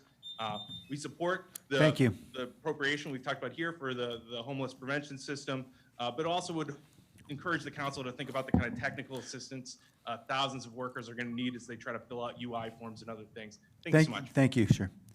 All right, back to the council. I know that there's discussion of the HALA funds, I believe $2 million for homelessness prevention. These were the litigation award dollars. And I know that we've been in deep conversation with the county and Destination Home about a partnership with the city and county would contribute together for this to increase the homelessness prevention. And there's already significant private dollars that we have raised, in part because we have made commitments that the city and county would be committing together. What I wanted to ask Ed was whether, if we were trying to accelerate the disbursement of that $2 million of the HALA funds, which of course are restricted for affordable housing, as I understand it, could we, do we need to wait until next week to give direction to staff? Or is this item sufficient if it's discussed within the staff memo? No, well, we did discuss with city staff that we needed, that if they wanted to do any budget action or direction with regarding a budget action, it would have to identify a budget action. There is no budget action identified on today's discussion. Right, so it would have to come back next week? Correct. Okay. So I just want to ask if the maker of the motion could consider bringing this back next week to accelerate the $2 million so that we can be united with the county in this effort as we are fundraising. As I mentioned, there are already philanthropic commitments that in some way are conditioned on our public commitment. Questions or comments? So moved. That was from Councilmember Camus, and that incorporated my suggestion. Yes. Thank you very much. Councilmember Esparza. Thank you. I had stepped out earlier and I was like, was there like an invisible motion? I wasn't sure. So thank you, Councilmember Camus. I had some comments. What I think, I'm trying to figure out how to phrase this, is I think that we should get some more information on the San Jose Strong Fund as we move forward. And what I will say is in 2020, we are fortunate enough to have this robust homeless prevention system that did not exist, for example, when we had the Coyote Creek flood. I wasn't working for the city of San Jose, but was very active in the flood response at the time. And there were a lot of issues with the disbursements of funds. I know families in Rock Springs living right across from the park who only got $40. I know people that were flooded out who were not on the city's approved list. And so I personally worked to house people that could not get assistance from the city. And so at the time, acknowledging that the world has moved on, that we have learned lessons, but at the time, there were a lot of issues with getting money out of this fund, and also there were issues with the fact that it was San Jose businesses, San Jose small businesses who donated to this fund in large numbers. I mean, it was local businesses. We need to engage some of our big largest employers and companies in this effort because it is our local San Jose businesses who have been hit hardest by this and need all of us to come together. So I'm all in. I am all in, but I really need to see some more information about how the funds will be dispersed, and also would like to be very honest, would like to see more engagement from the Silicon Valley Community Foundation. I know that there's different leaders and things have changed, and I acknowledge that, but I really need to see them actively engaged with some of their biggest donors in this effort as well. Thank you. Thank you. Thank you, Councilmember. This is moving so quickly, and we just started working on it really on, not even 2 weeks ago, and so we've got a great team internally, and it continues to grow day by day. I think the small business piece of it, we've actually got the most robust team set up for that, because many of our internal experts on the nonprofit side and the resident side are actively engaged in the more short-term response to the crisis. And the small business team is up and running with some really interesting resources. We've got some really big partnerships. The Community Foundation has a partnership with Opportunity Fund, and they are going to be doing stuff statewide, but also here in San Jose. And we've worked with them before, as well as we've had conversations with LISC and some other organizations. And we really want to bring, we've learned so many lessons. And as some of you know, but not everyone, I have 7 years of being an employee at the Community Foundation before I came back to the city in 2007. And that's part of the reason why Lee chose me to head this team up. Thank you. Councilmember Foley? Thank you, and thank you for the framework. I think it's a good start. I have a couple of comments, I guess, and thoughts.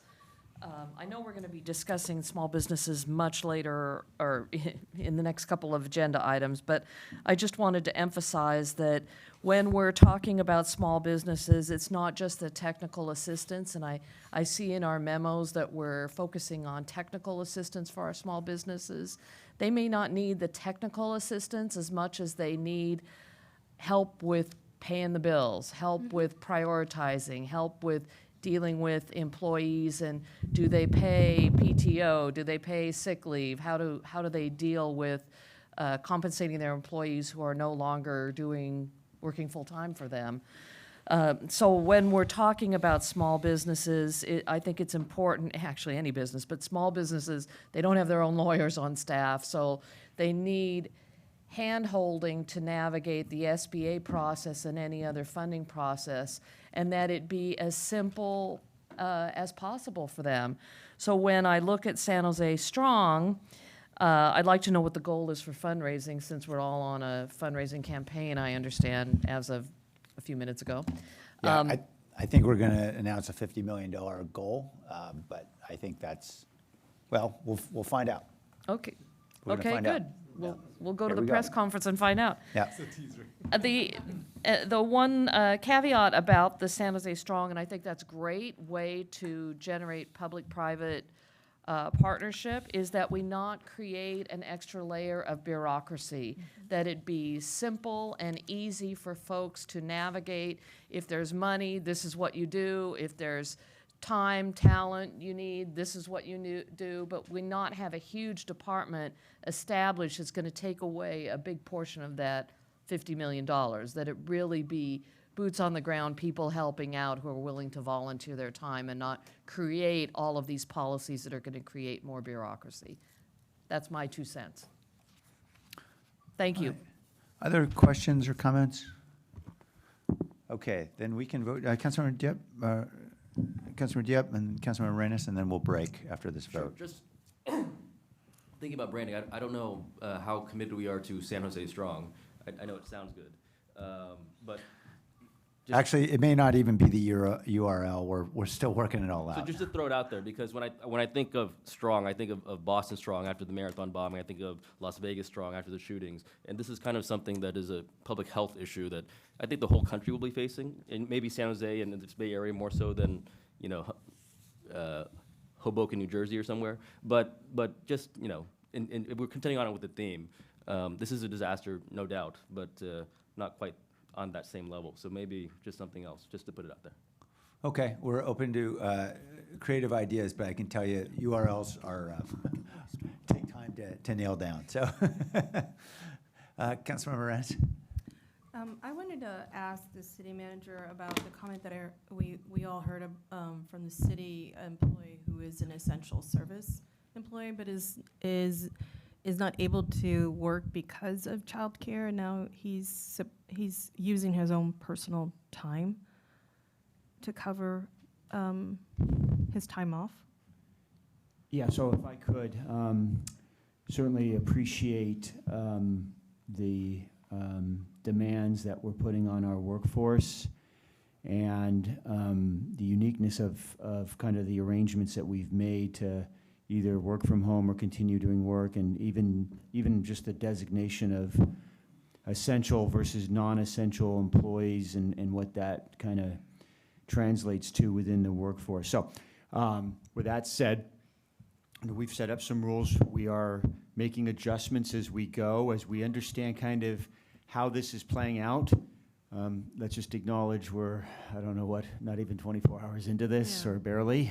So we are hearing kind of how these issues are playing out with the workforce, unions. Jennifer Shembri, I think, is providing some clarification maybe as we speak. And it wouldn't surprise me if we encounter other issues down the road that we'll have to pivot with as well. So we hear the workforce, and we'll certainly do whatever we can to make sure that, in essence, our objective is that all of our employees are paid during and for as long as this issue goes on.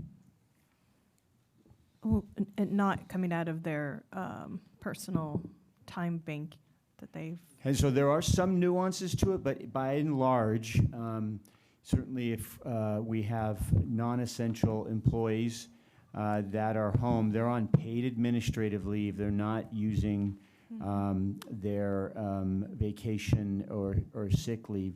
There are some nuances that are coming up around kind of if you've been exposed, if the people you live with have been exposed. I'm not fully equipped to be able to kind of go through all that description. I know that we're listening and we're making adjustments as we go. And certainly if we get to a point where there are some issues that we're feeling like we're not able to sort out, we probably will need to come to council on that, but we're not there yet. I think we're making enough adjustments as we go. Sure, I'm really glad that I'm sure that Jennifer's already on this issue, following up on it. I just wanted to make sure that the folks who are out there also understand that we're following up on these things. There's kind of a disconnect. We can't see them, they can't see us. And if we don't make a comment on somebody's comment, doesn't mean it's not heard and followed up. But that's not always said, and so I just wanted to make that clear. And thank you for your flexibility, for your thoughtfulness for our employees. I'm sure that, like you said, this is only 24 hours out the door, and so we will come across a lot more things that we need to iron out. So thank you. Good point. Thank you. Other comments, questions? Okay. Let's vote on Councilor Camus's motion. Jimenez? Morales? Yes. Diep? Aye. Davis? Aye. Esparza? Yes. Arenas? Yes. Foley? Aye. Camus? Yes. Crosco? Yes. Jones? Aye. Mayor Liccardo? Aye. Thank you. Okay, let's adjourn the meeting, and we'll return about 6:15 to resume the last two matters. Thank you all.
actions related to a moratorium on evictions and income loss due to COVID-19.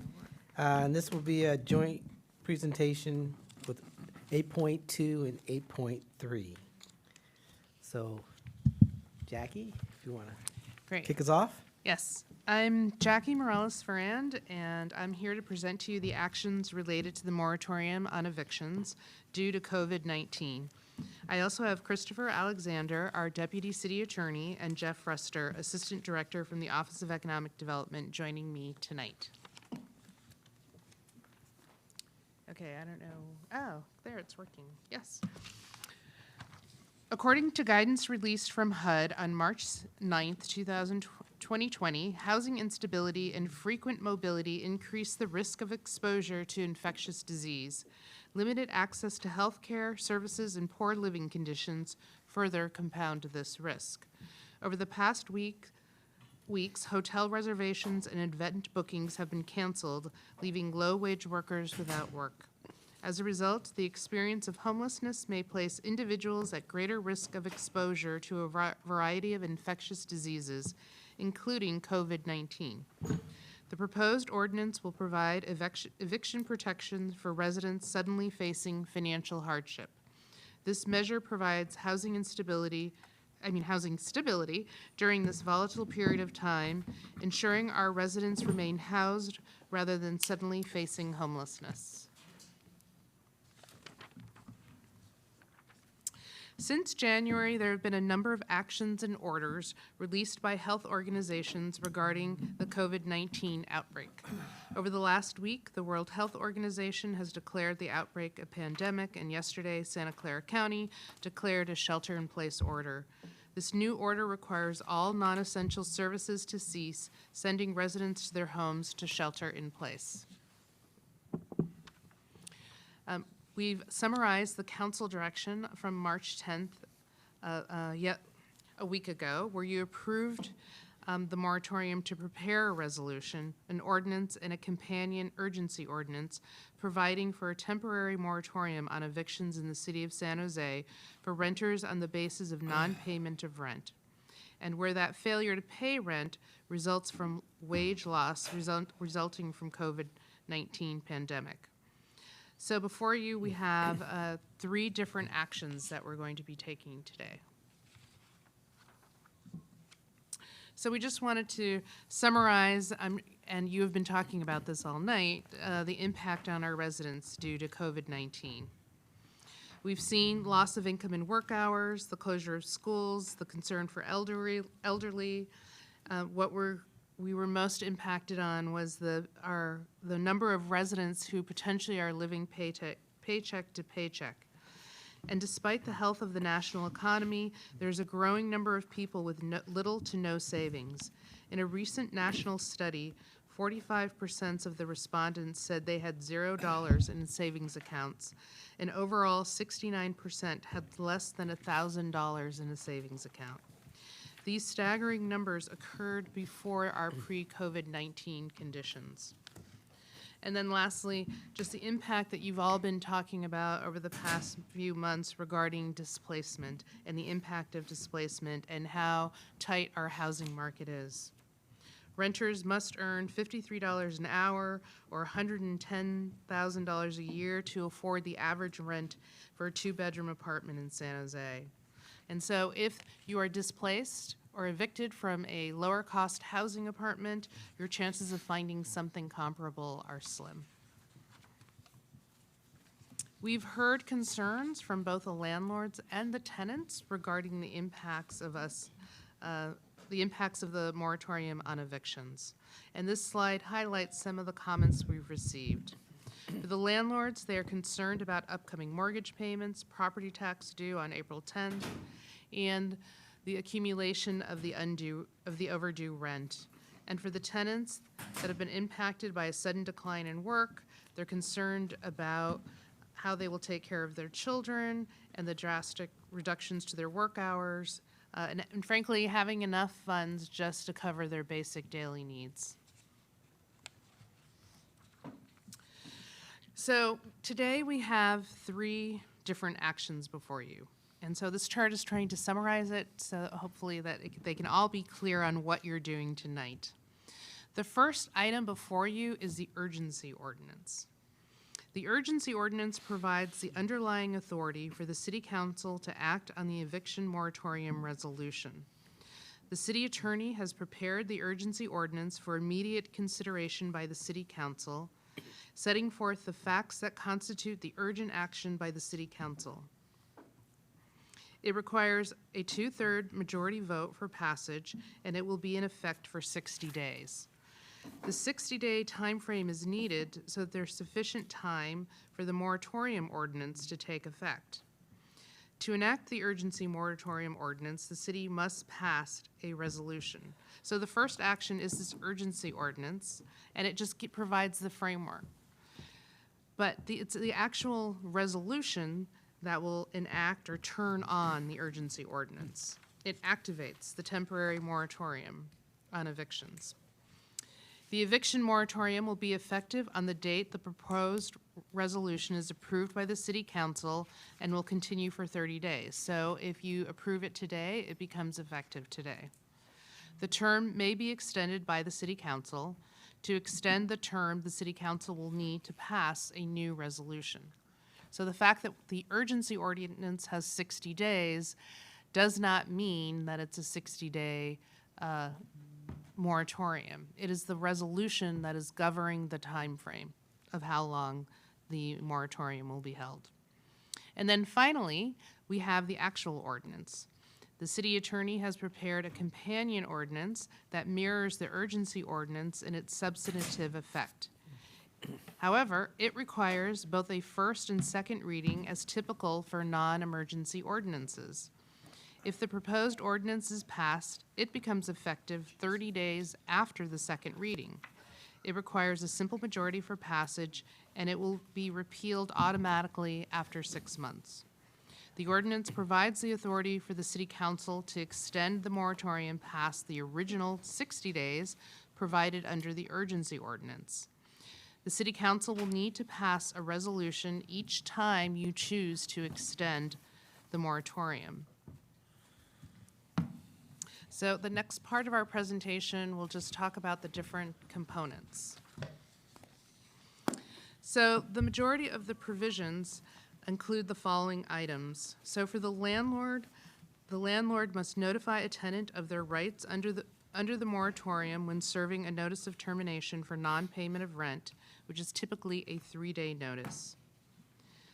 We've included actually, we're going to talk about that a little later.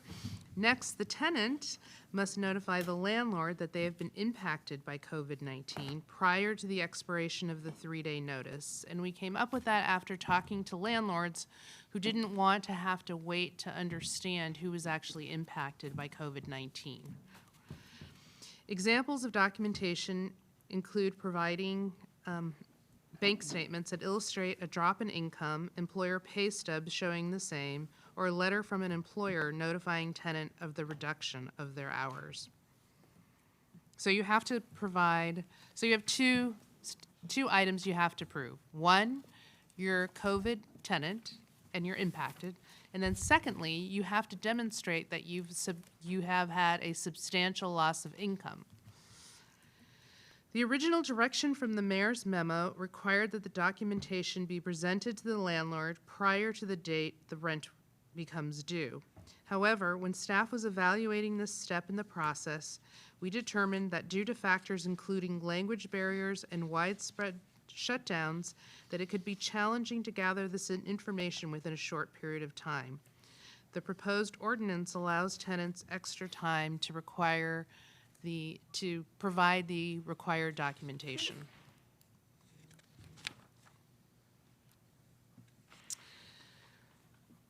After posting the ordinance language, staff realized we would like to include 2 additional provisions in the proposed legislation.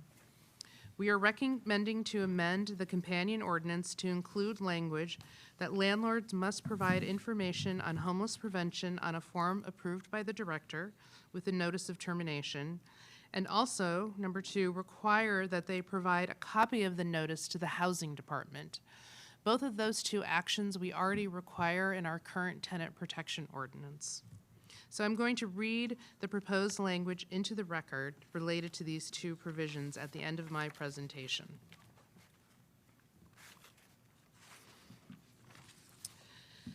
One of the greatest concerns staff has heard from landlords is the loss of rent. Questions that have come up include, do tenants have to pay the rent? What will happen when the moratorium is lifted? And what will happen to back rent? I want to clarify that the moratorium applies to evictions. Tenants may work with their landlords on payment plans and other arrangements to address the payment of back rent. The mayor's memo provided direction to exploring establishing a 120-day repayment period. At this point, we are not implementing the 120-day period. Instead, the ordinance is limited to preventing evictions.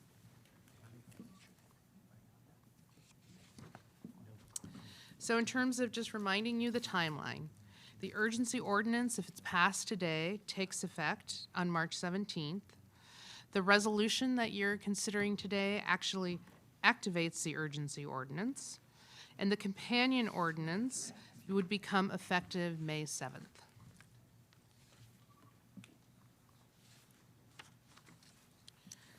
This concludes my presentation. However, I would now like to read the staff recommended changes into the record. We're proposing to add C. A notice terminating tenancy for non-payment of rent must include that the notice is being served in good faith and that the information regarding the notice terminating tenancy, including information on homeless prevention, is available from the Rent Stabilization Program with a phone number of 408-975-4480 or at our website, www.sanjoseca.gov.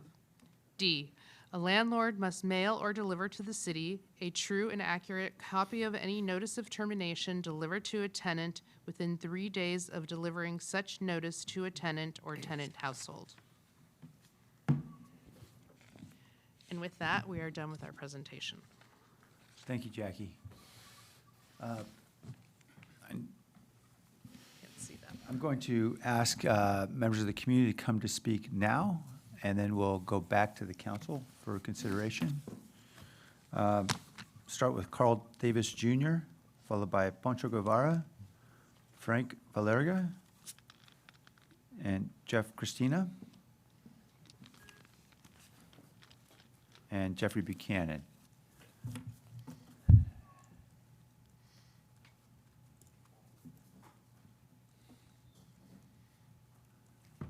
And if Carl isn't here, I know he submitted a card some time ago, several hours ago, then certainly whoever's next can feel free to come forward in any order.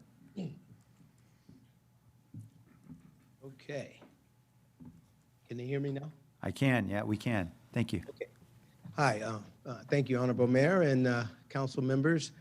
Just for the record, my name is Carl Davis Jr., and I'm the president of the Silicon Valley Black Chamber of Commerce. I do come today with a message of hope.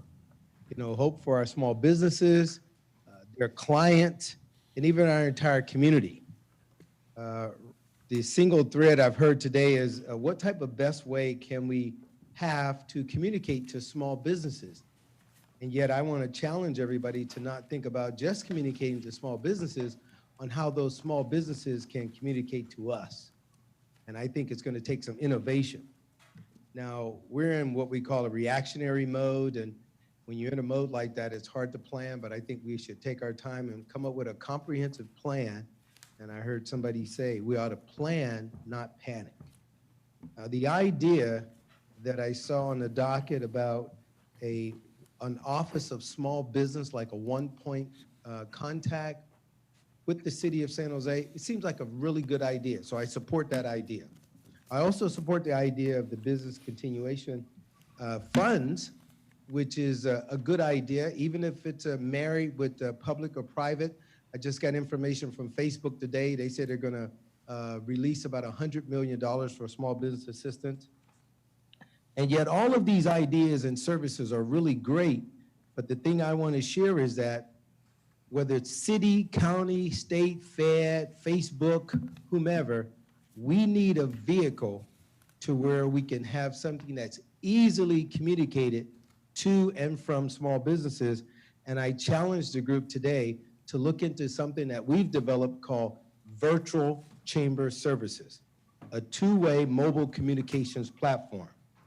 Now, when it was invented for good times, it actually helped small businesses, promote their products and services. But in times like this, it can be used as an emergency broadcast vehicle, whether you're broadcasting messages out or you want secured messages. Carl, And- thank you. The time's expired, but Carl, I'm going to ask a member of our team to reach out to you to make sure we can follow up on that. Okay, because I did send emails to everybody and I forgot to send one to you, Mayor. Thank you. If you could do that, that'd be great. Okay, sure Thank- will. thank you, Thank you, sir. guys. Bye-bye. Welcome, Mr. Guevara.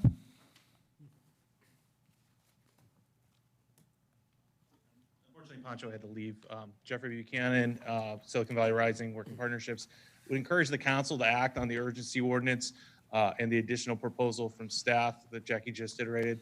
I would say that while the recommendation on the 3-day period for tenants to be informed and then to have a time to be able to bring forward documentation, that's an improvement from when council last debated this issue.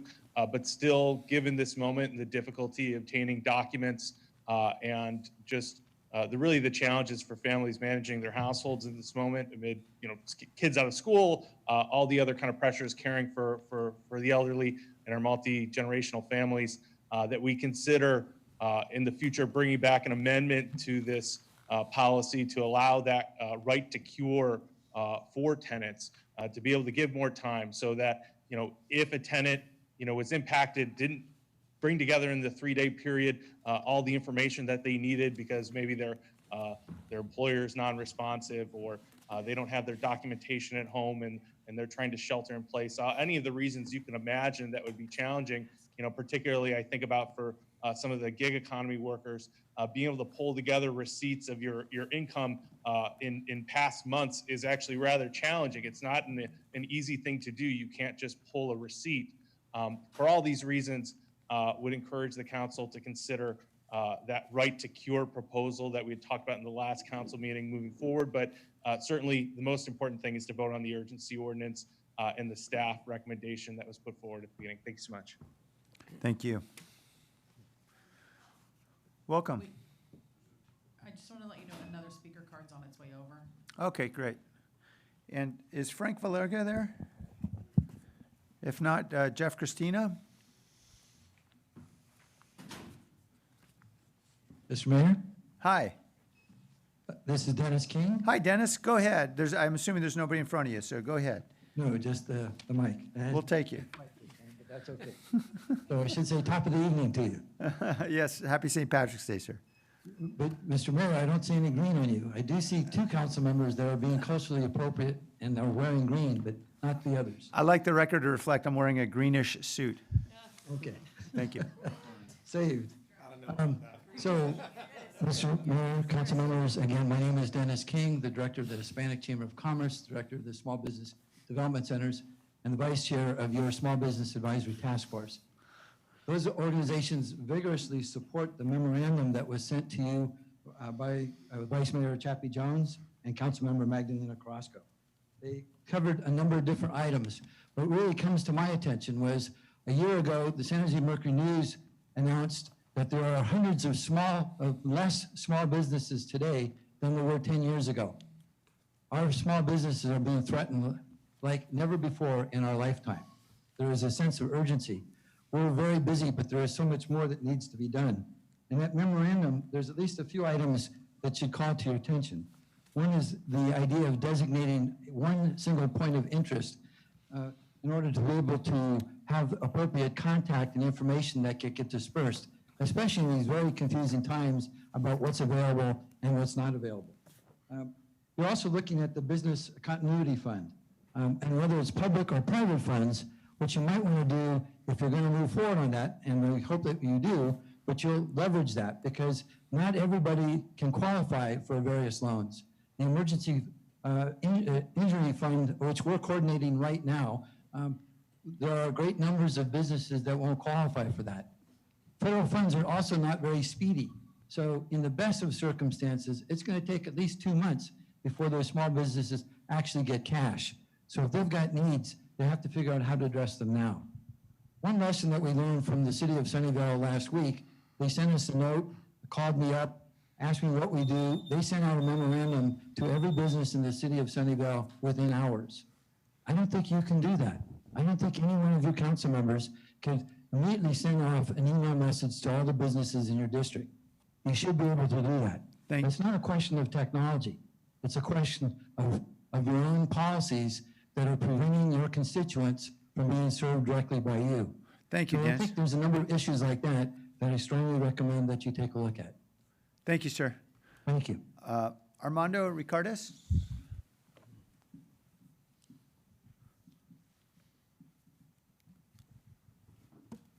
Hello again, council members, mayor. Armando Ricardes here with the SBDC, Hispanic Chamber of Commerce also. Hello, can you guys hear me? Yeah, we can hear you fine, Armando. Okay. I'd like to tap into this memorandum that's coming about. I'd like to reiterate about all these restaurants. I work with over 200 restaurants right now. And right now, the economic impact that they're having is beyond words. Yes, they are open, but only to takeout and through drive-throughs. When people go out to dine, they want to sit down. If I'm going to stay home, I'm going to probably cook my food at home. So right now, these restaurants that are forced to stay open, basically, because they need the cash, and the way the press conference was released, they feel like it's their duty to stay open. The other thing is the waiters and waitresses that are employed by these restaurants. They depend on tips, they depend on their daily income. That's not happening right now. These people are scared to death of how they're gonna be able to pay their next car payment, their next rent. They don't have the reserves that most people with high-paying jobs do. So I'd like to take this into, I would like for you guys to take this into consideration. I'm sure you guys have, and thank you for your time. Thank you. Thank you, Armando. Okay, I don't believe there are any other speakers, but if I hear a voice, I'll stop. We'll come back to the council. We have a number of different proposals. Could I just suggest that perhaps we break it down to make it a little simpler?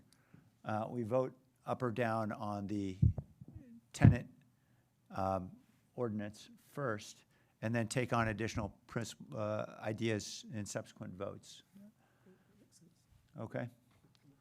Okay, so let's first focus our discussion on the residential tenant eviction moratorium and all the associated documents there. Councilmember Camus?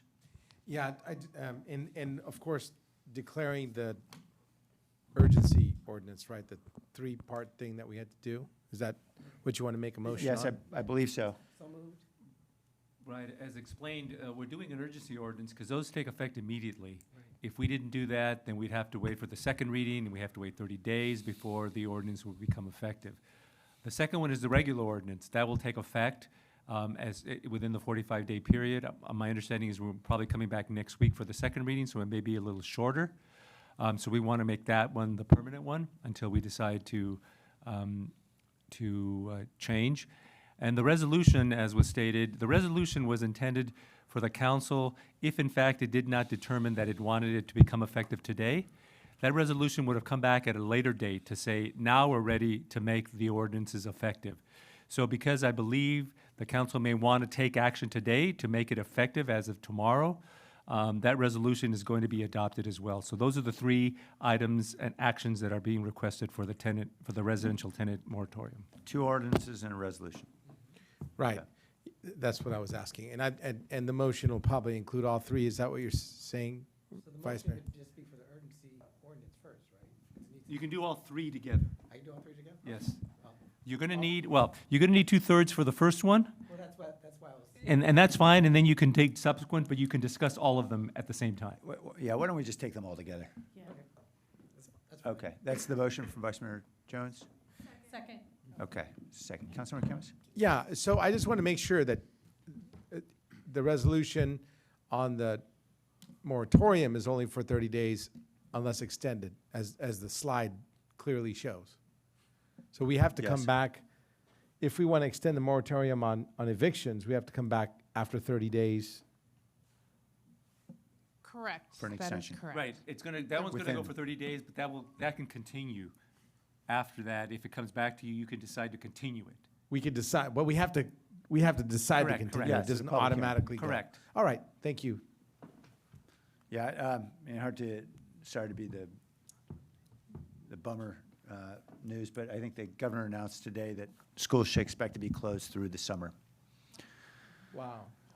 Councilmember Foley? That is awesome news. Yeah, She says sarcastically for those in the audience who yes. aren't believing that's sarcastic. It's an early summer. Well, that's No, it's not. really not good, but he also did today declare renters protected and looking for provisions for foreclosures too for homeowners in being the equivalent evicted from their home, foreclosed upon. So he signed that executive order earlier today, encouraging cities to take that on. The foreclosures actually is a state or a federal issue, and I'd like to encourage us to proceed with our intergovernment relations department to pursue that in Washington, D.C. But I have some questions, Jackie, for you regarding the ordinances and changes that, when we discussed this last week, we had indications, and the mayor's memo included it, for a 100-day payback. But in the ordinance, that's wasn't included, and you said you chose to exclude it. Can you tell me why?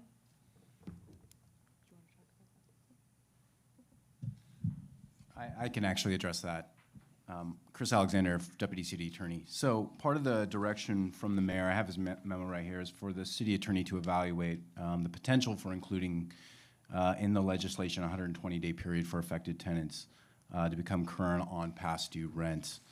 Part of the reason that it's not included in here is because the model for this moratorium was taken from the federal government shutdown moratorium that we had last year. And in that framework, that moratorium had established that the moratorium would last through the period that the federal government was shut down. In this case, we happen to not know how long, this crisis will last.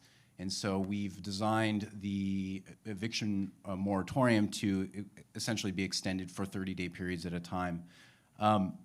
The idea was that it's possible to have an extension on a repayment period, but in talking with my colleagues, my suggestion would be that we identify a separate resolution that enables these tenants to repay that money over a period of time, and we have a moratorium on evictions for whatever that specific period of time it is that the emergency is in effect, and we've identified that we've put a moratorium for that period of time's rent payment.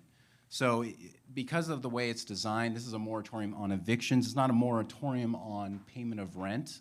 They still have the responsibility to their landlord under their contract to pay their rent. But if we were to put a 120-day moratorium on payment of rent, in essence, what we would be doing is putting a moratorium on their contractual obligation to pay their rent. And from the beginning and from the prior council discussion, the thought was that this would be a moratorium on evictions, not a moratorium on your contractual ability to pay your rent or your right or an obligation to pay your rent. Well, I agree with you that that we're voting to approve a moratorium on evictions. That is separate from paying back the delinquent rent. I see them separately. We're saying if we approve this, and I'm assuming we're all going to support this because it's the right thing to do, But now the devil is in some of the details of how it's going to be implemented, because the landlord's going to have to work out an agreement with their tenant where they're delaying foreclosure or delaying eviction, which is the right thing. And with 120 days, you have an idea as a landlord of, okay, 120 days, I'm delinquent X amount of dollars, this is how much it's going to take. And the tenant can say, I can't afford that, or I can, and the negotiation begins. But you're saying you don't want to include that because it muddies the water with the eviction? It would change what the moratorium actually is on. It would expand the moratorium beyond just the eviction, and it would be a moratorium on having to pay your rent. So if we want to combine the two, then we could certainly do that, and it would give an extension of period of time for the tenant to repay their rent. But my understanding was the idea was this was a moratorium just on the evictions itself, and not a moratorium on payment of rent. You know, if the council decides that they would prefer to give the tenant a specific period of time, that can be built in, or we can come back with a resolution that says essentially there's a moratorium on payment of rent for that particular period, and you have X amount of days to pay it. Councilmember, let me see. So it's clear that what you're doing now is you're doing a moratorium on the on evictions for Right. the non-payment of rent. And as Chris said, it's not that they don't owe the money, it's that you can't evict them for that purpose. If we can add that, and in fact, it can come back at the second reading, if that is what the council wants, to come back for a second moratorium with regard to non-eviction for the non-repayment of the amount owed. During that period, however, if the tenant doesn't pay, he or she can be evicted for the non-payment of the current rent that's due. But the moratorium would simply be a non-eviction for the non-payment of the prior rent that was due during that second moratorium. So you're saying that the 120 days isn't necessary because if they violate the 30-day, if we've exceeded the 30-day moratorium and they haven't paid the payback, then they can be evicted at that point anyway. Is that what you're saying? So that's what we're saying. We wanted to explain it to you before we actually put it in, that the first moratorium is if you can't pay the rent during this period, you cannot be evicted. The second phase is, okay, now it's over, now you're back at work, now you have to pay it back. And so the second moratorium is simply on the amount that was owed during that first moratorium, you're allowed a certain number of time to pay that back. That's what they can't be evicted for non-payment of it if they do it within a certain period of time. However, during that second period, there are new rents that are owed. Right. And it's got to be clear that underlying current rent is not part of the moratorium any longer. It's only the repayment amount. Okay, that's not confusing at all, but I appreciate that explanation. Thank you. That helps me. So just, I'm trying to understand the timelines. We passed the urgency ordinance today. That means rents that are due, that affects rents that are due April 1st. Or, is that correct? Correct. Okay. And then it potentially is a rolling 30 days that keeps coming back to us for approval. Correct. The ordinance is effective for six months, so you don't have to do another ordinance for 6 months. At the end of the 6 months, if you think it's still necessary, you do another ordinance. However, you do have to do the resolution every 30 days, depending on what the situation is. Okay, great, thank you. The resolutions can take place at any council meeting, and they become effective upon adoption of the resolution. Okay, thank you. Then I have a couple of questions about the rental units that this applies to. From reading the memorandum, it appears that this applies to any rental units, a person who owns a house and rents rooms in their house, the ADU that's in their backyard, a condominium, any single-family home, any type of rental. Is that correct? That is correct, and in addition, it applies to mobile homes. Right, yeah. Then I noticed that in the ordinance that just cause is added into the ordinance which is a departure as it relates to a room rental in a single-family home or a duplex or a single-family rental. So that expands just cause to other forms of rental units. And is there concern that this is setting a precedent? Or does the just cause eviction go away with everything else? It goes away. After, when the moratorium is lifted, it goes away. And Councilmember, the idea behind having just cause in here was to prevent the no cause eviction as a way to get around the non-payment of rent where the tenant is protected. So again, modeled after the federal government shutdown one that we did last year, it's designed to prevent no cause termination notices going to those tenants that normally wouldn't be protected by the tenant protection ordinance. I appreciate that. I just want to make sure, and I am supporting the moratorium. Don't get me wrong about that. I completely believe that it's the right thing to do. I'm concerned that just cause currently under our rules that were passed by prior city councils only affects different types of units and does not affect the ones that we're adding into this. So people who may not even know that they're renting out rooms, that now they're going to follow under this, this provision. So as long as it goes away with the ordinance, I'm okay with that too. Right, and I did also want to clarify that the state passed a just cause provision as well, and that was more far-reaching than our local ordinance as well. So there are some single-family homes and some duplexes that are owned when you have multiple ownership, that you own multiple units that are now covered under just cause. Yes, you're referring to the law that just went into effect in January or something, yeah. Correct. Okay, I appreciate that. Let me see if I had any other questions about that. Thank you. I think that was basically it.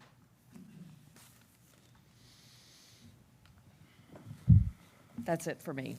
Thank you. Just to follow up on important questions that Councilmember Foley asked, with regard to timing, should we be concerned about, as I think we will be, what happens at the end of this crisis when you've got a lot of tenants who owe a lot of back rent, and we know that's going to be a crisis all by itself.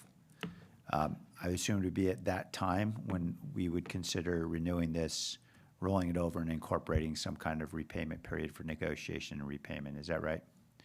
That's correct. That's how we were envisioning that the second moratorium. Makes sense. Appreciate you're trying to take this in bite-sized pieces. Okay, other questions or comments? Nope. Okay, Councilmember Rennes? So what is going to happen with some of the memos that were submitted last week but weren't included in last week? We're taking them up next. Oh, okay. Yeah, So that today. would be next. Okay. Yep. Great. Thank you. Just wanted to at least take care of the simple things first. Sure. And then a follow-up question. Why aren't we including a moratorium on the payback of the rent if we're going to provide some relief for some of these folks through our homeless prevention program? I'm not thinking right now that we believe that we would have sufficient funding in the homeless prevention, depending upon the impact, if the schools are closed all the way, past what people were thinking initially, the amount of assistance is going to be great. And so this two-part effort really allows us to really be thoughtful regarding how tenants would actually be able to repay those funds when we get to the second moratorium. Got it. All right, so, well, as long as we talk about it in the second moratorium, it just doesn't make sense for us to have one that is going to go only for 30 days, and not every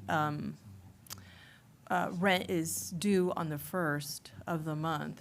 People's rent are due on the 2nd, on the 15th, depends on when they came in or moved into that particular unit. So I would like for us to consider more than the initial 30 days. I don't know that it perfectly aligns with any standard rent that is due. And I think we're gonna maybe miss some people with the 30 days. Councilmember Rennes, let me take you up on that. I was just having a conversation with Ed as we were trying to figure all this out.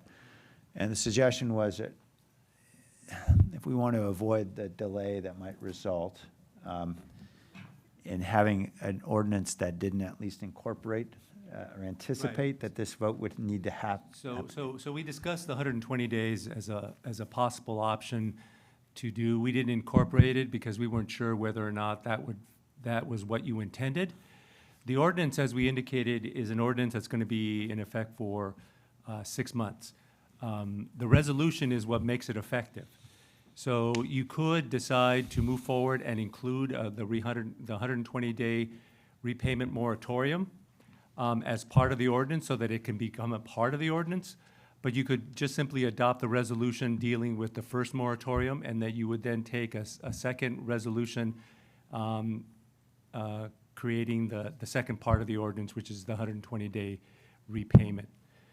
At this point, it's not clear how long it's going to take, so it may be, you may need more than 120 days to repay whatever the ultimate sign is, but if you want us, we could include it into the ordinance. However, we would do a separate resolution to enact that part of it, and at that point, you could decide how long that second repayment would apply. So today, you could adopt the current resolution, which simply initiates the first part of the ordinance, which is basically the moratorium on the eviction for non-payment of rent. We include it in the ordinance. At some future date, you then adopt a resolution for the repayment part of it, and in there, you can indicate how long a period that is. Okay, so we still have that ability to indicate how long they have for the For the repayment, you for can the do it in repayment. the second resolution that will be adopted at a later date. At a But in the second reading of the ordinance, which is going to be coming next week, we could add the provision with regard to 120 day and simply say, for a time period adopted by the council through a resolution. Right, Ed, and I just wanted to clarify, we're proposing that the ordinance comes back in 2 weeks. In 2 weeks, don't we have a holiday? Yeah. We do. So it must be coming back in 3 then. So we've taken that into account and Okay. into our calculation. That's why we did the 60-day urgency ordinance. Okay, so that's fine. So the urgency ordinance will cover the first the- part of it. Got it. And then we could incorporate the second part of the repayment and leave the date, the amount of the time off of the ordinance and simply say for a time frame indicated in a resolution adopted by the council. So that could be in 3 weeks from now when that resolution comes back. The ordinance, the regular ordinance will come back in 3 weeks. You will have an urgency ordinance that does exactly the same thing as of tomorrow. Great. I think I said resolution, but I meant ordinance. Because it's the ordinance that will come back in 3 weeks that Jackie was talking about. Correct. That will have the 120-day reference Right. in it. Yes, yes. Okay. Let me just Resolution, clarify. ordinance. Let me clarify, that's It's the a intent lot. of the maker of the motion, is that right? Is everybody confused now? I'm not, partially my intent, in fact, if you, the memo that I submitted, I asked staff to come back with strategies on how to address the unpaid and deferred rental payments. And I just imagine even after 120 days, the tenants are going to be in the exact same situation, particularly if this goes, multiple months. It'll be impossible for them to make up that past rent in 120 days. And I just want to see a strategy and a framework in place in terms of how to address that. And it could be multiple components to it. The time frame is one, but there could be other elements too. Yeah, and as I was saying, I think the ordinance could identify that the council would adopt a repayment process that would be adopted by resolution of the council. And so you would put the amount of time and how the repayment would be made. Right. It's just that we need an ordinance in place that allows you to do that, and that's what what I'm saying this would do, allow you to do it, because if you don't do it today, then you can do it later. The ordinance will then take another 45 days to take effect. So it's better to put it in place so we have the option. I'm okay with that. Okay. And the seconder, we had several seconders, so Tony, who was the seconder? I wrote it down, hold on. Okay. Actually, I didn't, I just have Jones as the motioner. Somebody, Second. okay, Councilmember Rennes. That's okay with Councilmember I Rennes. think I had done it. Yeah, I think so, too, yeah. Councilmember Foley? I'm sorry, I just had a question that I forgot about earlier. Jackie, you had mentioned that the landlords would have to deliver a notice to the city and also talk about homeless prevention when they notify their tenants. I'm sure that those who are already registered with you know that, but how will you be able to communicate to those single-family home tenants or landlords and people who rent rooms in their houses of this requirement to them? Because they're not, I suspect, as sophisticated. And not that our ma and pas are all that sophisticated either, but they've experienced it for a while, so they're used to it. What kind of outreach will you have to reach to those landlords? Sure. So one of the things we're doing is and we've done this before in the past, is you can buy lists of people who actually rent property from different kinds of companies that collect that information. And so we used those lists before when we didn't have all the addresses for our rent stabilized program. So that's one of the mechanisms that we're going to be using. We're also going to be working with different landlord groups to try to get the information out. So the Apartment Association, BON, we just met with the property management group that organizes around these particular issues. So, and we're gonna have to use the media to help us, right? Because not everyone is connected, because the ordinance is farther reaching in terms of trying to protect everyone who's of tenant in our community. Okay. But we're prepared starting tomorrow to hit the button where we'll begin to send out information immediately. Thank you. And we'll have a website up by tomorrow. All right, great. That'll be helpful. Thank you. Councilmember Cass? Well, as a mom and pop owner myself, I would love to have some kind of verbiage to give to my tenant. Is there some kind of, so I don't have to hire a lawyer to get this done for me? Is there like a statement? Yes, we are working on a statement that we'll have published as well that owners can use in order to provide that information. Thank you. And we're also working on the tenant side, a form that they can use to notify their landlords regarding a simple statement saying that they fall under this ordinance. So we're trying to provide as much help regarding the notification and examples on what kinds of documentation people would need to use in order to prove that you're either COVID-19 related or that you've suffered a substantial loss. Good, thank you. All right, on the motion then, let's vote. Jimenez. Peralez. Yes. Diep. Aye. Davis. Aye. Esparza. Yes. Arenas. Aye. Foley. Aye. Camus. Yes. Crosco. Yes. Vice Mayor Jones. Aye. Mayor Licardo. Aye. Okay, that passes unanimously. Thank you, everyone. So we're going to take up each of the individual proposals as is the whim of the council. So, you can go, yep, Councilman Camus? I just have a quick suggestion. Some of these that looked like they had what we call in the Rules Committee a red light, green light, and yellow light. Some of them look more doable than others. I don't know if staff can comment on which ones they think. I mean, I want to be cognizant of the where staff is and as far as their workload is concerned. Yeah. Why don't we just do this? What if, Dave, you could tell us if there are any yellow or red lights that might apply to those proposals, and then we'll assume everything else is green for us to consider. Thank you, Mayor. I wish I could do that. Well, we might not, so there we go. So, I don't think we have done that work. Okay. Is there, sorry for interrupting. No, that's okay. Is there like a, do we have to go to each and every one, there's several memos. Are there like, Well, why don't we do this? Why don't we have Dave interject if it looks like there's something that raises his spidey sense about needing to have it go through prioritization or workload great. assessment, and otherwise we'll just go forward. Is that fair enough? Yeah. Okay, so Dave, you will be bold and interject where necessary. Yep. Okay. So, anyone who would like to speak? Councilmember, yep. We're moving on to 8.3, is that correct? We considered them together, did we not? Right, so. Yep. All right. I guess for my purposes, you know, I was inspired by the work that we did just now with the moratorium on housing to help our employees, our workers, residents in San Jose stay housed in this difficult time.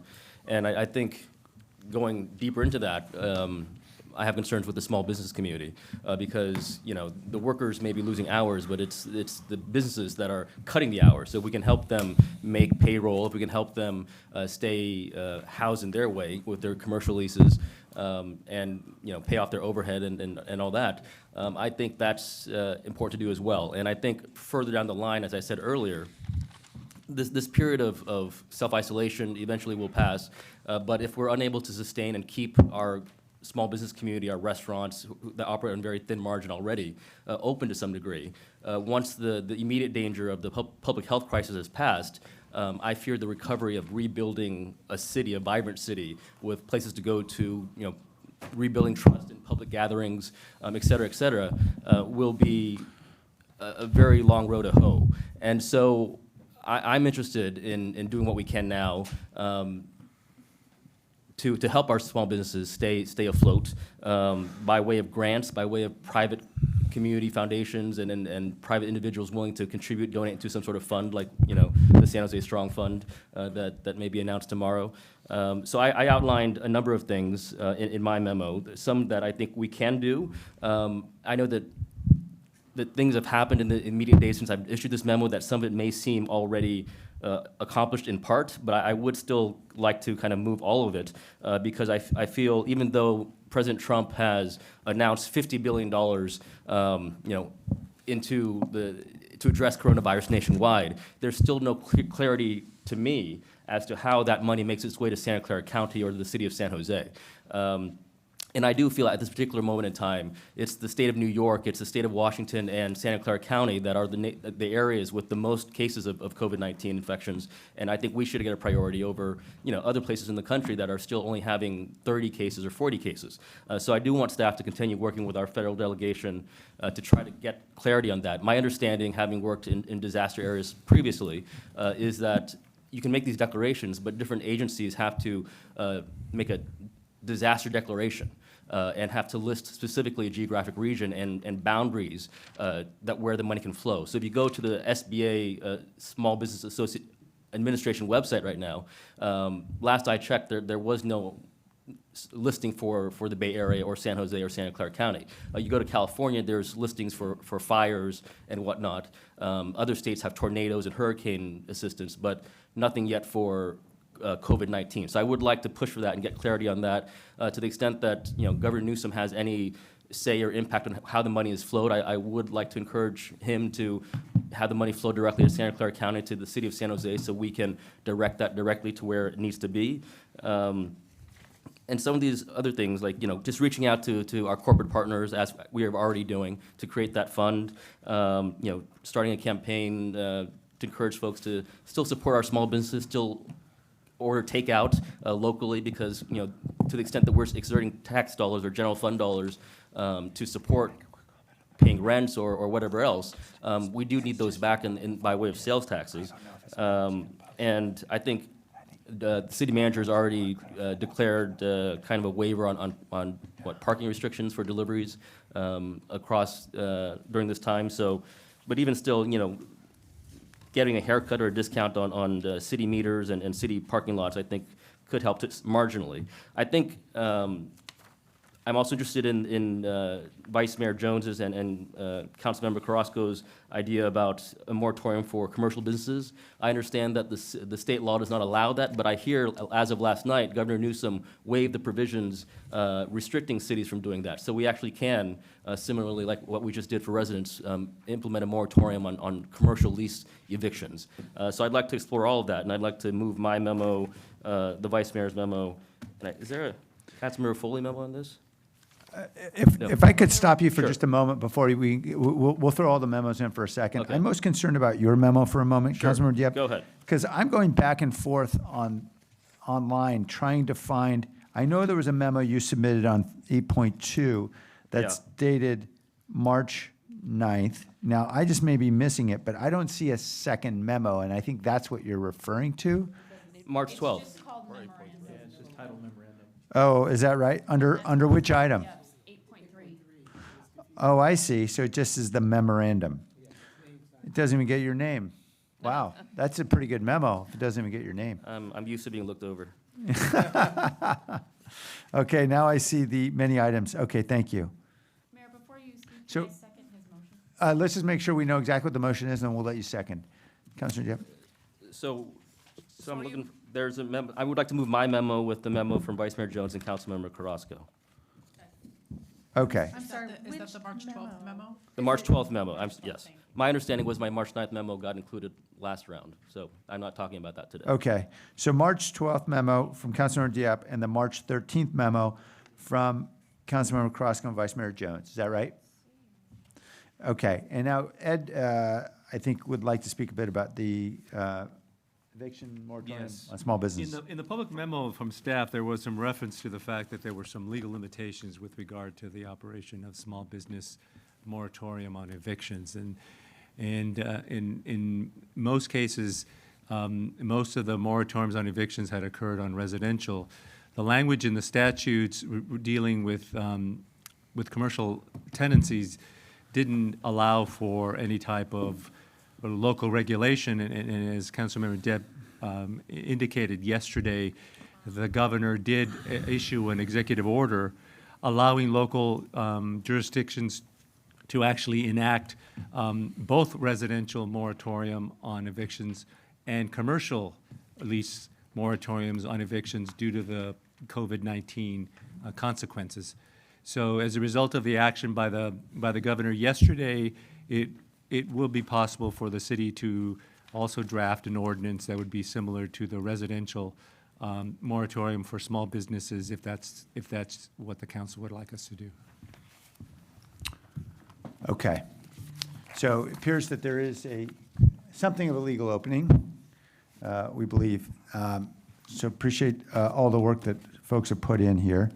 Councilor Diep, as you probably know from my own comments earlier, I have some concerns about setting aside $2 million into a business continuity fund. Sure. And I would just encourage us to leave that open and leave it as a zero until we have more information about exactly what's happening here. Because I think if I could just channel what I think our future selves will say in a couple months as we're looking at what may be some very grave decisions, we're going to want that $2 million bucks back. I agree completely, and I'll accept that amendment. Okay, thank you. And if I could, Mayor, just on the green, yellow, red, I think we're fine just taking all of this, figuring it out, how it fits to what we're doing, what's allowable. We'll come back if we think it doesn't work or doesn't fit. So I think that's fine for us now. Okay. Councilmember Esparza. So to be clear on the Jones and Carrasco memo, we're setting item number 3 as 0 for now, correct? And then I had a question around item 2, because the direction is to designate a full-time employee or partner nonprofit. Is that part of, Mr. Sykes, is that what you just talked about, that you would come back with a plan on some more, how to give this more structure? Is that? Yeah, I mean, I Just think to Jeff and reiterate. Kim are here, and Kim's here, but I just want to say that we haven't given this the same level of review that we typically would. So I think, and things are moving pretty fast and changing on us as we go. So I just think we can take this in, analyze it, figure out what we're doing, and come back if we have any issues. Thank you. I'd be comfortable with the setting aside money for later, and I'm be happy to support it if staff is going to come back with like a plan on how to implement it. And I think there seems to be fairly permissive language that includes the word "or" between Office of Small Business and full-time point contacts. So it sounds like there's some flexibility. Is that fair? It is. Okay. Good. Councilmember Perales? Thank you, Mayor. And just to confirm, there was no staff memo on this, correct? There was no on staff 8.3? memo, correct. Okay, thank you. So a couple things. Number one, some of these I think are pretty low-hanging fruit. Item H of Councilmember Diab's memo talks about reducing or waiving fees for city parking meters, the garage. Does staff have any response to that at the moment? No, I mean, many of these things are already happening. The SBA has gone live with their $7 billion nationwide loan fund for small businesses. The loans are also available to nonprofits. The technical assistance, for example, we are working closely with folks like the SBDC, New America, SCORE, the minority business development agencies, all agencies that have a lot of experience working with small businesses, that have the language and cultural competencies to assist these businesses with the loan packaging and the loan underwriting and pulling together the information, including financial statements. We have new partners that are also providing pro bono legal assistance to small businesses. I could go through this list, but many of these things are happening. Some of them will be a heavy lift given the staff time that will be required, but I would add that we do have a small business liaison team established with folks that speak various languages, and they're already actively working. We put up a website, and we're convening the banks to talk with them on Thursday through Zoom to really get them mobilized and focused on small businesses. Okay, what about just item H? So the question was really revolving just around the reducing or waiving fees for city parking meters or garages. I think we would have to work with DOT on how we would operationalize that and what the impact would be for the parking fund. Okay, so we don't have an answer on that one yet. We don't. So I know that my office has been reached out, maybe others too, but I know certainly here at the downtown core, because we have a number of street parking that are metered, and considering downtown looked like a ghost town today, I don't think it's going to be a major issue. My understanding was that parking enforcement is a non-essential service, so they may not even be out there actually enforcing the meters. Maybe you want to answer that first? That is correct. They are So- not considered essential at this But time. we will take voluntary contributions to the parking meters. So a number of small businesses have reached out to my office and just said, hey, if we're limiting it to just pickup, right, people aren't necessarily going to be sticking around anyways. Traditionally, we have been opposed to this kind of thing because we would say, hey, somebody's just going to park in front of your business, and now nobody can come and even park there for a limited time period. I don't know if we're going to have that problem, at least in around the downtown business core. And at the moment, I've heard it more frequently than not that our businesses are saying, hey, this could be one benefit. People can save 50 cents or a quarter, maybe it benefits them to stop. And if we're considering it not an essential service anyways, and we're not necessarily enforcing it, then maybe we just make a statement. So, I'd like to see if we couldn't resolve that one we can because look it's at it for lower sure. hanging fruit sooner than later. So when do we think we might be able to get an answer on that one? I think I just want to say a couple things. Certainly, we are not enforcing at this time. And so with no enforcement mechanism, and the more we talk about that, the more that will become known. So I think for practical purposes, we're implementing it right now as we speak. That's what I'm trying to cut to the chase to, right? It's just like, are we? I would like the opportunity to loop back with DOT just to make sure I'm not missing something, but we'll look at it right away. And I do understand there's a difference between the parking garages and the parking meters, right? And so I think if we could resolve, one at the moment, there is the opportunity on parking meter invalidation where we have, right, maybe an ability to supply some validations, right? I don't even imagine there would be many, right, again, needed for people. But so I understand the nuance between the two differences there. if the lower hanging, fruit is just the parking meters themselves, especially if we're not enforcing them. So, Okay. great, if we could, again, just try to get an answer a little bit sooner than later on that one. Absolutely. And I recognize that there hasn't been an opportunity to really digest as you normally would be for red, yellow, green, and to go through this, but I do think that we're trying to throw everything at the wall here to see what sticks, and, and as was stated, there's already a number of wheels in motion, because we're talking about things at the federal level, the state level, but I think if we can throw all this sort of at the wall and do see what sticks, do see what support we're able to get, what we can send is a message, right, to our business community in this regard for 8.3, that we are here to try to support them in any way that we can, possibly and legally. My other question was sort of back on 8.2, because I know that there were a couple memos, and Councilmember Gipp actually brought it up in his comment that he said he kind of had assumed that his memo in regards to 8.2 was incorporated in the motion. That's not the case from what I recall on the motion, correct?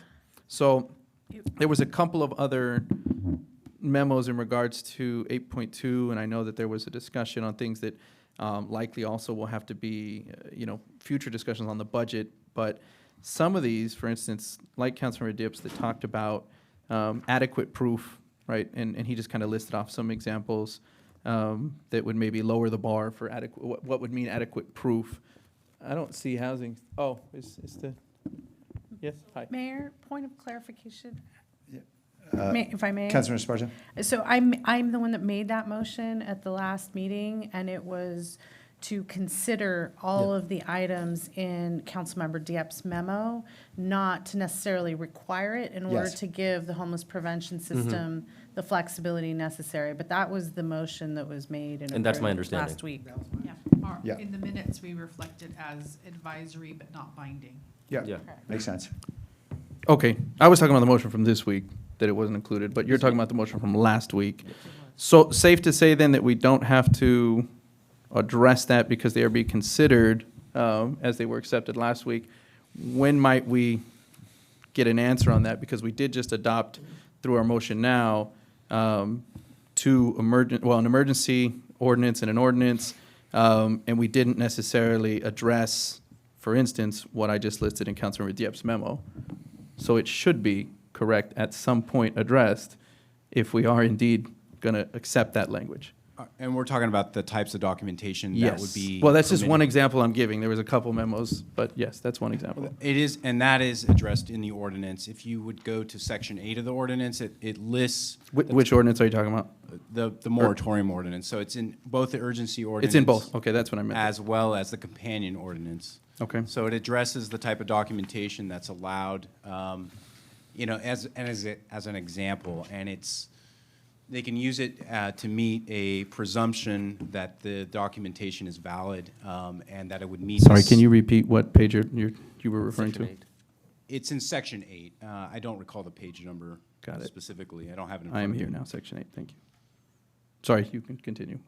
So it lists a few of the documents. Actually, Jackie mentioned it in her presentation earlier. And those documents are just a list of documents that could be provided by the tenant to their landlord that would establish that they have seen a substantial loss of income. So I think that lists bank statements, payment stubs, as well as a letter from their Paycheck employer. stubs, Right. Letter from an employer. So we did take those into consideration, and so we inserted it into this, into the affirmative defense that the tenant could raise if they are an affected tenant. And the landlord is challenging that and brought on unlawful detainer action.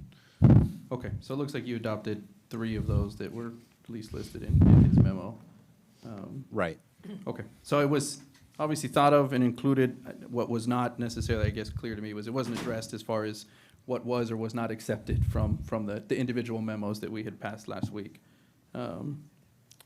That resolves my concerns. Thanks. Great. Okay. I'll come to Councilmember Arenas next. I just want to insert a couple of questions.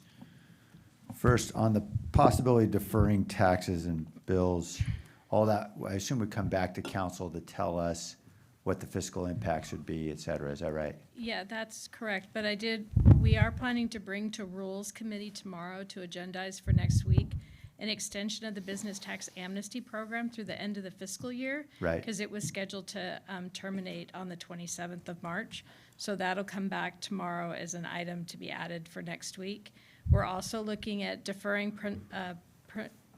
penalties and interest on late payments through the end of the fiscal year. That's going to take us a little more time to get together, so hopefully we'll have that for the 7th.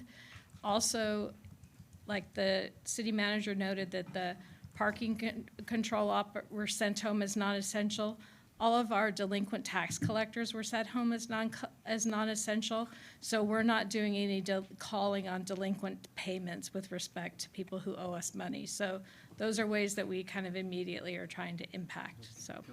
They might become essential pretty soon, don't you think? Yeah, it might, but we just thought initially the optics of us dialing for dollars, as I like Yes. to call it, when people Understood. are not being able to go to work, probably didn't look good from a public policy perspective, so. Maybe I'll be dialing then. Okay. Can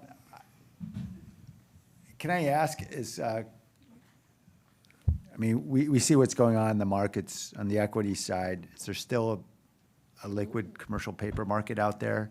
We're having some significant challenges right now with respect to investments in our portfolio.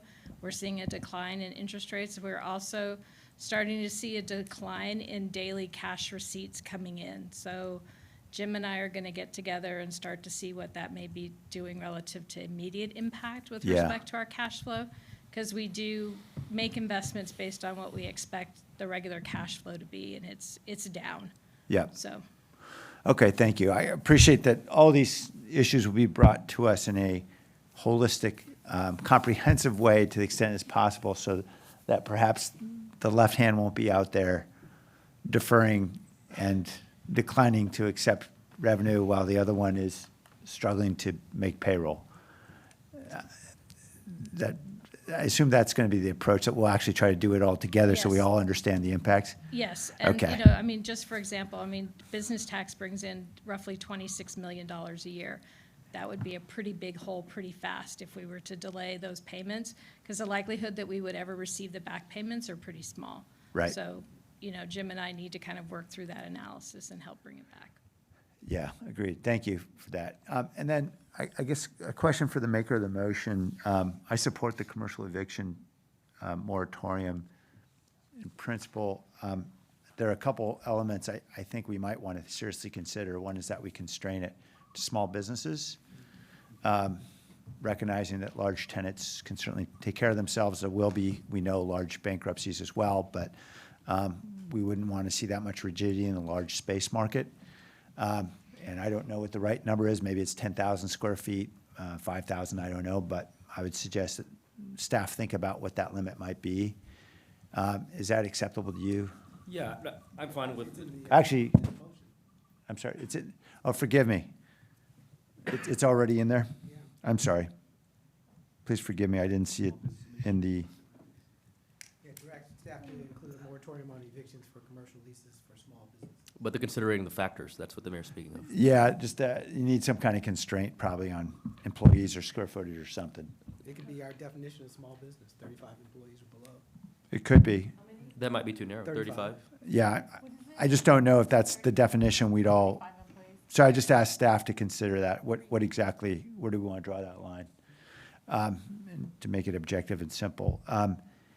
And then secondly, I think there's probably a category of evictions where we'd say it's probably a good idea simply for an eviction to go through, where a business owner has essentially moved on, given up, perhaps you know, the repo truck is out in front and they've decided they're going home. And in that case, you wouldn't want to hold the property owner captive in that way. And so that there might be some way of objectively determining either where there is assent or where there's objective indication, like you cannot reach the tenant anymore, they're not returning any phone calls, any emails, that there's essentially a yielding of the tenancy. when there's clearly no evidence that the business has been going on for some significant period of time. And so I would imagine we could consider a few factors that would be very obvious to everyone, where you simply don't want someone sitting there for 6 months with someone who has absolutely no intention of continuing to operate a business. Yeah, I was thinking in the real estate sector, the term of abandonment, and when you've determined that you've abandoned the premises, and we could maybe incorporate some language about at a time when it deems to be abandoned, that they can then pursue. Yeah, that would be it. Thank you, Ed. Is that also acceptable? Yes, I think that's very wise. Okay. Okay, Councilmember Rennes, then Councilmember Foley. I wanted to go back to Councilmember Peralez's comments about what we didn't include last week in the motion that Councilmember Esparza, you made. There's two items that were not included in last week's memo, within my memo. And the two items are direct city manager to bring forward emergency budget changes to allocate additional funding for destination homes, homelessness prevention programs specifically for families facing COVID-19 related loss of income, release the $2 million currently held for the next fiscal year. I think that's important. We need the money now. I'm sure that we'll need it in the new fiscal year, but I think it's more pressing to have that available now. And then the second thing is to require that all agencies receiving these new funds have a 90-day spending plan so that they don't hold on to any funding. So I'm asking the maker of the motion to include that in their motion.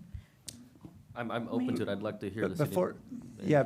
If we could leave it on the table, I think, for just a moment. I know Councilmember Esparza wanted to be heard on that very first item that you. Yeah, I could, because Sure. I think we did have a discussion a little bit last week when we had Jennifer Loving and Poncho Guevara stand in front of us last week about, so we had already, actually in a prior motion, had released the funds a little bit earlier. We had approved that in a previous motion around homeless prevention and had asked, I believe it was Ray In what Branson at a even prior meeting about releasing those funds, and their answer at that time, his answer at that time was, doesn't make a difference whether it's the 2 million now or the 2 million later. It was already designated, and it's a hole that would need to be filled. And so that was about the release, and I believe we had a brief discussion about the 90-day spending plan as part of Poncho Guevara's comments about how the homeless prevention agencies disperse the fund and using the existing system. So that's why I just wanted, I asked to clarify that. Thank you, Councilmember. And was it within that same item that? Yes, yeah. It was We the had same that item? discussion about using the existing system, and that's where Poncho had asked, asked for flexibility, so we incorporated No, I Councilmember remember that Diep. portion So all of- of that was in the same Yeah, discussion. I remember that portion of the conversation, but not releasing the 2 million, because we said there's this kind of content, we wanted to wait until this week. And so I don't recall that part of that being included. Yeah, and I think I just want to that- make yeah. sure that's released. I mean, it's not a big deal. It's money that they were already counting on for next fiscal year. I just want to make sure that we have as much of that Flexibility as available. possible, Yeah, yeah. and I mean, I think the general idea, Dave, is that if we have something on hold for July 1, that we could use it before then if we needed to. Obviously, we're going to need to gather all of our acorns and see what we have. And that really is just the spirit of those items. They don't have to be part of the motion, but I just wanted to make sure that that's something that we can do if we wanted to. Yeah. Can I get a point of clarification? Councilmember Deb, your motion is to accept our memo in its entirety, or just the first part related to small business? And the reason why I'm asking is because I incorporated that didn't portion hear from your that. memo in my memo. So. I apologize, Vice Mayor, I did not hear that. Well, I just didn't know if, So, I just wanted to, You should have stopped me like 5 minutes ago. no, you were on a roll. I didn't want to stop you. Yeah, well, intended in its entirety with the amendments that the mayor has made. So that's, All right, redundant, thank you. there you go. And I'll be supporting the motion on the floor. I obviously am supportive of our families that have established businesses, and, they're the backbones of, the backbone of our local economy. They're the ones that get the wheels greased up and going every day. As newer corporations come to town. And they've been driving our local economy for quite some years now, so they deserve our support and our advocacy, and I'll be voting on this motion. Okay. I have Councilmember Foley. I'll be supporting the motion as well. It's really important that we support our small businesses, but that we include in our small businesses the ma and pa landlords who have business licenses and small businesses who are now going to be struggling. So their access to resources through our small business fund or whatever it turns out to be will be really useful. I have a question regarding the commercial evictions moratorium, actually. So, Ed, we can, if the business owner has left the business, there may be an underlying lease that is still in effect, that they're obligated to still pay the terms of the lease. Whether they leave the property or not, Right. they still have that agreement. Correct. Our resolution wouldn't be addressing any. My intent was to say that the moratorium would no longer apply if they abandon the lease, which means that the landlord can then go ahead and take action under the lease. Okay, That was my intent. Okay, Because there's no need to continue the moratorium if in fact there is, the tenant has decided not to continue using the premises. okay, I appreciate that, Okay. thank you. And I did have a memo last week that dealt with small businesses and funding mechanisms, and I feel that's not necessary to be included because the vice mayor has actually taken into consideration all of those points that I laid out in that memo as well. So thank you. All right, thank you. Councilmember Camus. And this will be for 30 days moratorium, just like the eviction moratorium for business? Is it envisioned as 30 days or? I would envision it would replicate what we're doing on the residential side. Right, okay.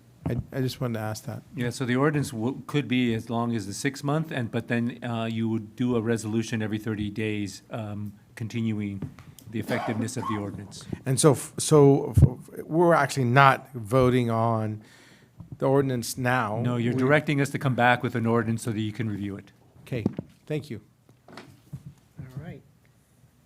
Councilmember Davis. Thank you, Vice Mayor.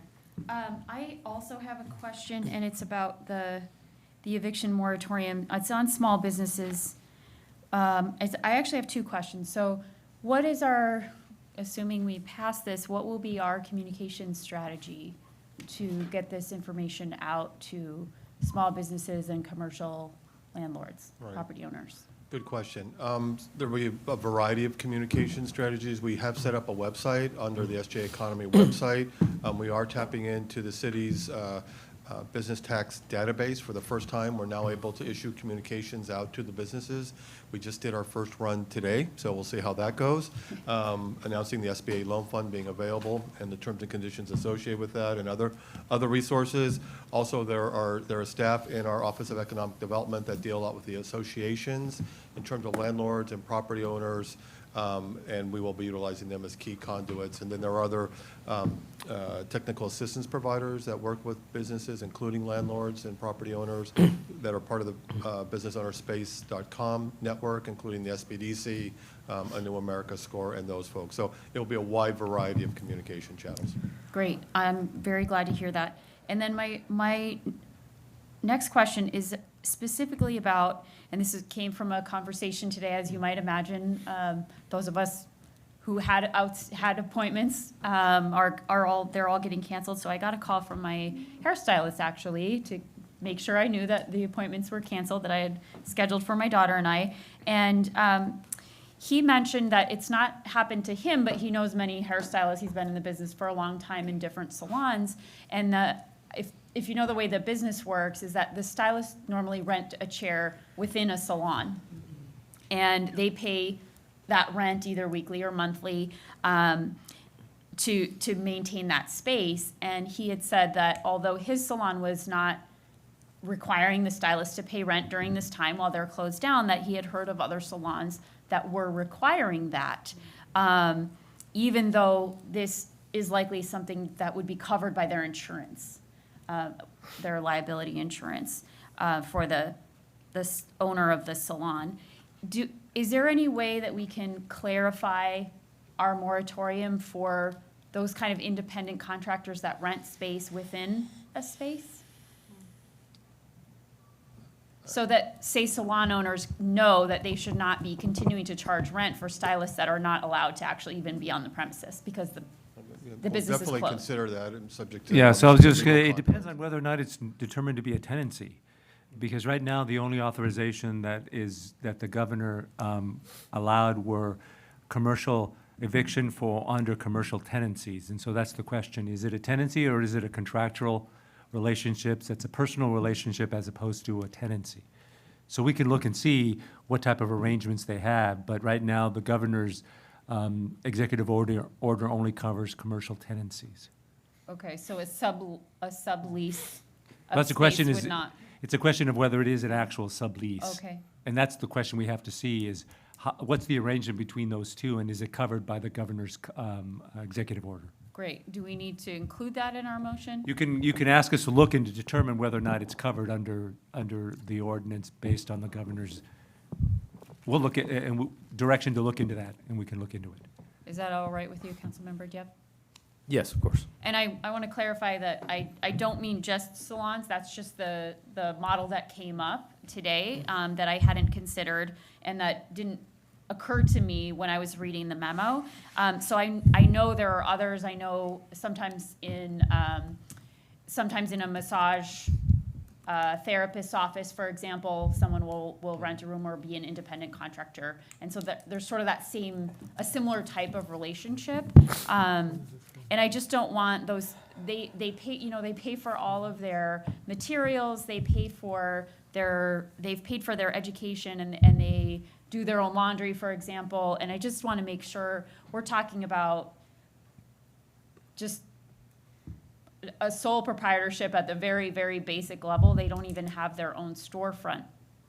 I don't want these people to go out of business. These times are going to be tough enough for all of us, but especially for these sole proprietorship business owners that are independent contractors. I just really feel for them, and I want to make sure that if we can cover them, that we need to be covering them, and any assistance that we can provide for this specific group, that we should do that. And Councilmember, the point is well taken, because there are about 50,000 businesses in San Jose, and about 60% of those are sole proprietorships. So they're a significant portion of our economy. Thank you. Okay, Vice Mayor Jones, then Councilmember Campos. Yes, first of all, I just want to say, Jeff and Kim and the whole team, I want to acknowledge all the hard work that you've done and that you're doing to support small businesses. In fact, I'm in heaven just the fact that we've spent so much time talking about small business. So I feel like I've moved the needle. But you also acknowledge that listing off a lot of the areas that you have to focus in on to support small businesses during this crisis, that's a heavy lift. And you need additional support and resources. And in working with the different departments and different organizations in the city who are all dedicated to support small business, but they have, other responsibilities as well. So they can't have a focus necessarily all the time on small business. And we need to have that. We need to have that laser focus to support small businesses. And that's why we have in our memo, having a dedicated person who wakes up every day and spends 100% of their time focusing on how they can support our small business partners. I'm receptive to the compromise in terms of taking out the dollar amount for the business continuity fund.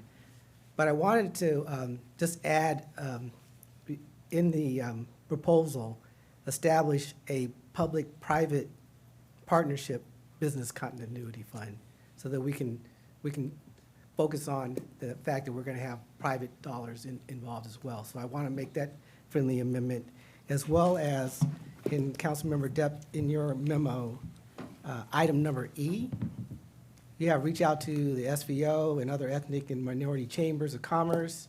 I'd like to change that to work with the Small Business Advisory Task Force, which the SVO is actually a member, to provide policy recommendations. So Sure. I want to make those two changes. I'm happy to accept that, yes. All right.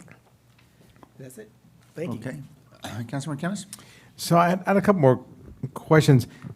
Just to let you know, because I've been in business for a long time and I also sell insurance. Small businesses do have access to business interruption insurances. A lot of them have policies that do kick in after a month or so of business interruption insurance in their general liability policies usually.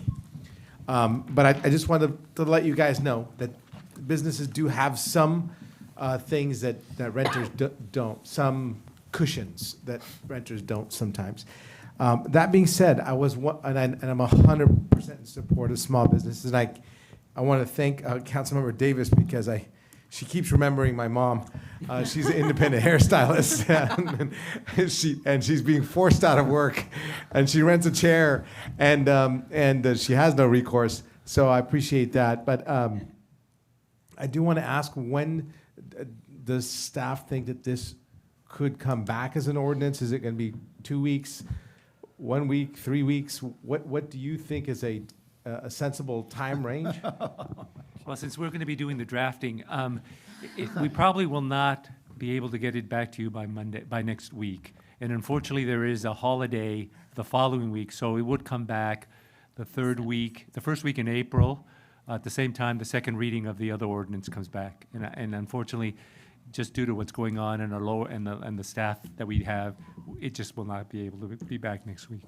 Thank you. No, I merely was asking the question because I know staff is under some great pressure on trying to put out so many different fires. I just want to be respectful of your time. So thank you, and I'll be supporting the motion. Appreciate all the discussion. Sorry to throw up more details and wrenches. Just want to make sure I understand clearly, and maybe Ed, you can help me with this. For those landlords that have had businesses that have already defaulted or already been had failure to pay prior to the declaration of emergency, a landlord would not be subject under this, would they? Well, the thing is, if they've already started an action, it may be difficult for us to retroactively impact that particular action. But we will look and see if there's any way that we could draft some language in there. But I doubt that if someone started an unlawful detainer action, that the city's going to be able to interject itself into that. But Well, I'm not saying we want to. Let me give you an example. If someone's delinquent or in default, and it happened in February, right? Before we declared an emergency. Right. And I would think in that case, typically the landlord would say, I'd really like to make some repairs, but I can't. And this person's not going to be operating the business. Right. And I was going to be evicting them anyway because they failed to pay rent for 3 months. You know, is that a situation where? no, the ordinance, like the one for the tenancy, has language in that the failure to pay rent is a result of a consequence of the COVID-19 Right. situation. It's not for any reason. It's specifically as a result of the consequences of COVID. So if they fail to pay rent for any other reason, they're still employed. Right. And they just fail to pay it, they will not be covered by the ordinance. All right, so if the temporal sequence is such that they failed to pay prior months, that would be obvious evidence that the failure to pay is not due to COVID. Okay. because I know we had some concerns out there in the community about that. And then, because there's time, obviously, in recessions when some folks want to actually make improvements to the property and be able to get ready for other folks. I think there was also a question we had from the nonprofit community about this 90-day spending plan. I just want to clarify, is that part of the motion now or not? Yeah, but Vice Mayor Jones' memo incorporates Councilmember Arenas' memo, so yes. It doesn't incorporate the 90 days. Oh, it doesn't? Does not? No. Okay, because I know there were some concerns about a 90-day spending plan, given the fact that there would need to be some flexibility, and that's what I'm hearing from our nonprofit partners. Right. Okay, so it's not part of the motion now. Great, okay. Any other questions or comments? Were you going to mention a subrogation clause? for insurance? No, did you want one? Might as well, since we're talking about some business owners having insurance covering stuff, so there's no point in, I mean, if it makes sense, Ed, you tell me, I won't. I'm not the attorney anymore, so. Well, you know, we could draft it any way you want. I mean, if you want us to be able to front the money, and if there's a way for the city to recover the money, I mean, it's something we could look at including and then bring it back to you to look at. I mean, you're the one who's giving us direction as to how you want the rule to operate. No, that's fine. Councilmember? No, that's fine. Let's just not make it more complicated than it needs to be. We have a few weeks, I think, to think about this while they're drafting, so perhaps any bells or whistles could be run through the city attorney's office in the meantime. Okay. I have nothing else to do. Okay. Any other comments? All right, let's vote on, nope, Ed? No, there's a comment, but go ahead. Okay. Or forever hold your peace. There we I go. did not get the second, so before I, okay. I knew Councilor it was Davis a is woman's claiming. voice, I just couldn't tell which one. Okay, so Jimenez? Peralez? Yes. Diep? Aye. Davis? Aye. Esparza? Yes. Arenas? Yes. Foley? Aye. Camus? Aye. Carrasco? Aye. Vice Mayor Jones? Aye. Mayor Licardo? Aye. Thank you. All right, that passes. My only comment was just to make that, believe it or not all attorneys are essential. So we also have a skeleton crew at the city attorney's office. So just to let you know that we're also short-staffed, and we'll try to do the best we can during this time. Don't tell the public. Okay. Any other, there are several memos. I know some comments were suggestive that things had been wrapped up, but I just want to make sure and give everyone an opportunity. Was there any other loose ends that need to be brought before the council on this item? If not, then we have time for open forum. I don't have any cards. Do you, Henry? No. Okay. All right, the meeting's adjourned. Everybody stay healthy.